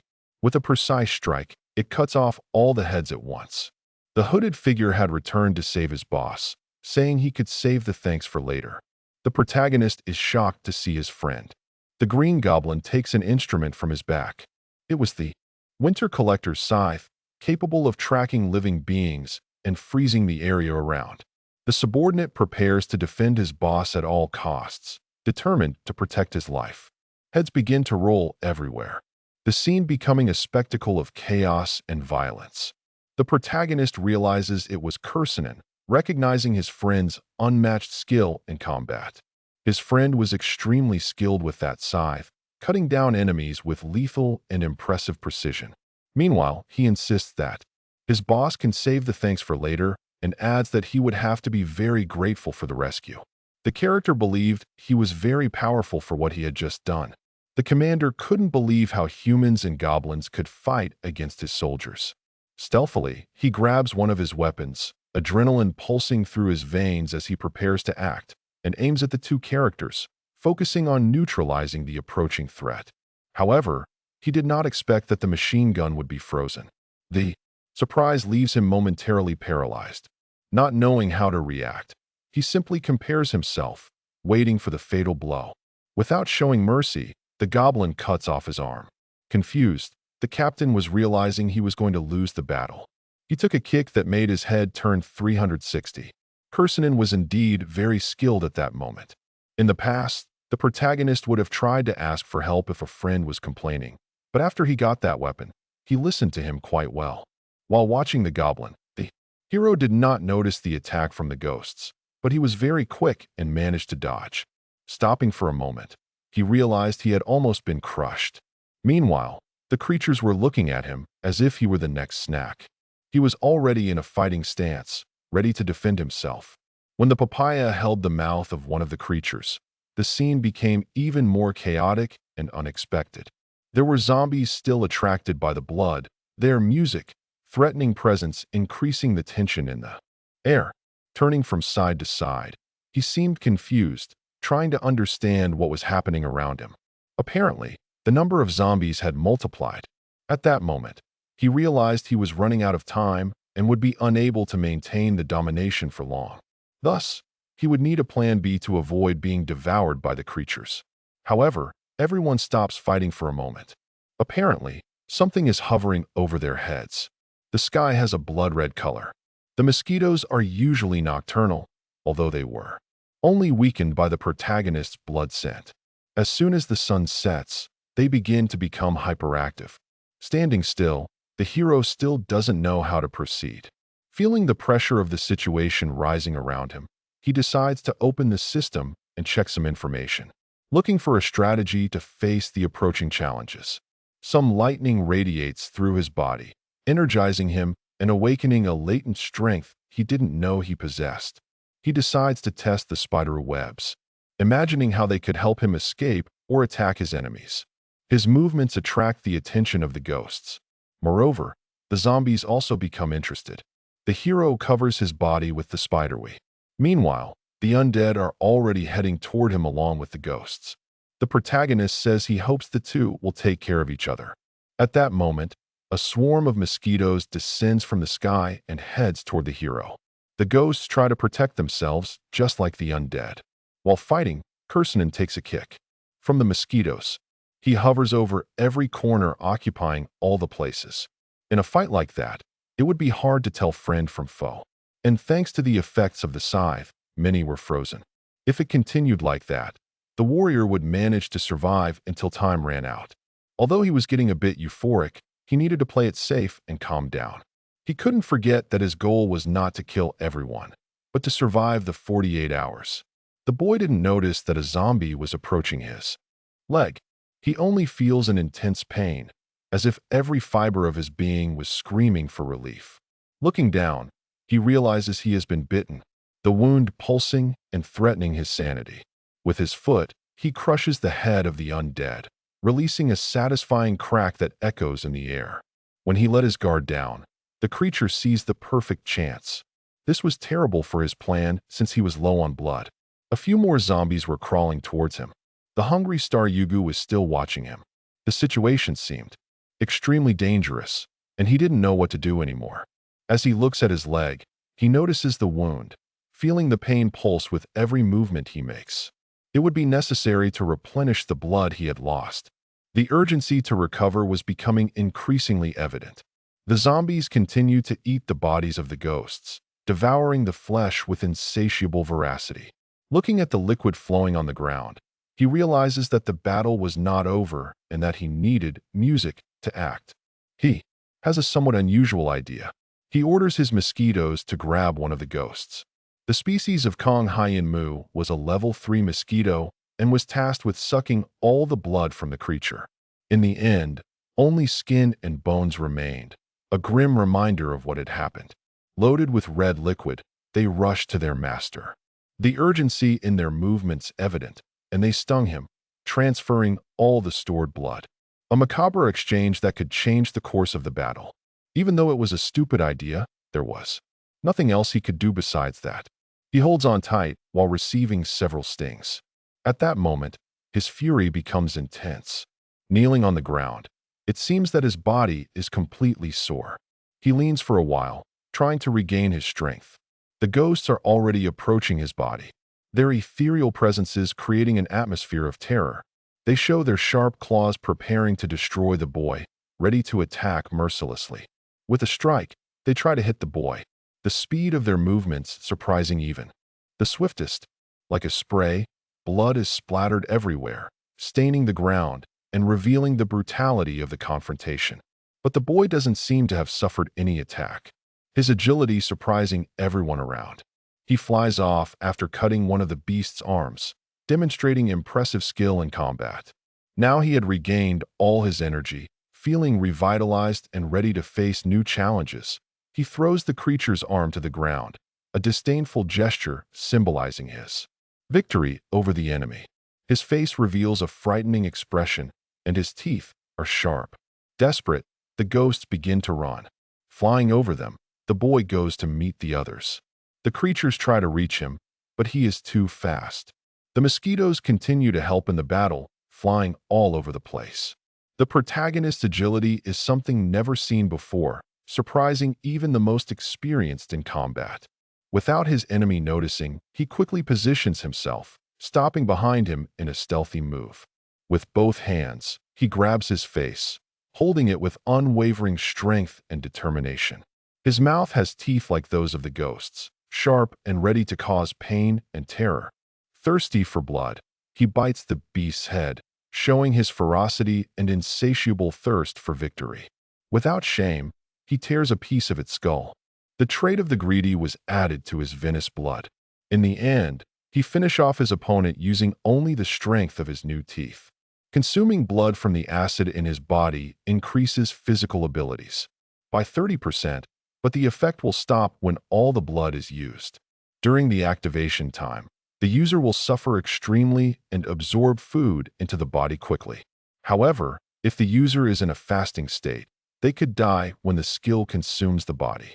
Although it may sound good for a diet due to the fact that the user also loses muscle, it has no merit. That skill used his physical body as a cost to strengthen itself. Thus, it uses the nutrients from his body to become stronger.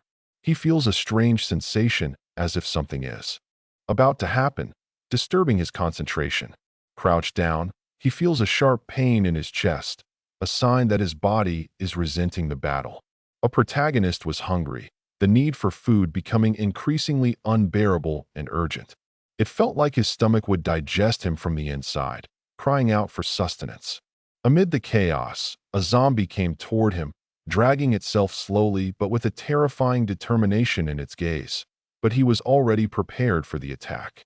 His arm positioned, he held the zombie high with his hand. The strength in his body was staggering.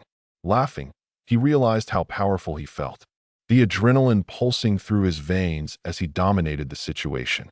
Now more stars were watching him, like the Conqueror, the Whispering, the Monstrous. All of them were paying attention to the boy, and he would give people a pain worse than death, making them submit to him. Those stars watched everyone from above. At that moment, he had a question. He wanted to know what the stars thought of him, seeking validation amid the chaos. Showing all his powers, he unleashed lightning and thunder, illuminating the darkness with impressive energy.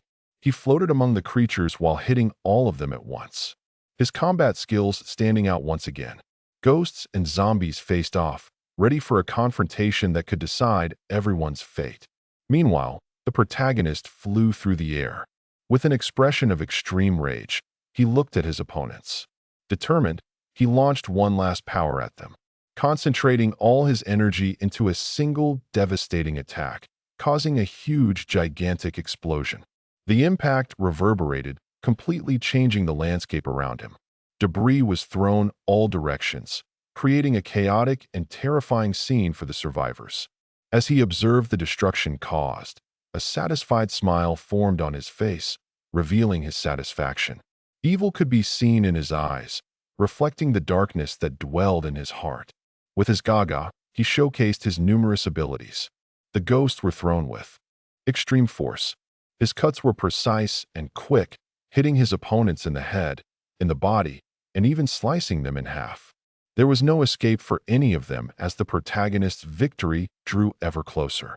Even so, the monsters did not give up attacking him. With a precise strike, one of them managed to hit his face, surprising him with the force of the attack. He was thrown backward due to the impact strength. Feeling the gravity of the situation in his body, and he fell to the ground rolling back, trying to recover and get back up quickly. Hurt, he felt a bit of pain from the blow received, but his determination remained intact. Hearing something, he realized the monster was coming toward him. He jumped precisely toward the boy, trying to hit her. With his hands, he drove his head into the ground. All the other creatures were around, creating some kind of power. A hand with extremely sharp claws was revealed. The protagonist tried to curse his opponents, but realized he was losing the fight. Blood began to flow from his body. While the monsters were thirsty to end his life, the monsters plunged their hands into the protagonist's body. He felt all the worst pains in the universe. He could do nothing to escape that situation. On top of his body, the creatures completely devoured him. His blood draining from his body, forming puddles around him, highlighted the gravity of the situation. His veins were completely dry, as if life was being slowly drained from his being. However, he flashed a dreaded smile, challenging death and showing that he had not yet given up. Upon noticing the perfect chance, he bit into the body of one of the ghosts. He clung to the skin with his giant teeth, displaying a ferocity that impressed everyone around, and he tore a piece from the enemy's body, savoring the victory in a brutal and bloody manner. He would not lower himself to those corpses, for his determination made him superior to that situation. Determined, he would tear them all apart limb by limb, without hesitation, in search of his revenge. With immense fury, his eyes revealed all his rage. The undead and ghosts were trying to reach him, but he ripped them in half and cut their bodies. With his powerful weapon, he held the heads of his enemies and crushed them as if they were watermelons. He was just one against all the opponents.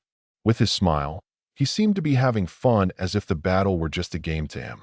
More attacks were launched from all directions, creating a chaos that made the situation unbearable. At the end of the battle, only the bodies remained, silent, witnesses to what had occurred in that place. Music. Apparently, everyone was dead and fallen, leaving a trail of destruction and despair around. The zombie thought that none of them should have shown up. Although they had decided to bring the entire squad due to the invitation received, all were killed by that gluttonous bastard. The last undead tried to flee, even without its legs. Curiously, he asked what its name and rank were, but the boy doesn't want to answer anything. He just wants to destroy everything in front of him. At that moment, the zombie realized it was his. Quickly, the boy walks towards him. Meanwhile, the character begs him to have compassion and to stay away from him. He holds one of the weapons and aims it at the enemy, but it remains frozen, unable to fire. On the other side, he finds a sharp claw and decides to use it. He tries to land a non-protagonist blow. He manages to tear his leg, leaving him weaker. Unable to stand anymore, the warrior tries to approach the soldier. While he pleads for him to stay away, the boy pays no attention to his request. With his skillful strikes, he tears the opponent's arm, showing impressive dexterity in combat. His teeth are extremely sharp, glistening in the light, ready to cause more pain. And they head towards the enemy's face, threatening a potentially devastating attack. He rips off his nose without showing any difficulty. He was determined to finish off that undead. A warning shows that the mission at the bottom of the pyramid has been completed, and he would be rewarded with a golden box. After some time, the curse of hunger was deactivated. Lying on the ground, the boy was missing a leg. He activated his powers to absorb a fragment of energy that floated around him. Looking up, the moon seemed too pink, illuminating the scene with a surreal light. Tired from the battle, he lay on the music ground, feeling the weight of exhaustion in his body. Breathing calmly, he was still hungry, the need for sustenance weighing on his mind. Opening the system, he realized there was still some time left. Looking around, he noticed the destruction he had caused. Even though he was dying of hunger, what he did was dreadful. Closing his eyes, he tries to rest a little. As hunger advances, he realizes he was on the brink of death. A loud sound plays, and he composes himself, trying to understand the source of that unexpected noise. As he lifts his head, he carefully observes what was happening around him.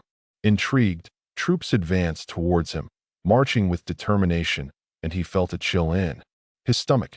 He was surprised to realize what it was about, as he hadn't expected this situation.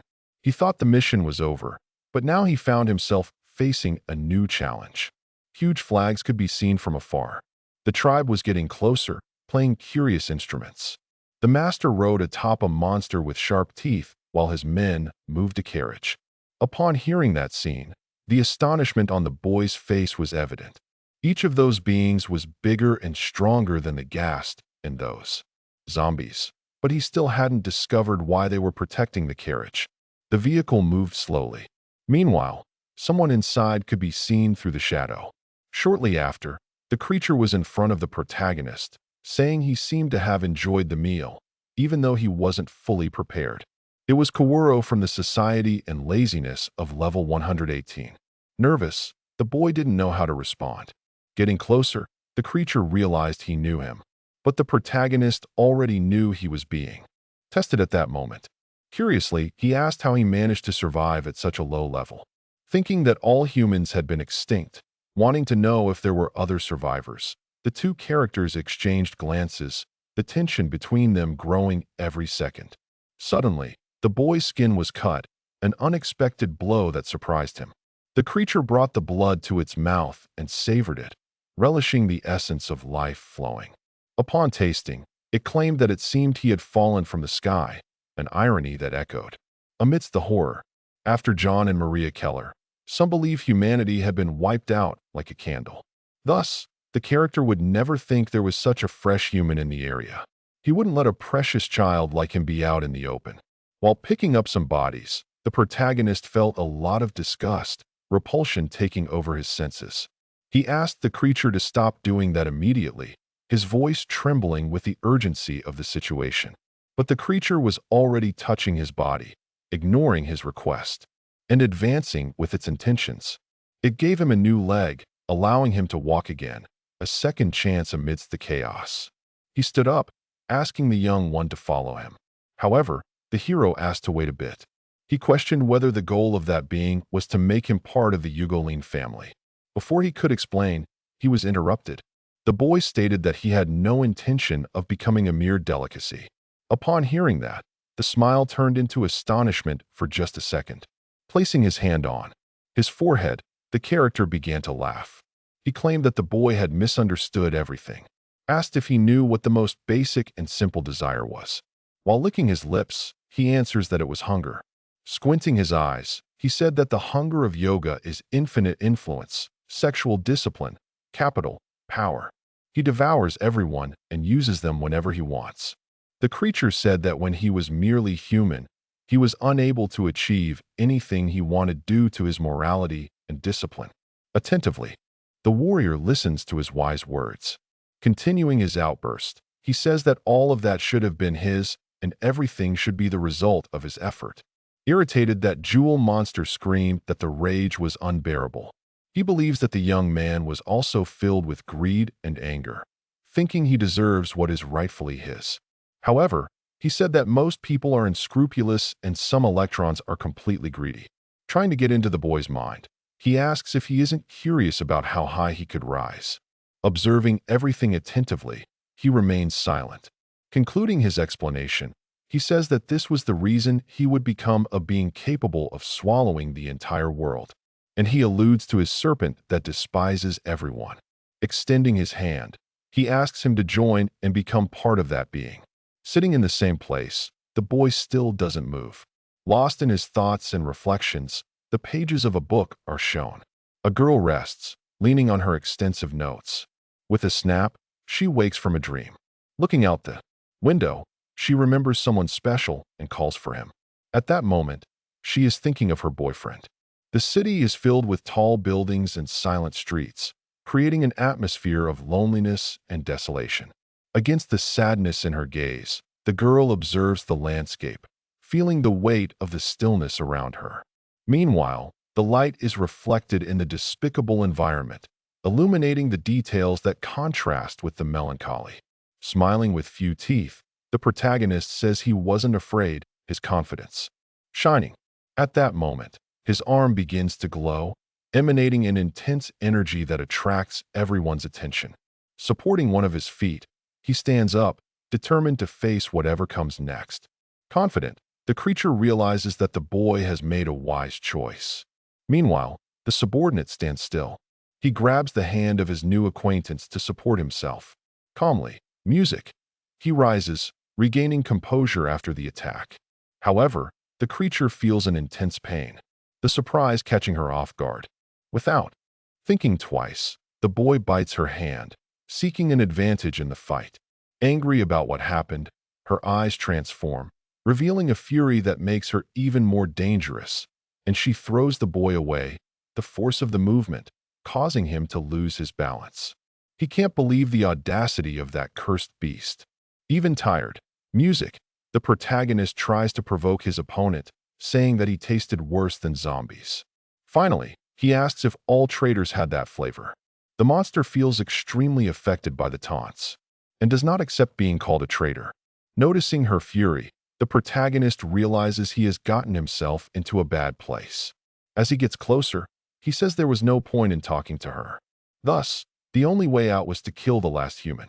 But the hero couldn't die. A variable is needed in the game they are playing. The star had said they needed a new player, and everyone was looking for a good solution.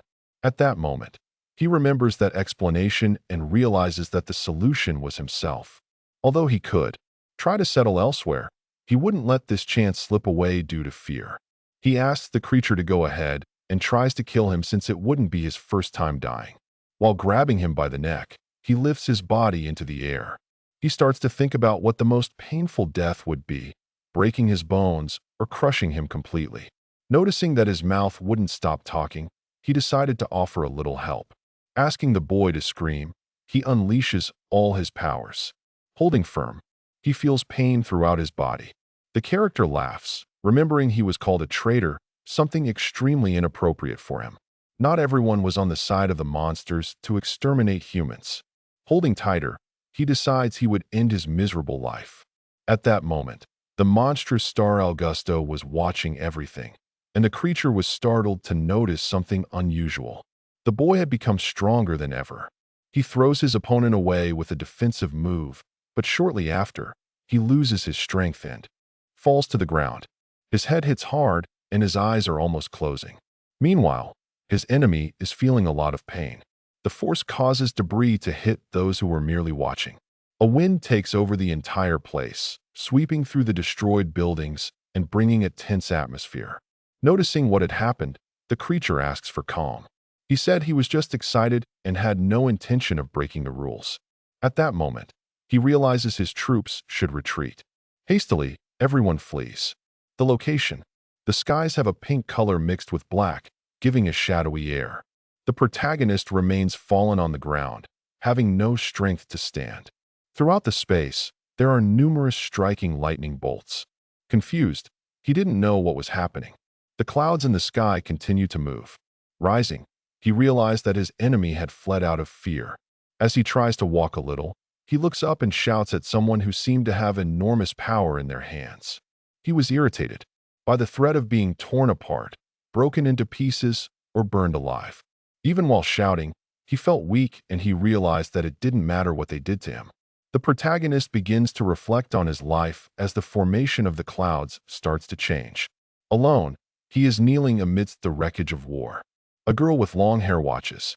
Her name is Yum, and she is extremely happy to see someone. Smiling, she said she was glad for his return. Remembering the girl, his eyes sadden. The girl with wings asks if the butler was awake. Showing her leg, she asks to see the bite. She came to find him thinking it was all over. However, the man's eyes were shining green and he simply bit. After he had said the consciousness, he remembered nothing else. Finally, the fairy claims she made sure to eat beforehand. Trying to forget what had just happened, he was interested in seeing how many rewards he had received. Looking at the system, he is surprised as the screen reveals something unexpected. It was a gift box yoga, glowing with a mysterious and intriguing aura. Music. A light comes towards his eyes, momentarily blinding his vision. That was a platinum card promising powers and rewards that could change his destiny. He had never seen a card that wasn't silver or gold. Again, the light undergoes a transformation. The two try to protect themselves as best they can. A blade appears in the room. Observing the object, he realizes that the gift was quite disappointing, but he decided he shouldn't be disappointed yet since he had received a platinum card found in a gift box. Looking closer, he confirms it was a common and authentic gluttonous sword. According to its special effect, it absorbed sacrifice weapons and gained their effects. That sword had been used by people of authority like Elder Mahero, a direct member of the Star family. He asks Renian's opinion on the new object. He decides to sacrifice the short blade stained with blood. Bringing the two weapons close, he hopes something will happen, but everything seems exactly the same. Disappointed, he realizes he was being quite foolish. He tries to offer the blade as food for the sword. Noticing a different spark, the instrument opens, appearing to have a hungry mouth. It breaks the blade in half, and the protagonist is startled. Desperate, he doesn't understand what is happening. In the end, that sword had modified and taken on the appearance of the blood blade. After that transformation, the system changed the sword from common to legendary easily. Everything had a high rank, pleasing the protagonist. Changing the subject, he realized he could become stronger with that thing. Renayan pays attention to his words. Smiling, she says that seeing her butler happy also made her happy and hoped he would become tastier. Nervous, the boy doesn't know how to respond. Now he would have to visit another place, a place he had been thinking about returning to. A lit candle illuminates the environment. Walking down the street, the character carries a box in his hands. He is determined to reach the location. He says that taking the items from the deceased person and just leaving was something weighing on his conscience. Sitting, he thinks about life. It would be great if there was some way to identify that person so he could raise a tombstone, since staying until the end could mean they were rankers. At that moment, he begins to remember everything he had faced. The hungry had the intelligence of humans, but would attack just at the sight of human flesh. The other creature had joined the monsters and commanded them all. The human Kawaro.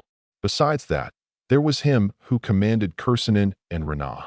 With some doubts, the protagonist begins to think he wasn't so different from the others. Regaining his consciousness, he presumes he is not like them for not giving up his sanity for greed.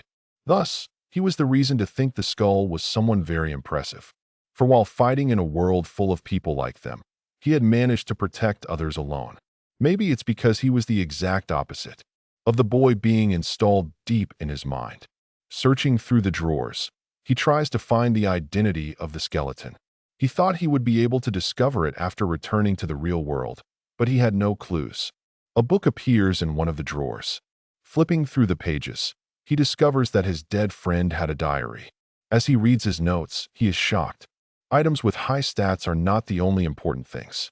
Even a book with substantial information is valuable as it can become an item that can change the world. Opening the book, he makes a significant discovery. All the information from the first dungeon to the end of humanity was contained within it. He closes the book and heads out of the room.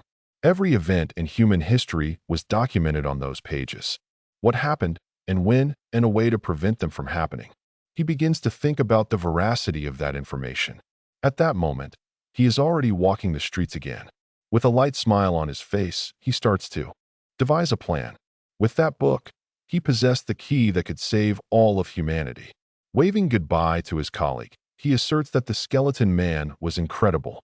Thus, he decided to put his last regret to good use, not wasting the valuable information found. What he held in his hands could change everything. The young man's priority was to save humanity from that hell. The sun rises on the horizon, and the rays pass through the branches of the trees. In the forest, a woman calls from Maru but receives no response. She asks him to come back home. With no answer, she begins to feel scared. A hooded figure approaches stealthily. Frightened, the woman asks if it is Maru. She sees someone hidden among the foliage. The figure reveals its face with shining eyes. After witnessing that scene, the woman starts to scream in fear, thinking it is a zombie. In a restaurant, two characters laugh. After hearing the funny story, the girl asks how he was dressed to be mistaken for a zombie. The man does not find the situation funny.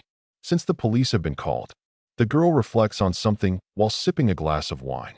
She wants to know why he taught her to use money. In the present time, people like to be extravagant, buying luxury products and cars. One thing the girl liked about her companion was that he thought differently. They toast to celebrate the highest experience while the character says he wants to live like a minister. Intrigued, she thinks he believed things were superficial. However, he thought that only those who had experienced something like having to work hard to earn money should be able to criticize. With each passing moment, the girl becomes more enchanted with him. Being honest, the protagonist desired a life of a magnate, but not through the wrong paths. He had a rough side, but would not take advantage of the loss of his parents. He believes nothing would have changed if his parents were alive. Amazed, she says he was the best person among all the men she had known. She feels jealous thinking that the graduate student had many dates. She did not believe she would have so much free time to visit restaurants like that. She explains that when he doesn't call, she usually stays overnight at the lab. Moreover, the girl's professor was someone peculiar for sending students to be collectors for corporations. Changing the subject, she informs him that she did research on the amount of mana needed to rank up. Looking at his system, he says it is hard to access information. Upon opening the page, his eyes catch something strange. His rank showed exactly level 26, which made no sense since he had been stuck at level 20 for a long time. The girl returns to talking about the results, but he feels a bit lost. She wants to know why the protagonist's user skill rank was marked as non-existent. The character does not understand what that meant. He wanted to know if it was something good or bad, but it didn't work that way. A star begins to shine in the sky. Meanwhile, Kursanen defends himself with the scythe. He cuts the creatures in half, dividing their bodies into two parts. In place of one of his hands, there is a hook. His muscles begin to double in size. His clothes tear as his body grows. She was about to be knocked to the ground. The goblin lets out a terrifying scream. Now he was at level 27, becoming a hobgoblin. The creature is frighteningly immense with muscles all over its body. The lights of an apartment remain on. Some books are scattered on a table. Concentrated, the protagonist reads one of them. Coming out of the shower, the girl informs that it seemed to be German. Due to his language skill, he could read it, but even so, he couldn't understand it. Prepared, the girl had already prepared a copy of the summary for him. She explains about bacteria and viruses. While the character pays attention to her words, pointing to something on the sheet, she informs it is the blood and crystal accumulated in his danton used as indicators to estimate the rank. 1 star is the shape of a needle, but 3 stars have the shape of a triangle. However, the boy's crystal was circular in shape. That shape had never been seen before, only in the case of monsters. Hearing that word, the boy becomes scared. Shocked by the information, the boy starts to compare himself to a monster and sweats cold. Even so, the girl says that AA was not a monster since everything else was like humans. The crystals were just the part that stood out, and the effect of mana on the human body is varied, possibly being of a special class. There was a rumor that there was a person with stars, and probably the protagonist was even better than him. Smiling with her eyes, she waits for his reaction. The good side of all this was that he was not a star. The message the human body awakened appeared even without indicating its rank. Curious, the girl asks how he leveled up so quickly, but even he didn't know what he had done. She still wasn't sure what level her colleague was at. Smiling, he claims to be at level 26. Thus, he managed to level up 6 times in just 11 days. The girl noticed something different about him, and the reason for that was the level change. Now, he was at a level that even she couldn't identify without help. She starts to think that maybe an assistant would be necessary, but he doesn't want any strangers around. The girl claims she hasn't told anyone anything. Even so, she believes others have discovered something. Curious, the boy asks who she was referring to. Not being sure, the girl thinks that the Sejong Institute might know something. Not knowing the place, he feels confused. It was the skill management department, and she had sent many emails with his data there. The announcement about the skill level this time must have been intentionally delayed due to OPA's exam results. She received some calls since he left and thinks the institute was doing that to divert attention. Taking his phone, he claims he thought it was spam.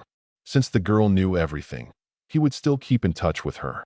Huffing a little, she agrees with the statement. He notices that she looks a bit sad, but he wanted to put that aside for now.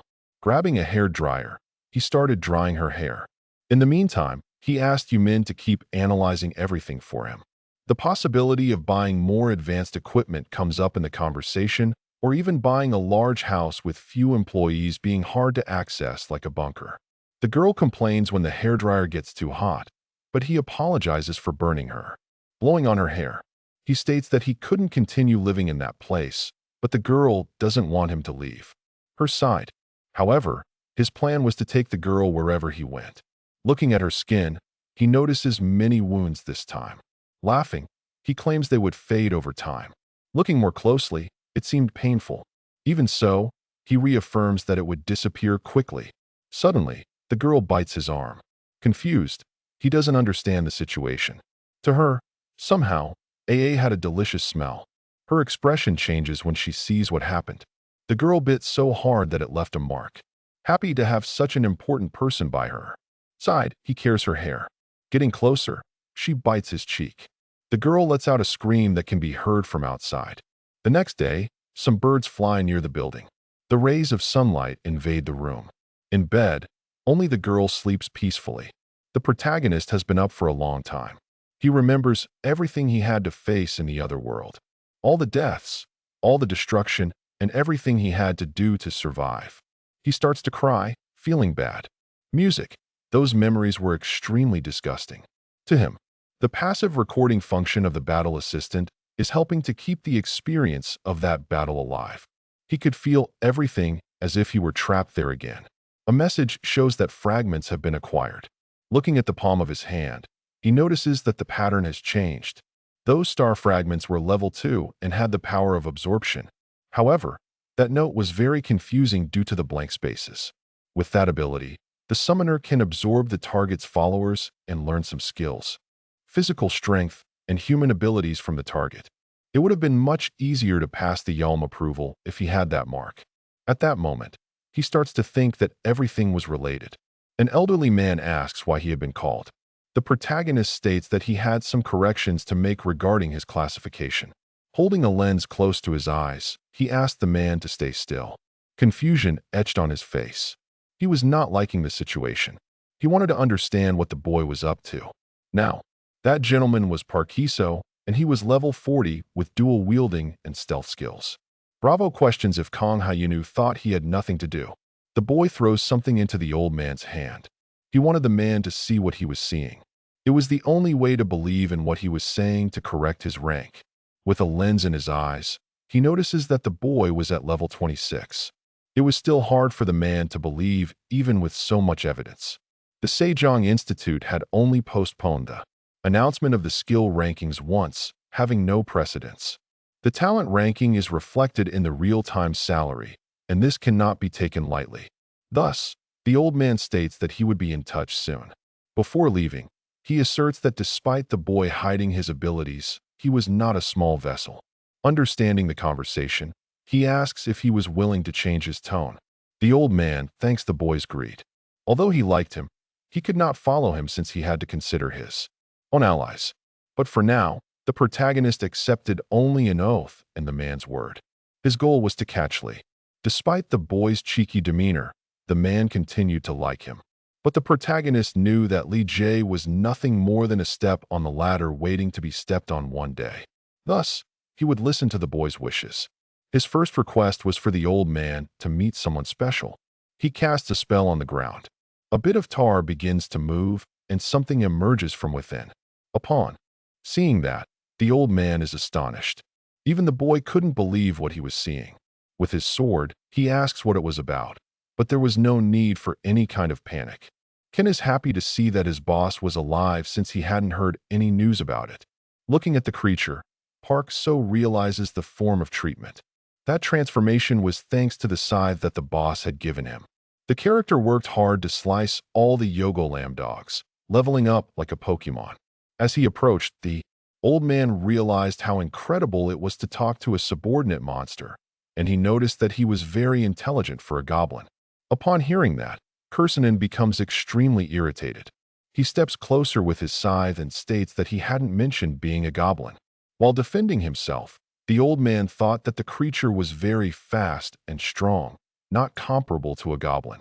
The woman to the side notices that the scythe was starting to freeze her sword. The protagonist asks his friend to stop, but he is not interested in hearing his orders. Ranting, he demands that both behave. The characters look at Kong Helmu and begin to calm down. Now, he wanted to know if the old man liked what he saw since it was not an ordinary goblin. At that moment, he decided to keep his sword. Curious, the hero asks how Noel was doing. With seriousness and concern, the man informs that he noticed he had gone through some problems. His request was to allow his friend entry into a certain place, but he would not take the monster with him, knowing that it could complicate the situation. The creature would only be sent to the location to fulfill its mission, specifying a bit more. The protagonist wanted him to send it to a dungeon. In the Hell scrapbook, the main characters died, but it does not mention who and when. As a result, it is written that the Earth comes to its end. If it is the most recent event, it happened from the Jolas and Mountain Dungeon to the Tide. The barrier broke in just 10 minutes. But somehow in the end, the corruption of the hunters is revealed, causing even more confusion. No one will be able to prepare for the other catastrophes that followed. However, that had not yet happened. Therefore, if Kong Humio wanted to catch them in advance, he should be prepared and would do everything his way. The old man informs that he did not know what type of monster he was associated with. But the protagonist is giving him a nice gift as a way of thanking him for his tireless efforts and hard work analyzing the landscape. Therefore, he would have to analyze if his profits were worth it.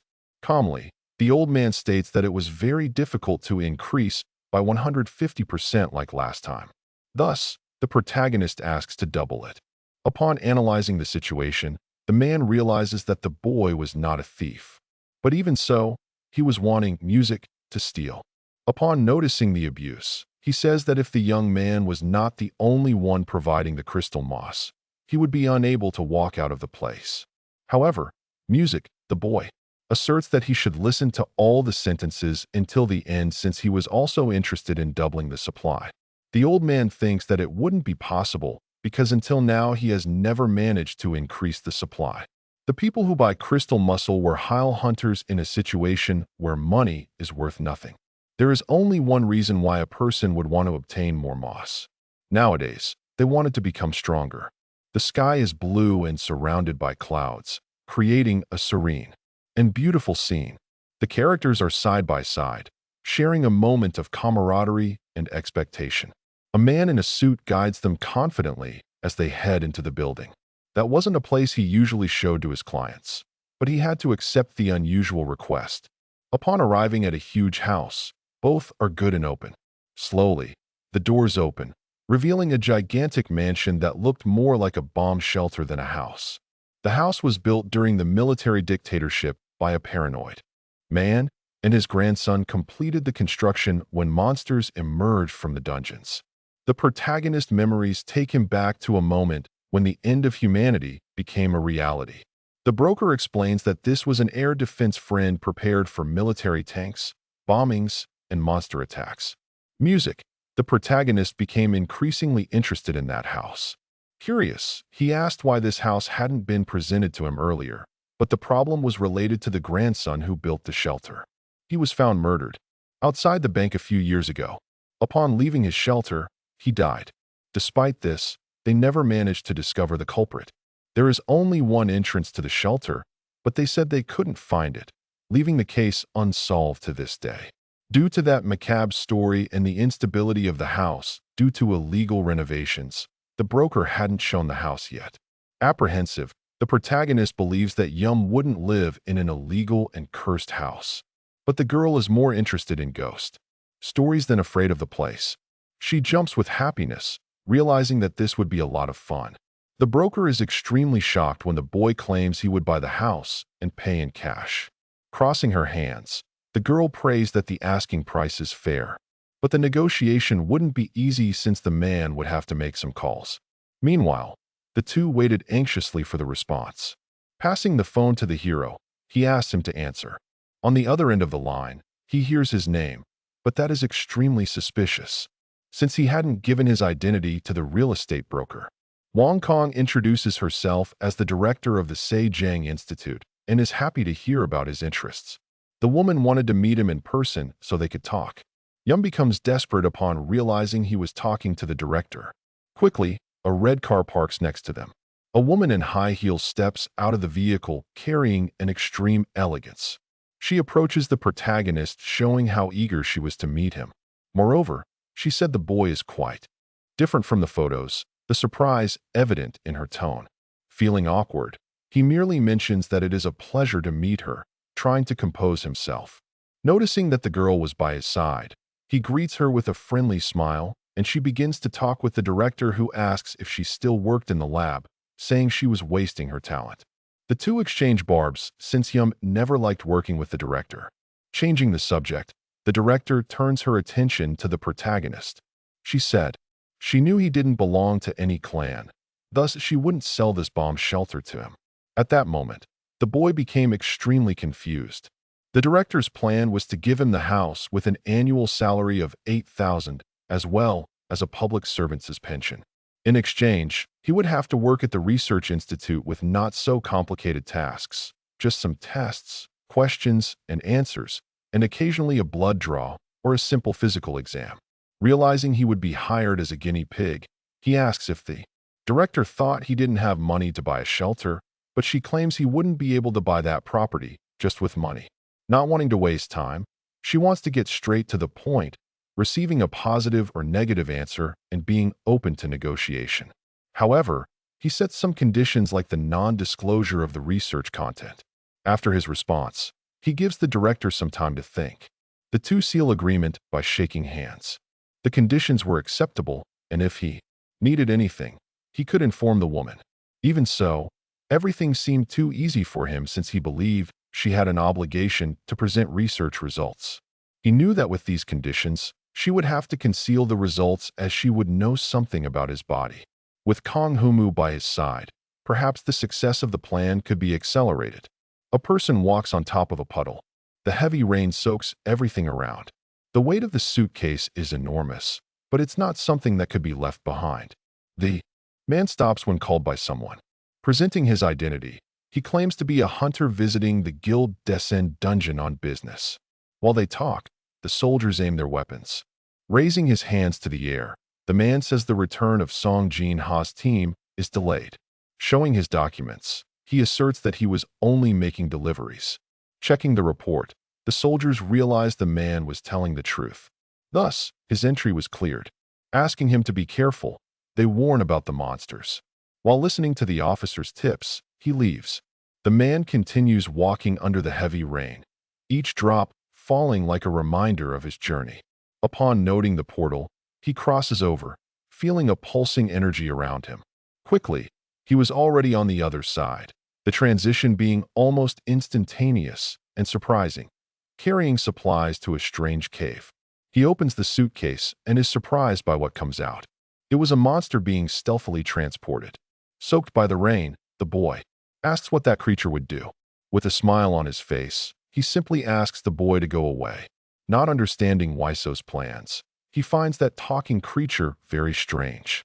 Taking the paper in his hands, he claimed he owed nothing more to the man. Then he tore it into two pieces. Soon after, he disappeared completely into the darkness. Kristen thinks that the monster hunter was very frightened. However, he began to hear noises coming from the darker parts of the cave. He had already been warned by Parkiso. Common hunters take a week to clear that dungeon. Finding humans pathetic, the monster picks up the scythe in his hands, confident that he would finish the task in just 3 days.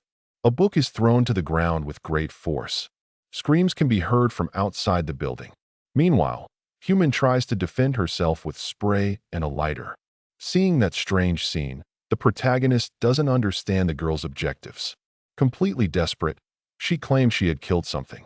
Those mosquitoes didn't die even after spraying with repellent, so she had to hit them with the encyclopedia and burn them. Desperate, the girl thinks that the method of the house must have died because of one of those giant mosquitoes. While lying on the couch, Kong Haimu said he was making some investments. Curious, the girl didn't know he understood that. Showing his phone, he asks her to take a look, but she is very confused by his investments. Desperate, she asks if a nuclear bomb was going to drop on Seoul since he had sold the blue chip stocks and not the others.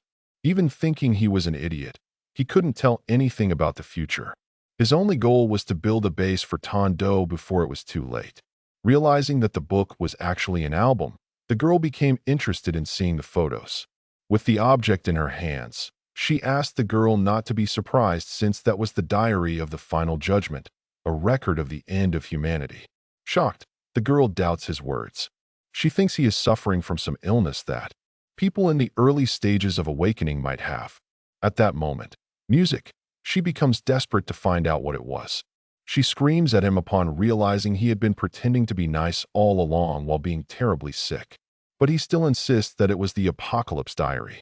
Laughing, the girl throws herself on the couch after hearing that ridiculous name.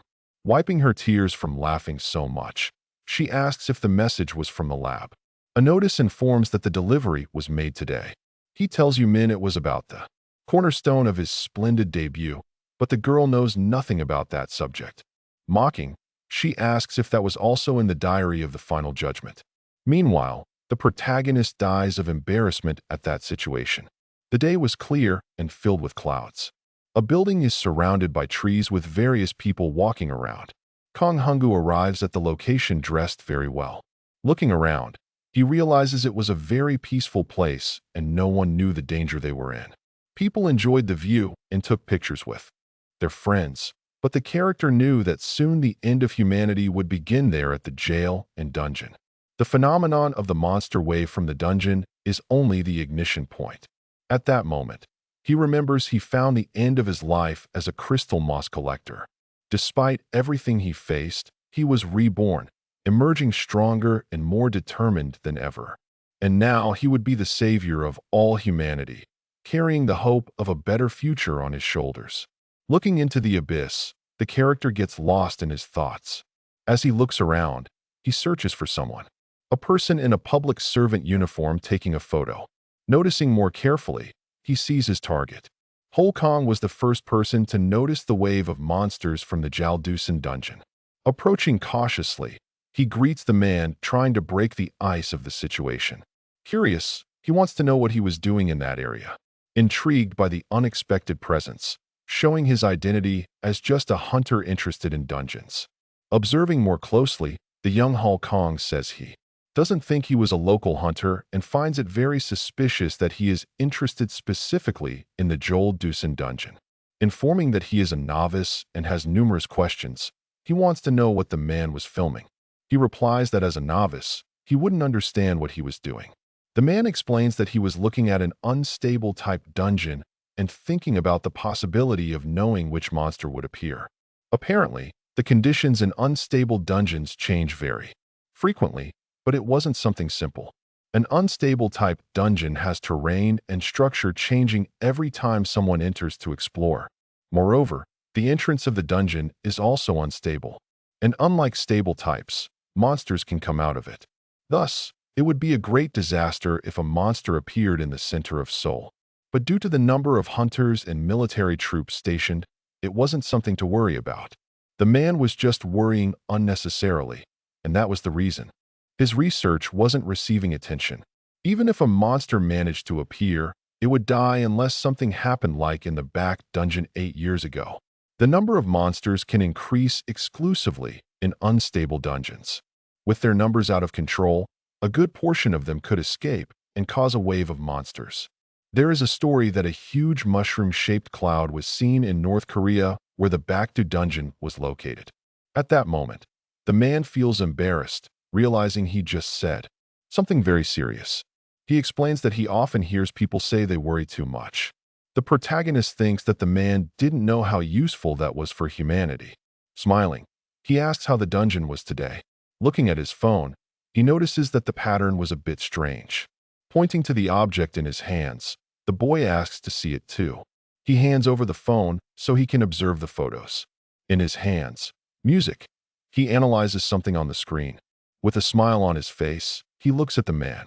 And while returning the phone, he says that one day Hol Kang's research will have great hope for humanity. Shocked, the man is left speechless, the surprise leaving him dazed. With the scene, the boy walks away, disappearing quickly into the crowd. The man stands holding his phone, his mind still processing what he just witnessed. Noticing a strange situation that just happened, he feels a restlessness, as if something was about to change. He looks through the crowd in search of the boy, realizing he hadn't mentioned his name to him, yet the boy knew him. A huge staircase has people going up and down. With the book in his hands, the protagonist knew it was the same as the photo he had just seen. Looking back, he senses the tension in the atmosphere. He was well prepared to take action. According to the records, the barrier collapsed 10 minutes after the occurrence of the wave of monsters. However, he was still being a bit premature. He was very early since all of that would happen in 2 months. For this reason, he let Kursanen wander through the dungeon, and it would be very difficult to get another opportunity. He knew that when the game officially started, he might not survive just being a hunter. Thus, his goal was to become a clan leader, seeking recognition and power. Passing by the officials, he concludes his busy day reflecting on the challenges he faced. He knew he had to be more than just that, much more than the imposed expectations. Nothing would be enough before reaching the sky. His ambition driving him to fight for great achievements. It should be enough if he could grasp the stars. Dandelion seeds fly close to my face. The wind blows the plants, leaving their traces wherever they pass.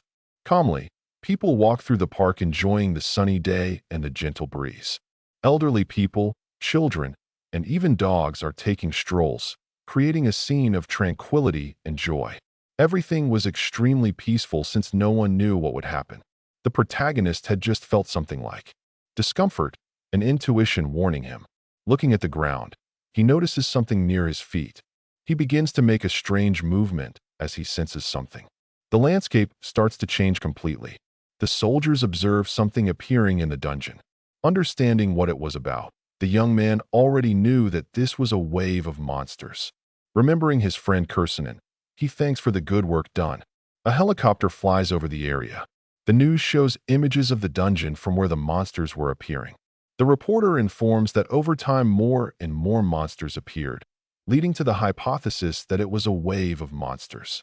The government and the Hunter Guild mutually took responsibility for the negligent management. Meanwhile, the soldiers were reporting the situation.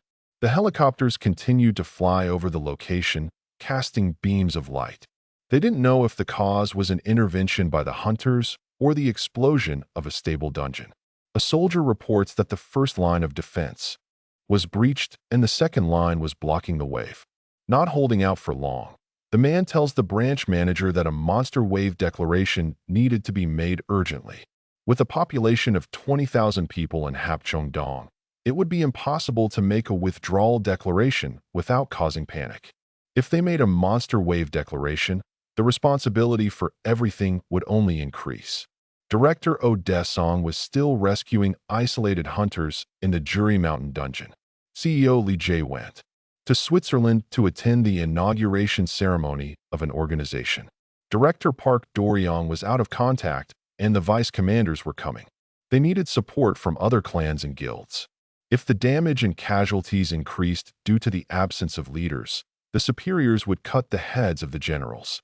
The news shows that the second line of defense was breached. At that moment, the man becomes desperate and asks the hunters to be prepared for battle. They would have to fight against the rat men, a type of beast. Music. Even though it was more complicated to deal with than orcs and goblins, he could still use his skill against them. Preparing himself, he cast the provoke spell. The rats began to scream as they tried to hold onto the wall. Due to the force, some fell to the ground, dazed by the intensity of the impact, while others charged into the attack, determined to continue the fight without hesitation. Despite the efforts, it was impossible to hold them back with just the soldiers' power. The cracks in the barrier began to become evident. After some time, the wall could no longer bear the weight and ended up being destroyed. Debor flew towards the general, the scene becoming chaotic in an instant. He was hit in the head and fell to the ground, the force of the impact leaving him dazed. A man stood beside him to ask if he was okay. Concerned about his state, not understanding what had happened, he declared that he was fine, trying to regain his composure and focus on the situation. His eyes widened upon seeing what awaited him. That was the feared boss monster, fierce and terrifying. It was a level 28 werewolf howling to provoke its adversaries. The rat men continued to spread out everywhere. The general thought that this couldn't be happening just now when they were without the leaders. A hand touched his shoulder as a form of comfort. Looking up, he didn't recognize that person. He called for Director Odesson, thinking it was him. Even though it wasn't the person he expected, the boy would take charge from then on. Confused, the general didn't recognize that face. The news continued to show new updates, filming the moment the protagonist approached. He didn't seem to be a high-rank hunter, but someone completely unknown. With a leap, he advanced towards his enemies, saying he would be the salvation of humanity. With his powers, he eliminated many ratmen at once. The smile on his face was evident as his plan was unfolding as agreed. The level 17 ratman wielded their swords. Laughing, he realized that those creatures didn't even have names, and even the trash-eating rats were at level 15 in hell, so he had nothing to fear. As the creatures advanced towards him, he didn't even worry.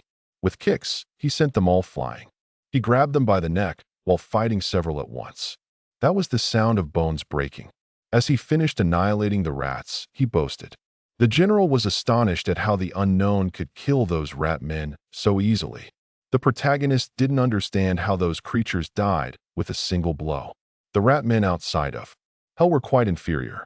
Meanwhile, he observed the werewolf from a distance. Casting his domination power, he thought he would have to complete his plan first. Blood could be seen flying everywhere. Even so, the boy seemed shocked by the ease of the fight. The guards were frightened upon noticing a movement. The werewolf approached to show all its abilities.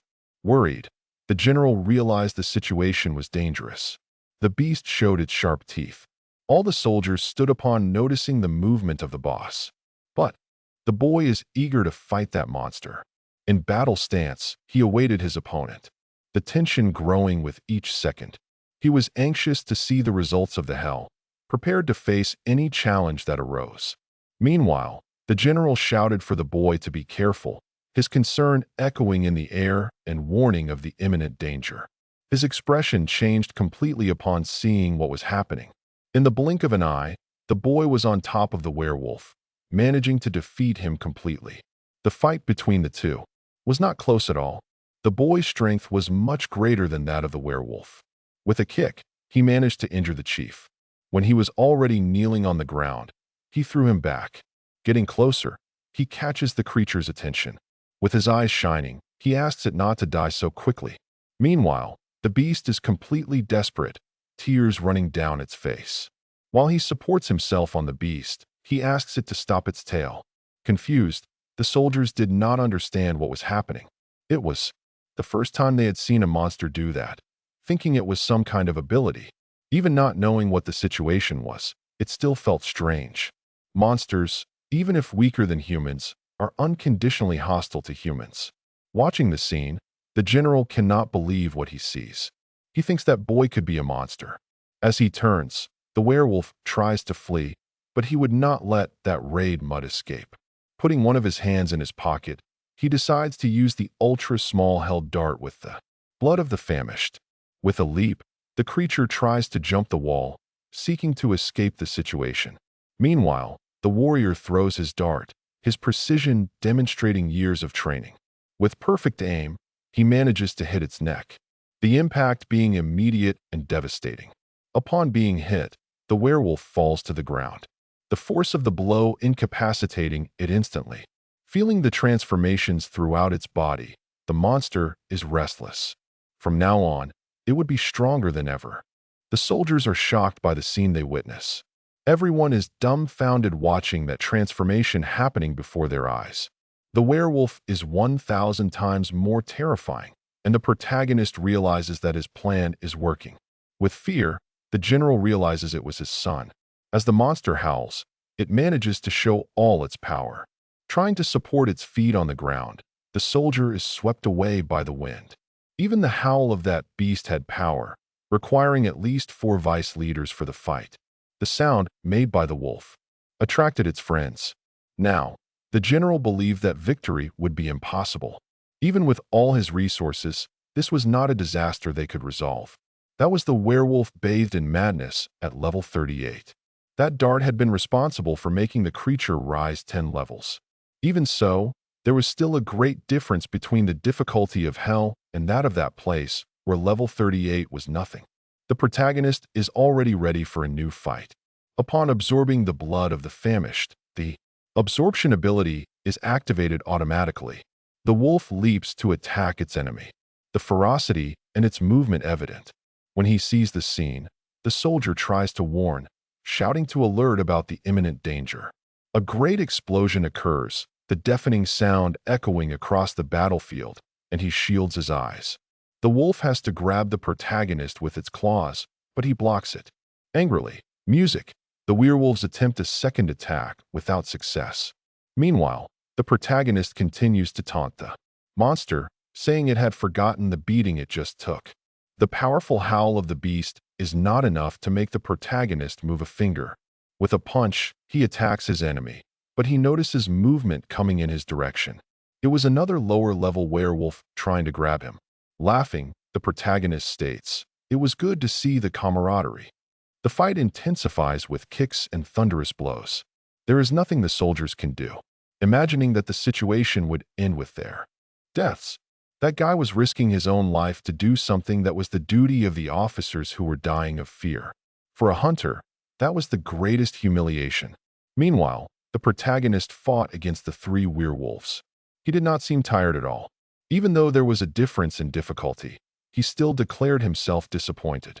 He asked the werewolves to try harder to fight against him. His goal was to make a brilliant debut, showcasing his combat skills. Suddenly, the level 38 werewolf receives a blow, the force of the attack surprising everyone. The general decided to join the fight, his imposing presence changing the dynamics of the confrontation. As he approached the boy, he asked if he was okay, worried about his state after the battle. However, the boy's reaction showed something unexpected. His eyes were shining with an intense red. He didn't want any interruptions in the middle of his fight. At that moment, the general thought the boy would attack him, but the boy tries to protect the general, hitting the monster behind him. Jumping over his shoulder, he quickly positions himself to strike. He grips the wolf's tongue tightly, determination in his eyes, reflecting the intensity of the moment, and he tears it out with an extreme blow of violence, the brutality of the act echoing in the air around him. Angrily, the boy is thrown back, the beast's head in his hands. The lower-level wolf feels sad upon realizing what happened to his friend. Seeking revenge, he goes after the protagonist, who jokes, thinking they were all part of the same family. But the monster can't take revenge since the young man's fury is uncontrollable. Now there was only one opponent left, the tension in the air palpable between them. With an air of superiority, the boy flashed a smile at the beast, confidently challenging it. All bloodied, he simply lowers his head as if preparing for the final blow. The wolf was hit by knives, arrows, and swords in the back. Finally, the soldiers entered the battle. With their weapons, they finished off the beast. They celebrate the victory against the monsters. Meanwhile, they observe the giant head of the level 38 werewolf. The men are tired and breathing heavily. In the midst of it all, the protagonist remains standing. Looking at them, he informs them that the wave of monsters is not over yet, and the rat man are escaping. Confused, the general doesn't even know what orders to give. Regaining his composure, he orders them to drive away the rat man and organize the lines. The boy gazes at the stars in the sky. Thinking he made a significant impact with his debut, he estimates it took about an hour and a half to defeat the creatures. The general approaches him. Removing his cap, he shows a tattoo of his clan. He appears as Kot Kong, head of the Gangbook branch of the omnipotent Lotus clan. The man's level indicated he was among the top 10% in the country. Thus, this was of interest to the protagonist. Shaking his hand, he thanks him, saying that thanks to him, many lives were saved. Thinking the boy was testing something, he doesn't believe his gratitude was directed at them. Looking to the side, the general is astonished. A news report was already showing that the situation had been resolved, and the branch general was shaking hands with the hunter who contributed the most. Suddenly, many microphones were pointed at the boy. Music. Everyone wanted answers to their questions. They asked him to dedicate a few words to the citizens who might have been terrified by the monster wave. Incident. Clearing his throat, he introduces himself as Kong Hyomo. He says that even as a new hunter, he will work hard for the citizens. At that moment, a multitude of arrows comes in his direction. For him, the situation was nothing bad. His past version in orphanages and the life of cleaning wastewater in search of crystal moss residues. They should watch because that was just the beginning. Laughing, the boy appears extremely embarrassed on the news. He talks about his abilities, comparing them to the much-used provoke. In the field, the comments online revealed divergent opinions from the public. One woman said it seemed to be something new, a type of insanity ability. Another man says it doesn't seem to be a single ability, but rather at least 3 types in combination. Experts discuss the possibilities of dual casting and multicasting of abilities. They explain that there is speculation that also says one can gain traits beyond abilities. There is also an extremely rare case where the ability is obtained by a hunter who reached level 50. They thought that the officially confirmed hunters with final abilities were only Lee Jeet and Odong in Korea. Meanwhile, the director of the institute watched the program, realizing how foolish it was. The protagonist had intimidated the rat man just with his presence, and that was the biggest problem.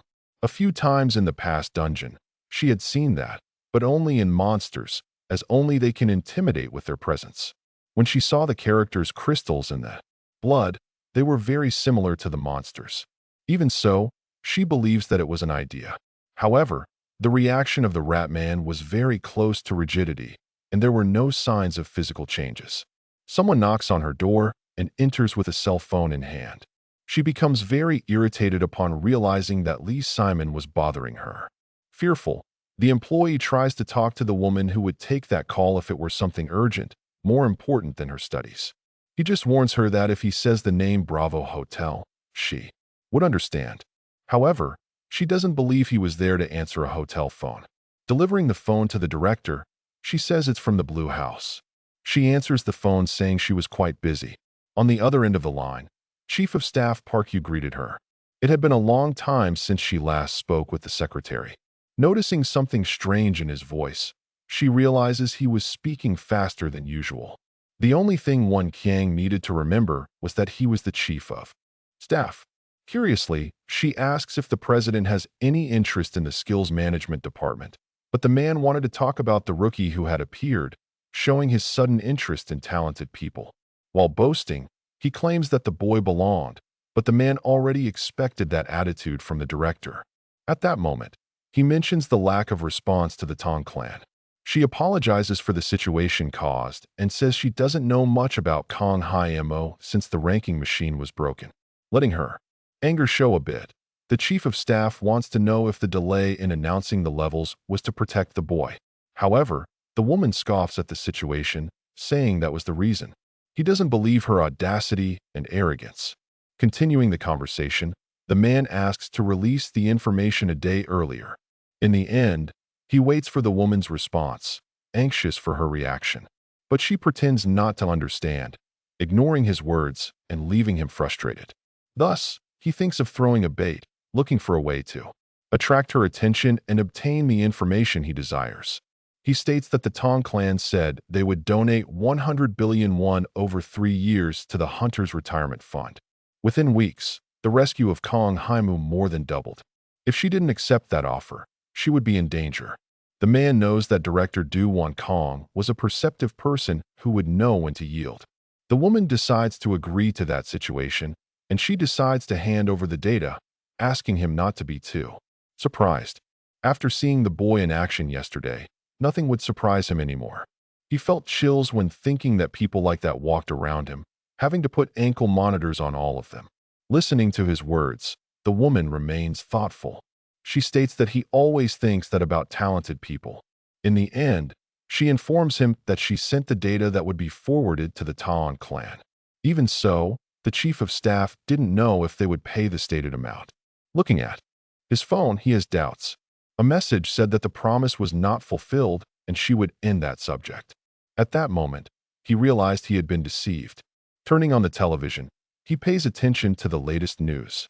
The results of the ranking, scores, and levels have just been released by the Skills Management Department. He feels immense anger upon realizing that the director had revealed everything.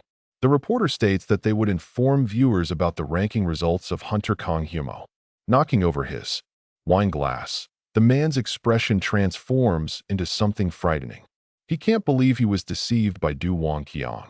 A little water flows down the drain, creating a soft sound that fills the room.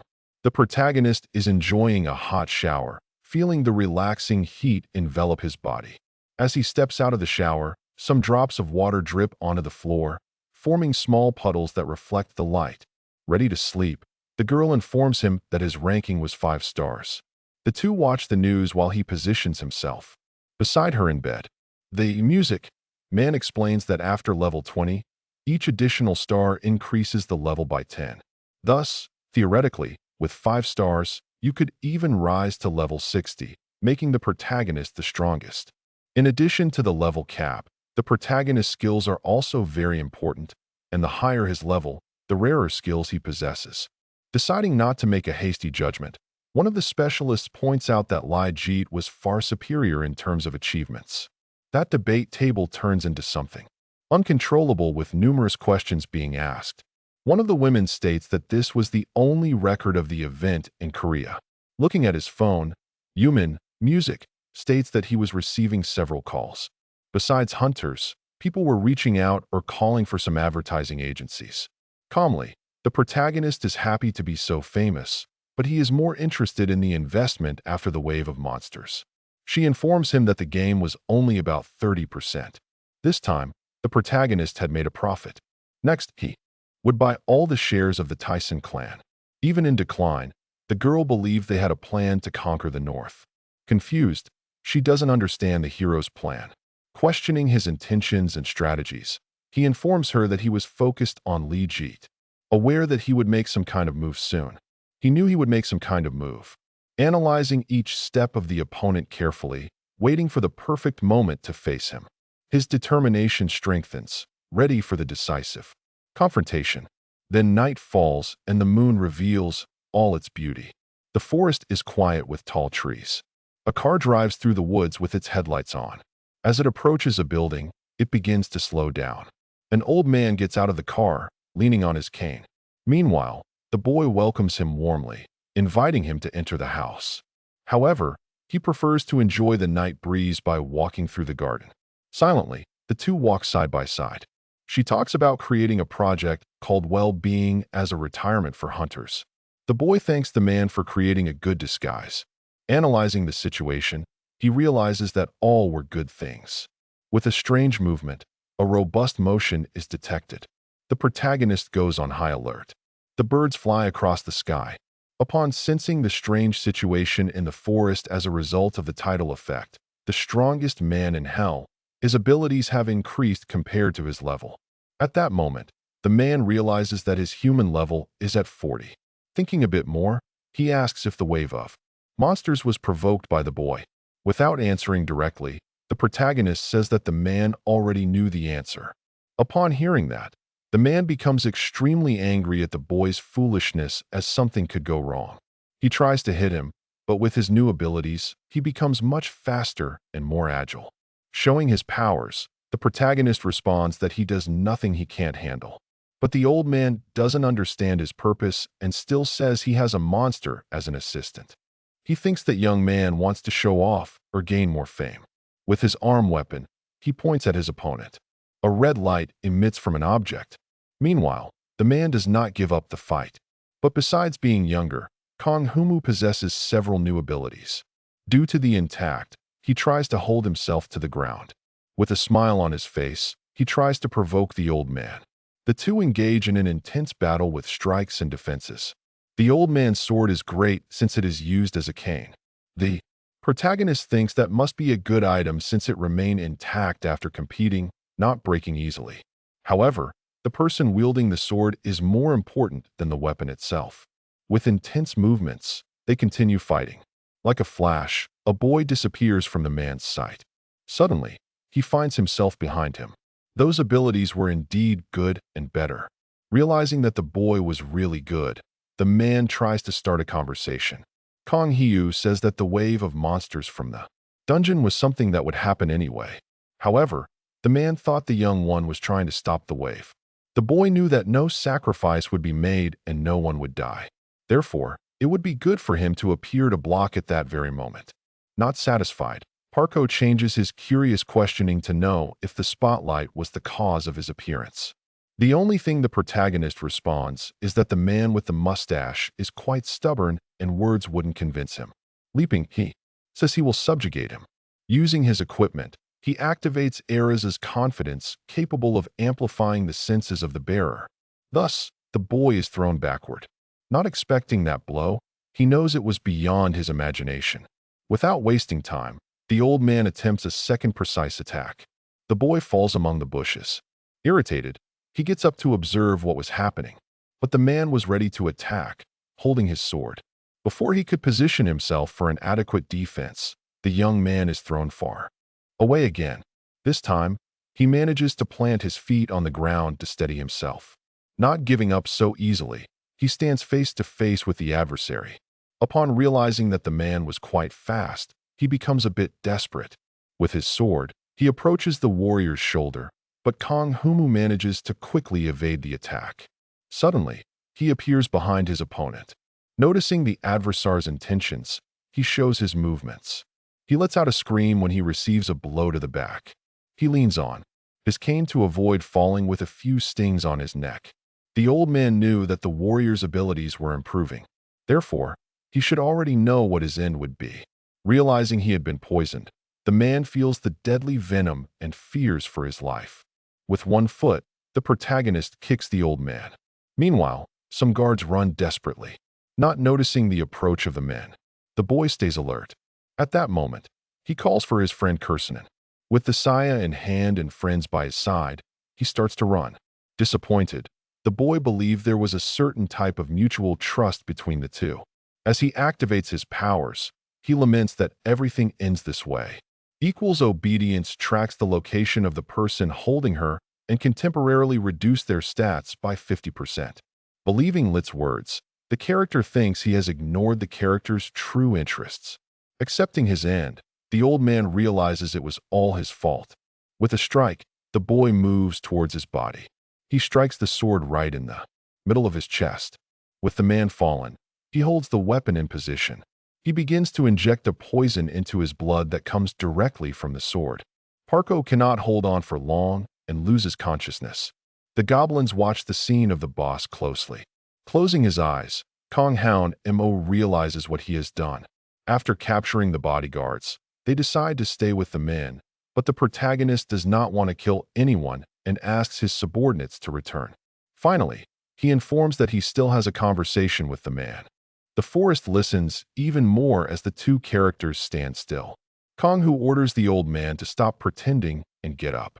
His hands begin to tremble constantly. Slowly, the old man starts to rise. Still weak and disoriented, he leans against a tree. The protagonist explains that the injected poison has some harmful characteristics for enemies and is beneficial for allies. But the final decision would be entirely Kong Hu's. Confused, Parkiso questions why he was saved. The boy comments that his opponent also did not want to see him dead and had no intention of ending his life. Huffing, Parko says the boy seems like a veteran of many battles. Accepting the statement, the boy says nothing, but knows he is right. Deep down, the old man knows Kong Himu is a good person, but is worried about his decisions. Not accepting the description, the boy agrees that he is not a monster or trying not to seem like one. Even so, the young man asserts that he does not want people to think he is a monster.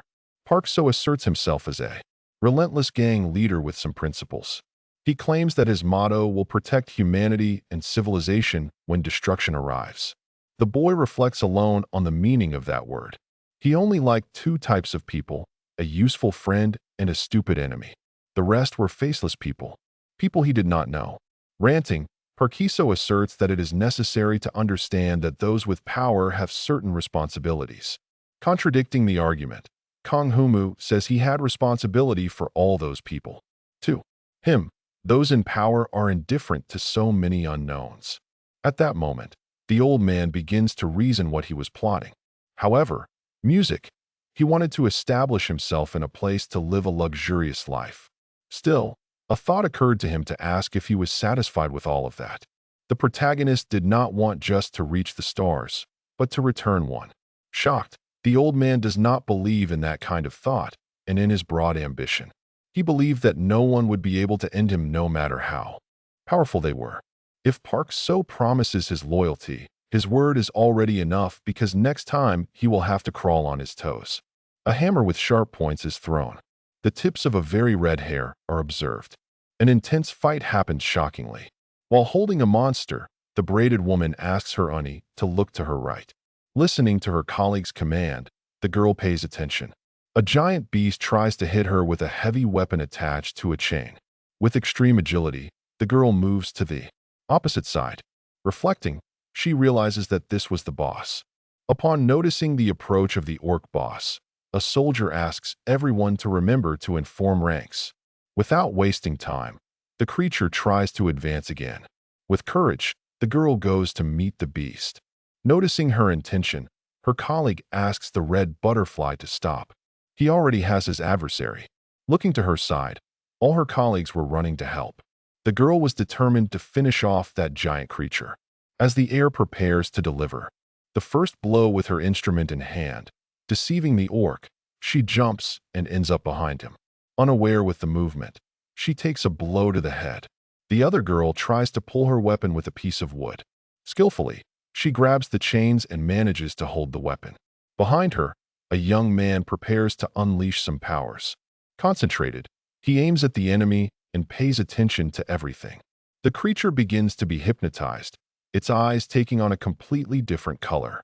The The boy does not give up his attack and continues to control the beast. Dazed, the boss starts to feel very dizzy with the situation and the red-haired girl enters the scene.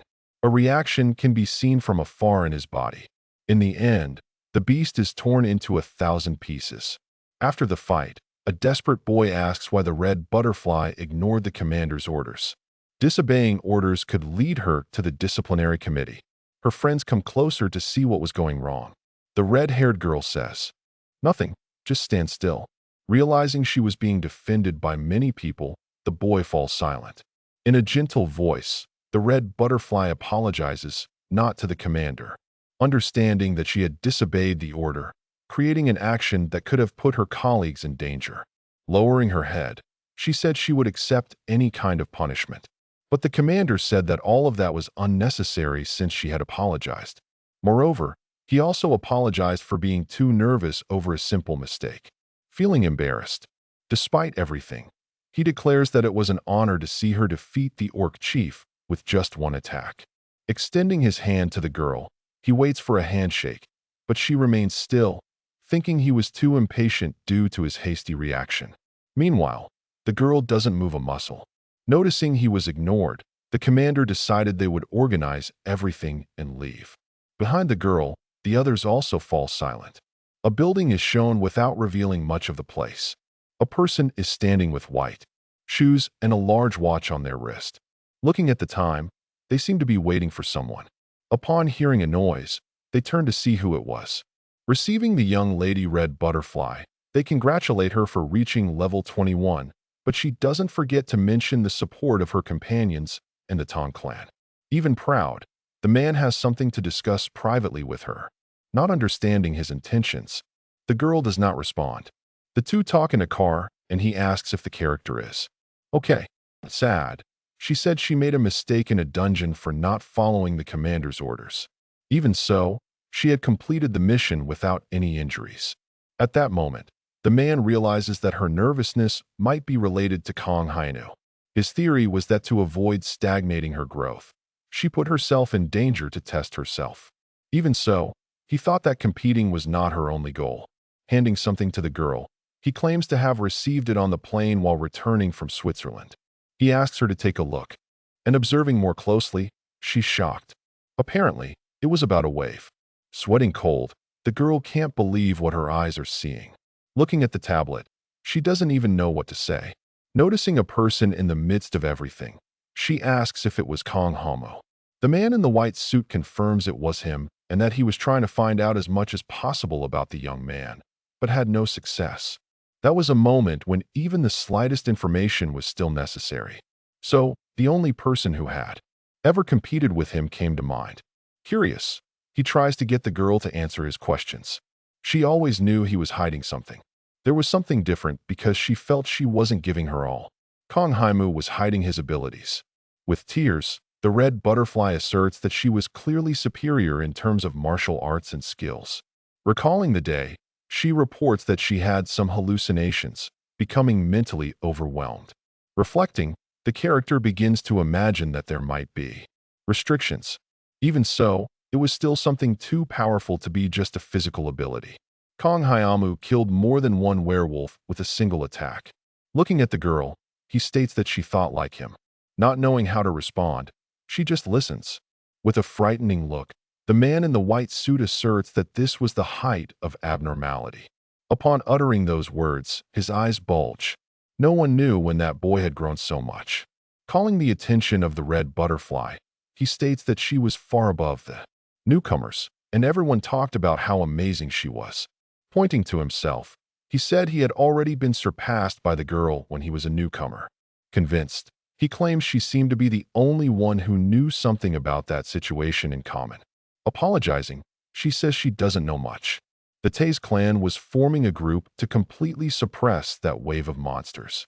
So, they needed to take advantage of this opportunity to focus efforts on stabilizing the dungeon. The girl had no experience with unstable dungeons with Jilderson being practically impossible for her current form.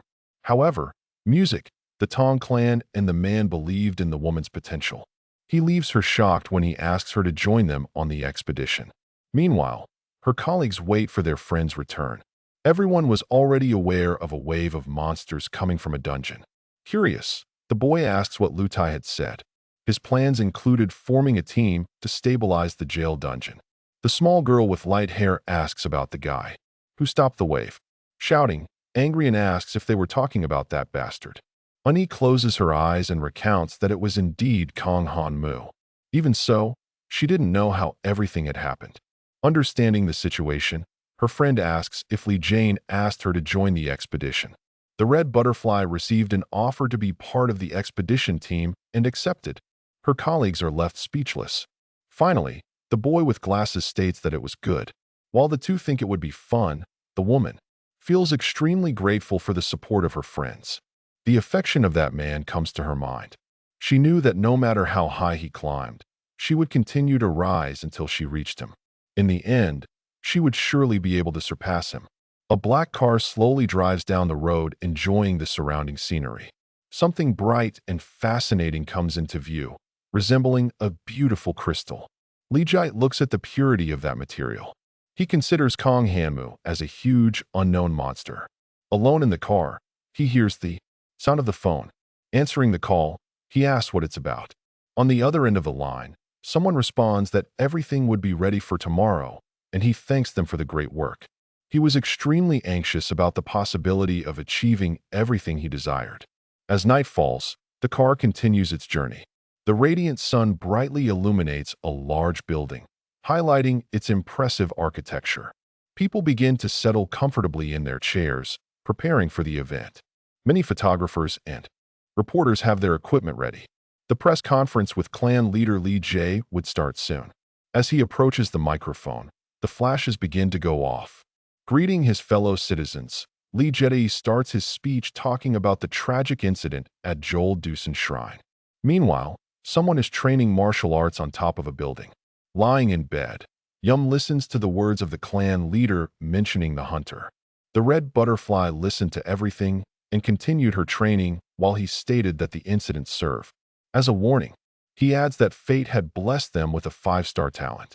He thanks Kong Hu Mu for his heroic actions that prevented a great sacrifice. He asserts that the path taken by the hunters was a shared road. At that moment, Human realizes his intentions to cooperate with humans, demonstrating that the crisis was not over. He promises that the Tong clan would completely suppress the unstable dungeon. In the end, music. He said that no fees would be charged throughout the expedition. In the audience, Parko thinks that with the expedition, the Tong clan would monopolize the items and corpses of the monsters that emerged. Lai Jud's idea was to take everything for himself. Finally, the man invites someone who was at the forefront. The spectators are shocked to hear his words. Kong Humu is shown practicing his moves. The flash is intensified more and more, trying to capture the perfect moment. The protagonist knew that Li Te would be unable to discover the base and history of his strength. Waiting a little longer, the Eternal Man feels extremely anxious. The protagonist knew he had a limit to what he could do now. Looking at that destroyed landscape, he realizes he lived in that hell, having judged outside his pride and becoming increasingly greedy. In the end, the leader of the Tazim clan states that they were inviting Kong Hyamu. The rays of sunlight reflect off the walls of the building. Several guests settle at tables arranged in the main hall. While looking at her phone, a girl thinks that someone was very well dressed, but just wanted to eat. Her attention turns back to the phone screen. Watching a baseball game, she realizes her team cannot score. Frustrated, she starts to rant in anger. Meanwhile, a man calls for Miss No-Howl. Her expression completely changes upon noticing the man's face. With a glass in his hands, he states that it was a pleasure to meet the girl. His style was different due to the new clothing choices made by his girlfriend. Laughing, he says that his beloved has a better vision than he does. Reflecting, alone, he knows that even if he came as a beggar, no one would ignore him, but he knew that etiquette was necessary. Looking at No-Howl's look, he declares that he wished she had come in more comfortable clothes. Meanwhile, music. The girl gives tips, saying that those with family or seeking an unstable life do not enter the dungeon. With anger on her face, she says that the refined taste was lies.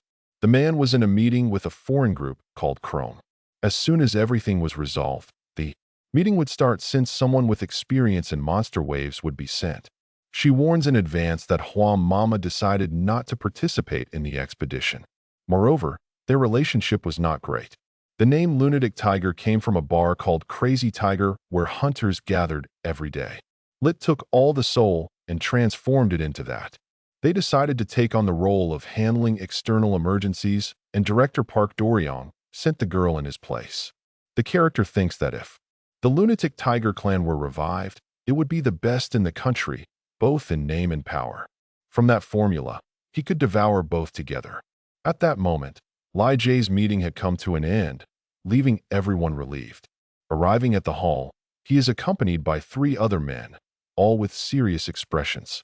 One of them stands out for being dressed in priest clothing, which is unusual. He thinks that the foreigner dressed as a priest would have experience with monster waves. Liat thanks everyone for their presence and announces that he would introduce the team leaders of the expedition. Sio King was the manager of the Gangbook branch of the Omnipotent Lotus clan and would be responsible for his clan members in the expedition. The leader of the Obsidian team, Kong Hu, would be responsible for the members of the Tanin clan. Feeling a bit embarrassed, the man states that he received the overall command. Furious, the girl realizes they were being excluded. She downs her drink. Upon realizing that situation, she starts making a scene, laughing very loudly. Wishing everyone good luck, she announces that the Wama clan had no intention of participating in the expedition. Leaving everyone shocked and surprised, she begins to exit the room slowly. Looking at the girl, he notices how fierce and determined she was at that moment. Meanwhile, everyone waits for the rest of Leg's words. Now, he would introduce a very important person. Father Johann Hessner, who came from Germany, was one of the people who took risks to stabilize the dungeon in Syria. In the expedition, he would serve as a counselor. At that moment, the protagonist remembers Kaworu's words, who stated that humanity was wiped out after John and Maria Keller. Moreover, he had read something about it in the skeleton's diary. Thus, he realized that this priest was the Johann from the stories. That person had allowed humanity to survive until the very last moment. After everything, he committed suicide upon realizing that their lives were over. Even so, the boy reflected on whether it was possible for a priest to take his own life. In other words, perhaps they were thinking of the same person. If the author of the diary is correct, everything was related to the survival rate in the hell that was approaching. Lost in his thoughts, he is called back to reality. Lee looks at his face with full intent. The protagonist returns the glances. He continues his speech stating that the priest was a level 50 healer with barrier, healing, and veil of loving-kindness skills. Kong Hyamu realizes that having 3 skills means his rotation should be triple. A man approaches and calls for the protagonist. All the guests look at the boy upon hearing his name. They affirm that the suit matched the young man who had gone unnoticed by the guests. Thanking him for his presence, the man states that someone would like to meet the warrior. Thus, he asks him to accompany him. At that moment, Kong Hyamu thinks it was Lai Jet. An elevator is called, and a group of men is inside it. They exit upon reaching the floor and walk toward a room. There, they are greeted by a man who asks Mr. Hainu to come up. On the upper floor, the young man serves food and a glass of drink, but says he doesn't know if it's to the guest's taste. After the first sip, he questions where the young man was trained and where he is from, and Haima states he trained alone. Not believing it, the boy says that when a government investigation is conducted, he will need to think of another excuse. The guest then says that when that happens, he will buy a passion fruit, drink for the government representatives, but he is warned that it is not very advisable to make jokes. Making a new question, the boy asks from which stars He and Mu hears whispers. The question makes the young man tense up a bit. Breaking the tension, he asks what the man meant by star whispers, and he returns to question what the boy's level is. Sweating cold, the guest thinks he has already shown enough during the monster wave incident. Upon analyzing the young man in front of him, he realizes he is a level 57 human and that he possesses the title the strongest man in hell, causing his abilities to increase compared to his level.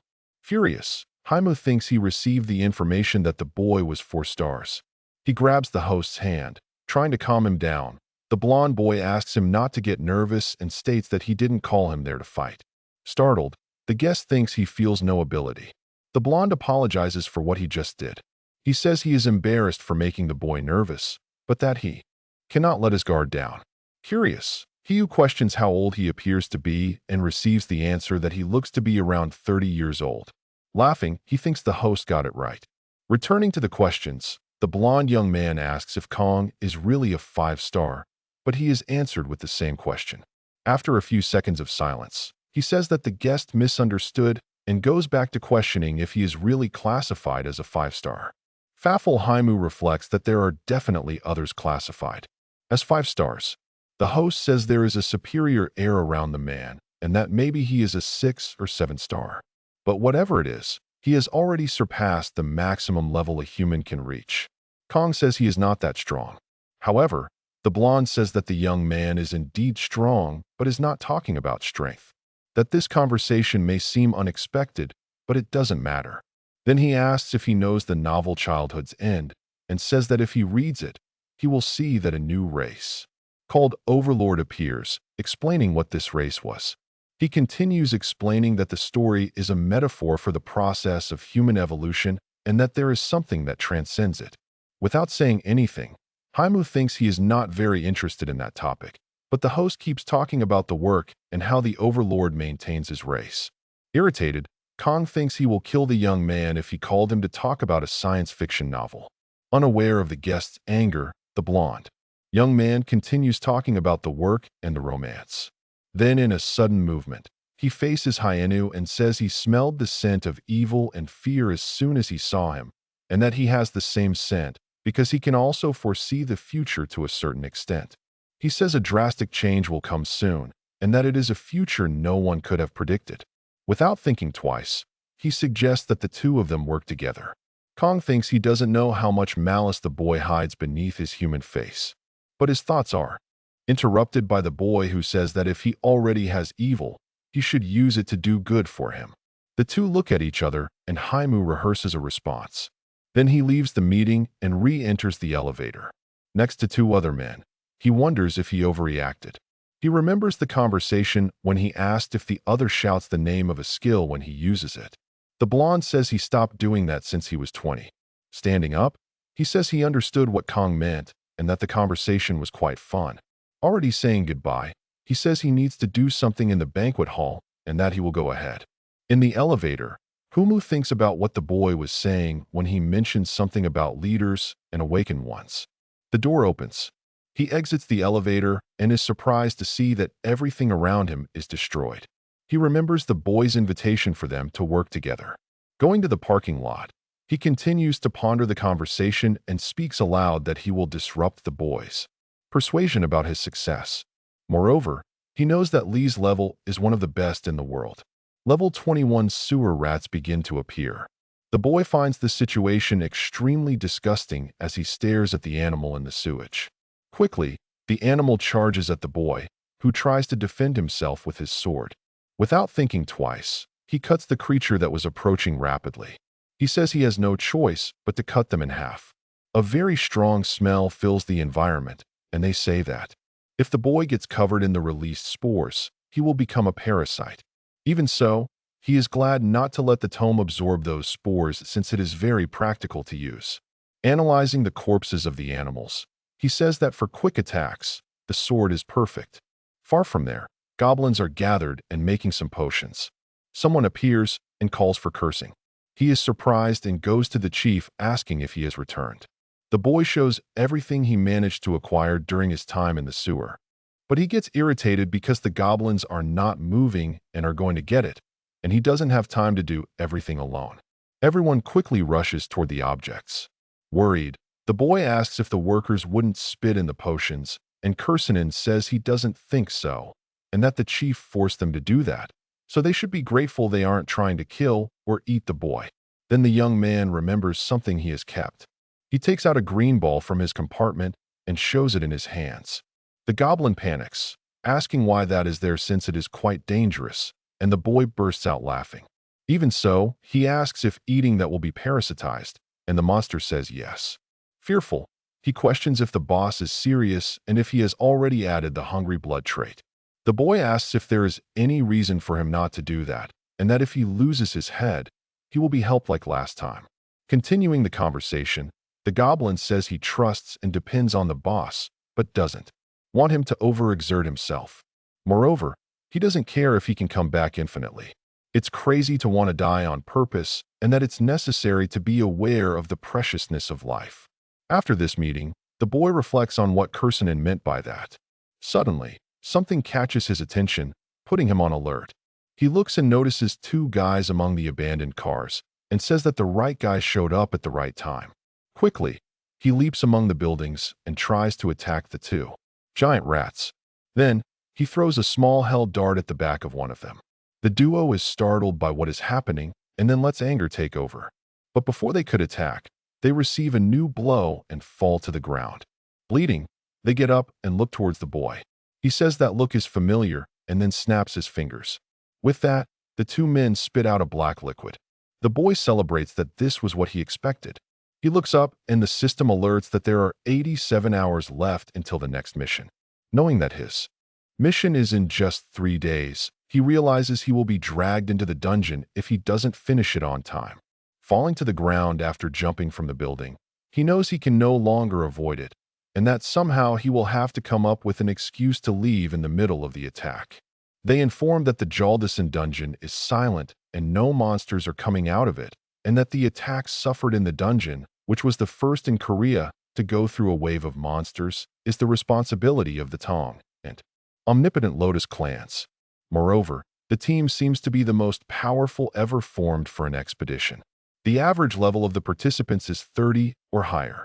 Hiroang Haimu and priest Yen Hessner are also part of the expedition along with other powerful talents present, raising expectations to the highest level. Conversations talk about Lee Jade and the fact that he managed to become a 5-star, as well as about the Tong clan. In the center of the expedition, Lee Jade appears. He orders everyone to advance. Suddenly, someone shouts and warns that there is an emergency. Not understanding, the captain questions what happened. The guard informs that they need to go to Gangan province in Chuncheon since a wave of monsters has exploded there. An emergency message is sent to everyone's cell phones. Reading it, the boy with black hair is surprised since the wave was only predicted for next year. But he knows that this wave happened 10 days after the one in jail and wonders if the dungeons are connected to each other. He doesn't understand if he shouldn't have already knocked down his first domino piece. Hours later, Jay talks to a guy who says they need to postpone the expedition and stop the wave of monsters. A guard questions what could happen if the condition of the dungeon worsens during that time. They continue discussing and asking about the other dungeons. They warn the people are already heading inland, even without signs of danger in Hala. Another guard says that Captain Deong heard about the situation on Ju Island and warned that he will return. They also mention that they received a call from the Hua Mama clan, and the Ho Yong-ji team has already arrived in Chuncheon. Then they ask Jed if it is possible to proceed with the expedition as planned. The leader says he will do it that way, and he will go to Chunin. Everyone is perplexed by that information and doesn't quite understand. He explains that it is necessary to ensure that the situation is good there since werewolves are higher-level monsters, and that he will leave the Obsidian team there proceeding, normally with the rest of the expedition. He also warns that the branch manager Siet Taeyong should take command since he is the one who managed the dungeon and participated in dozens of expeditions. Before leaving, he also alerts them to ask for help from Priest Johan in case of difficulties. Finally, he informs that Kong Hyanmu is there too. Talking to the protagonist, he asks if he can ask for a favor. Worried, Kong knows the difficulty and believes there will be casualties, and that Jite might make mistakes that will cost him his reputation, so he decides to do it his way. Lyot agrees and says it's fine. Looking at the computers, a group questions where Lee is and why they have split into 2 teams. A blonde girl looks at her phone and reads a message saying he will return alive. She asks the guy to come back safely. The expedition group continues on their path, advancing together. Some monsters attack right away and warn that there are ratmen ahead. A bloody battle begins. Kong merely observes and thinks that the Lotus clan wasn't so reliable. He thinks that the red butterfly also seems good, not to mention Johan. Analyzing, he realizes that about 50 opponents were quickly eliminated. Someone appears and calls for Hyomo. It's a guard who says he noticed the boy is calm over there. The protagonist said he was curious about the other's abilities and was watching. He asked the boy to show his abilities in person since he is also curious. Kong then walks towards his companion. Looking face to face, he questions if the guy is telling the truth. The situation leaves both men in a tense atmosphere. The boy goes to the dead rat men and grabs something from the ground. He informs that there is a group that can be called leaders, and they carry a whistle like that, and that in case of danger, they call their comrades. The man says he has never heard of that. Kong thinks it's obvious since he is still too stupid to use that. Suddenly, an explosion occurs, and everyone gets scared. Humu says he was expecting that, and that those he called through the whistle are arriving. The other expedition members start to fear what is happening and shout to prepare for battle. Kong tells them to rest, and that he will be back soon. Frightened, they ask what he is talking about. The boy turns his back and leaves the others alone. Suddenly, a loud noise starts to arise and gets louder. Not knowing what to do, the members say to go. With the help of a flashlight, they search for Humu in the darkness and shout if he is okay. Without answers, they decide to continue while staying alert. They break a glow stick and throw it into the darkness. Suddenly, something flies towards them, scaring everyone. It's the head of a giant rat, and they say it's disgusting. Humo appears quite mysteriously in the darkness. He asks if that is enough. The man feels embarrassed and says he is very sorry. Laughing, Kong says it's fine and that they should continue. Thoughtful, he reflects that he is much better off without lied and that this must inspire fear in him. Everyone walks until a guy suggests they rest a bit. Sitting down, they talk and a man says he noticed the protagonist's preparation even before the monster appeared. Not caring, the boy explains that there are werewolves and rat man ahead who might attack. Downcast, the man says that if they are not going to attack at that moment, it's fine. Kong asks if he thinks they will finish the dungeon quickly. The guy says the structure has changed more than he was expecting, and that because of that, it will take a bit longer to finish the place. Curious, the young man questions how big the change was, being answered that it was much larger than other dungeons. Explaining, the man hits the wall and explains that the bricks of the place disassemble and reassemble repeatedly. While touching the wall, something scares him, and he says he knows what he was feeling at that moment. The boy asserts it's not a surprise attack, and that it's extreme fear. Everyone gets scared upon realizing that the dungeon is changing. They shout that everyone needs to gather in one place. Kong says there are too many and that the rat men will come in waves. Desperate, his companion gives orders to protect the escape routes. They run desperately towards the exit. Suddenly, a man falls into the abyss's darkness and is saved by a colleague who holds him. They shout that the escape route no longer exists. Looking at the dark corridor, Kong Haimu reflects on what could be done at that moment. Meanwhile, the policeman was extremely desperate about the situation that was to come. Quickly, the army was getting closer and closer. The best thing to do would be to maintain the defense line so they wouldn't be exterminated immediately. With the order, the soldiers began to wield their protective shields. The gang was determined to eliminate any human that crossed their paths. The defense line is ready to withstand the first impact. With all their strength, the soldiers tried to hold their position. But the army of rat men was gigantic compared to the few men on the other side. Without rest, they climbed the shields and used their sharp weapons to attack. Even injured and with serious wounds, the soldiers did not abandon their line of defense. At that moment, Father Johann began to invoke some spells to aid in the battle. The magic flowed through the space, seeking a way to make the soldiers firmer and stronger. Their bodies began to glow with the power of energy. Kong Hai and Moon knew he would have to intervene in that battle sooner or later. The officer declared that they should hold out until the next wall shift, helping Father Johann's team as much as possible. Upon hearing the order, his men took off running. Standing amidst all the confusion, the protagonist felt confused regarding the Obsidian team. The officers quickly reached the front line. Using their weapons, they tried to help in any way possible at that moment. With a gentle smile on his face, the hero realized that they all had good spirits. Even so, the Ratman grew increasingly furious and attacked without mercy. Suddenly, an officer noticed a threat falling almost on top of their heads. But the blow became a complete failure when the Ratman was struck by an arrow from a distance. In the rear, music, the archers were prepared to combat the enemies with impeccable aim. Noticing the favorable situation, Kong Hyun-moo was ready to start doing his job. Led by the Red Butterfly, some other soldiers approached. Their gaze revealed the intention to break the will of those rat men. The battle continued intensely with blows from machetes and sharp weapons. Father Johann cast spells capable of making his men more resilient. However, the captain seemed worried about the fact that they would have to hold out until the next restructuring of the walls. Suddenly, something caught a soldier's attention. With a blow, a part of the front line was destroyed by a terrible werewolf that was approaching. The whole represented the perfect opportunity for the enemies to attack. With the launch of the shield, more people fell into the immense void.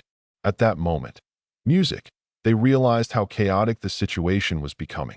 In the midst of all the confusion, an officer couldn't even move. Desperate, he realized they would have to fight even against werewolves. That's why he considered it a battle and surrendered his soul.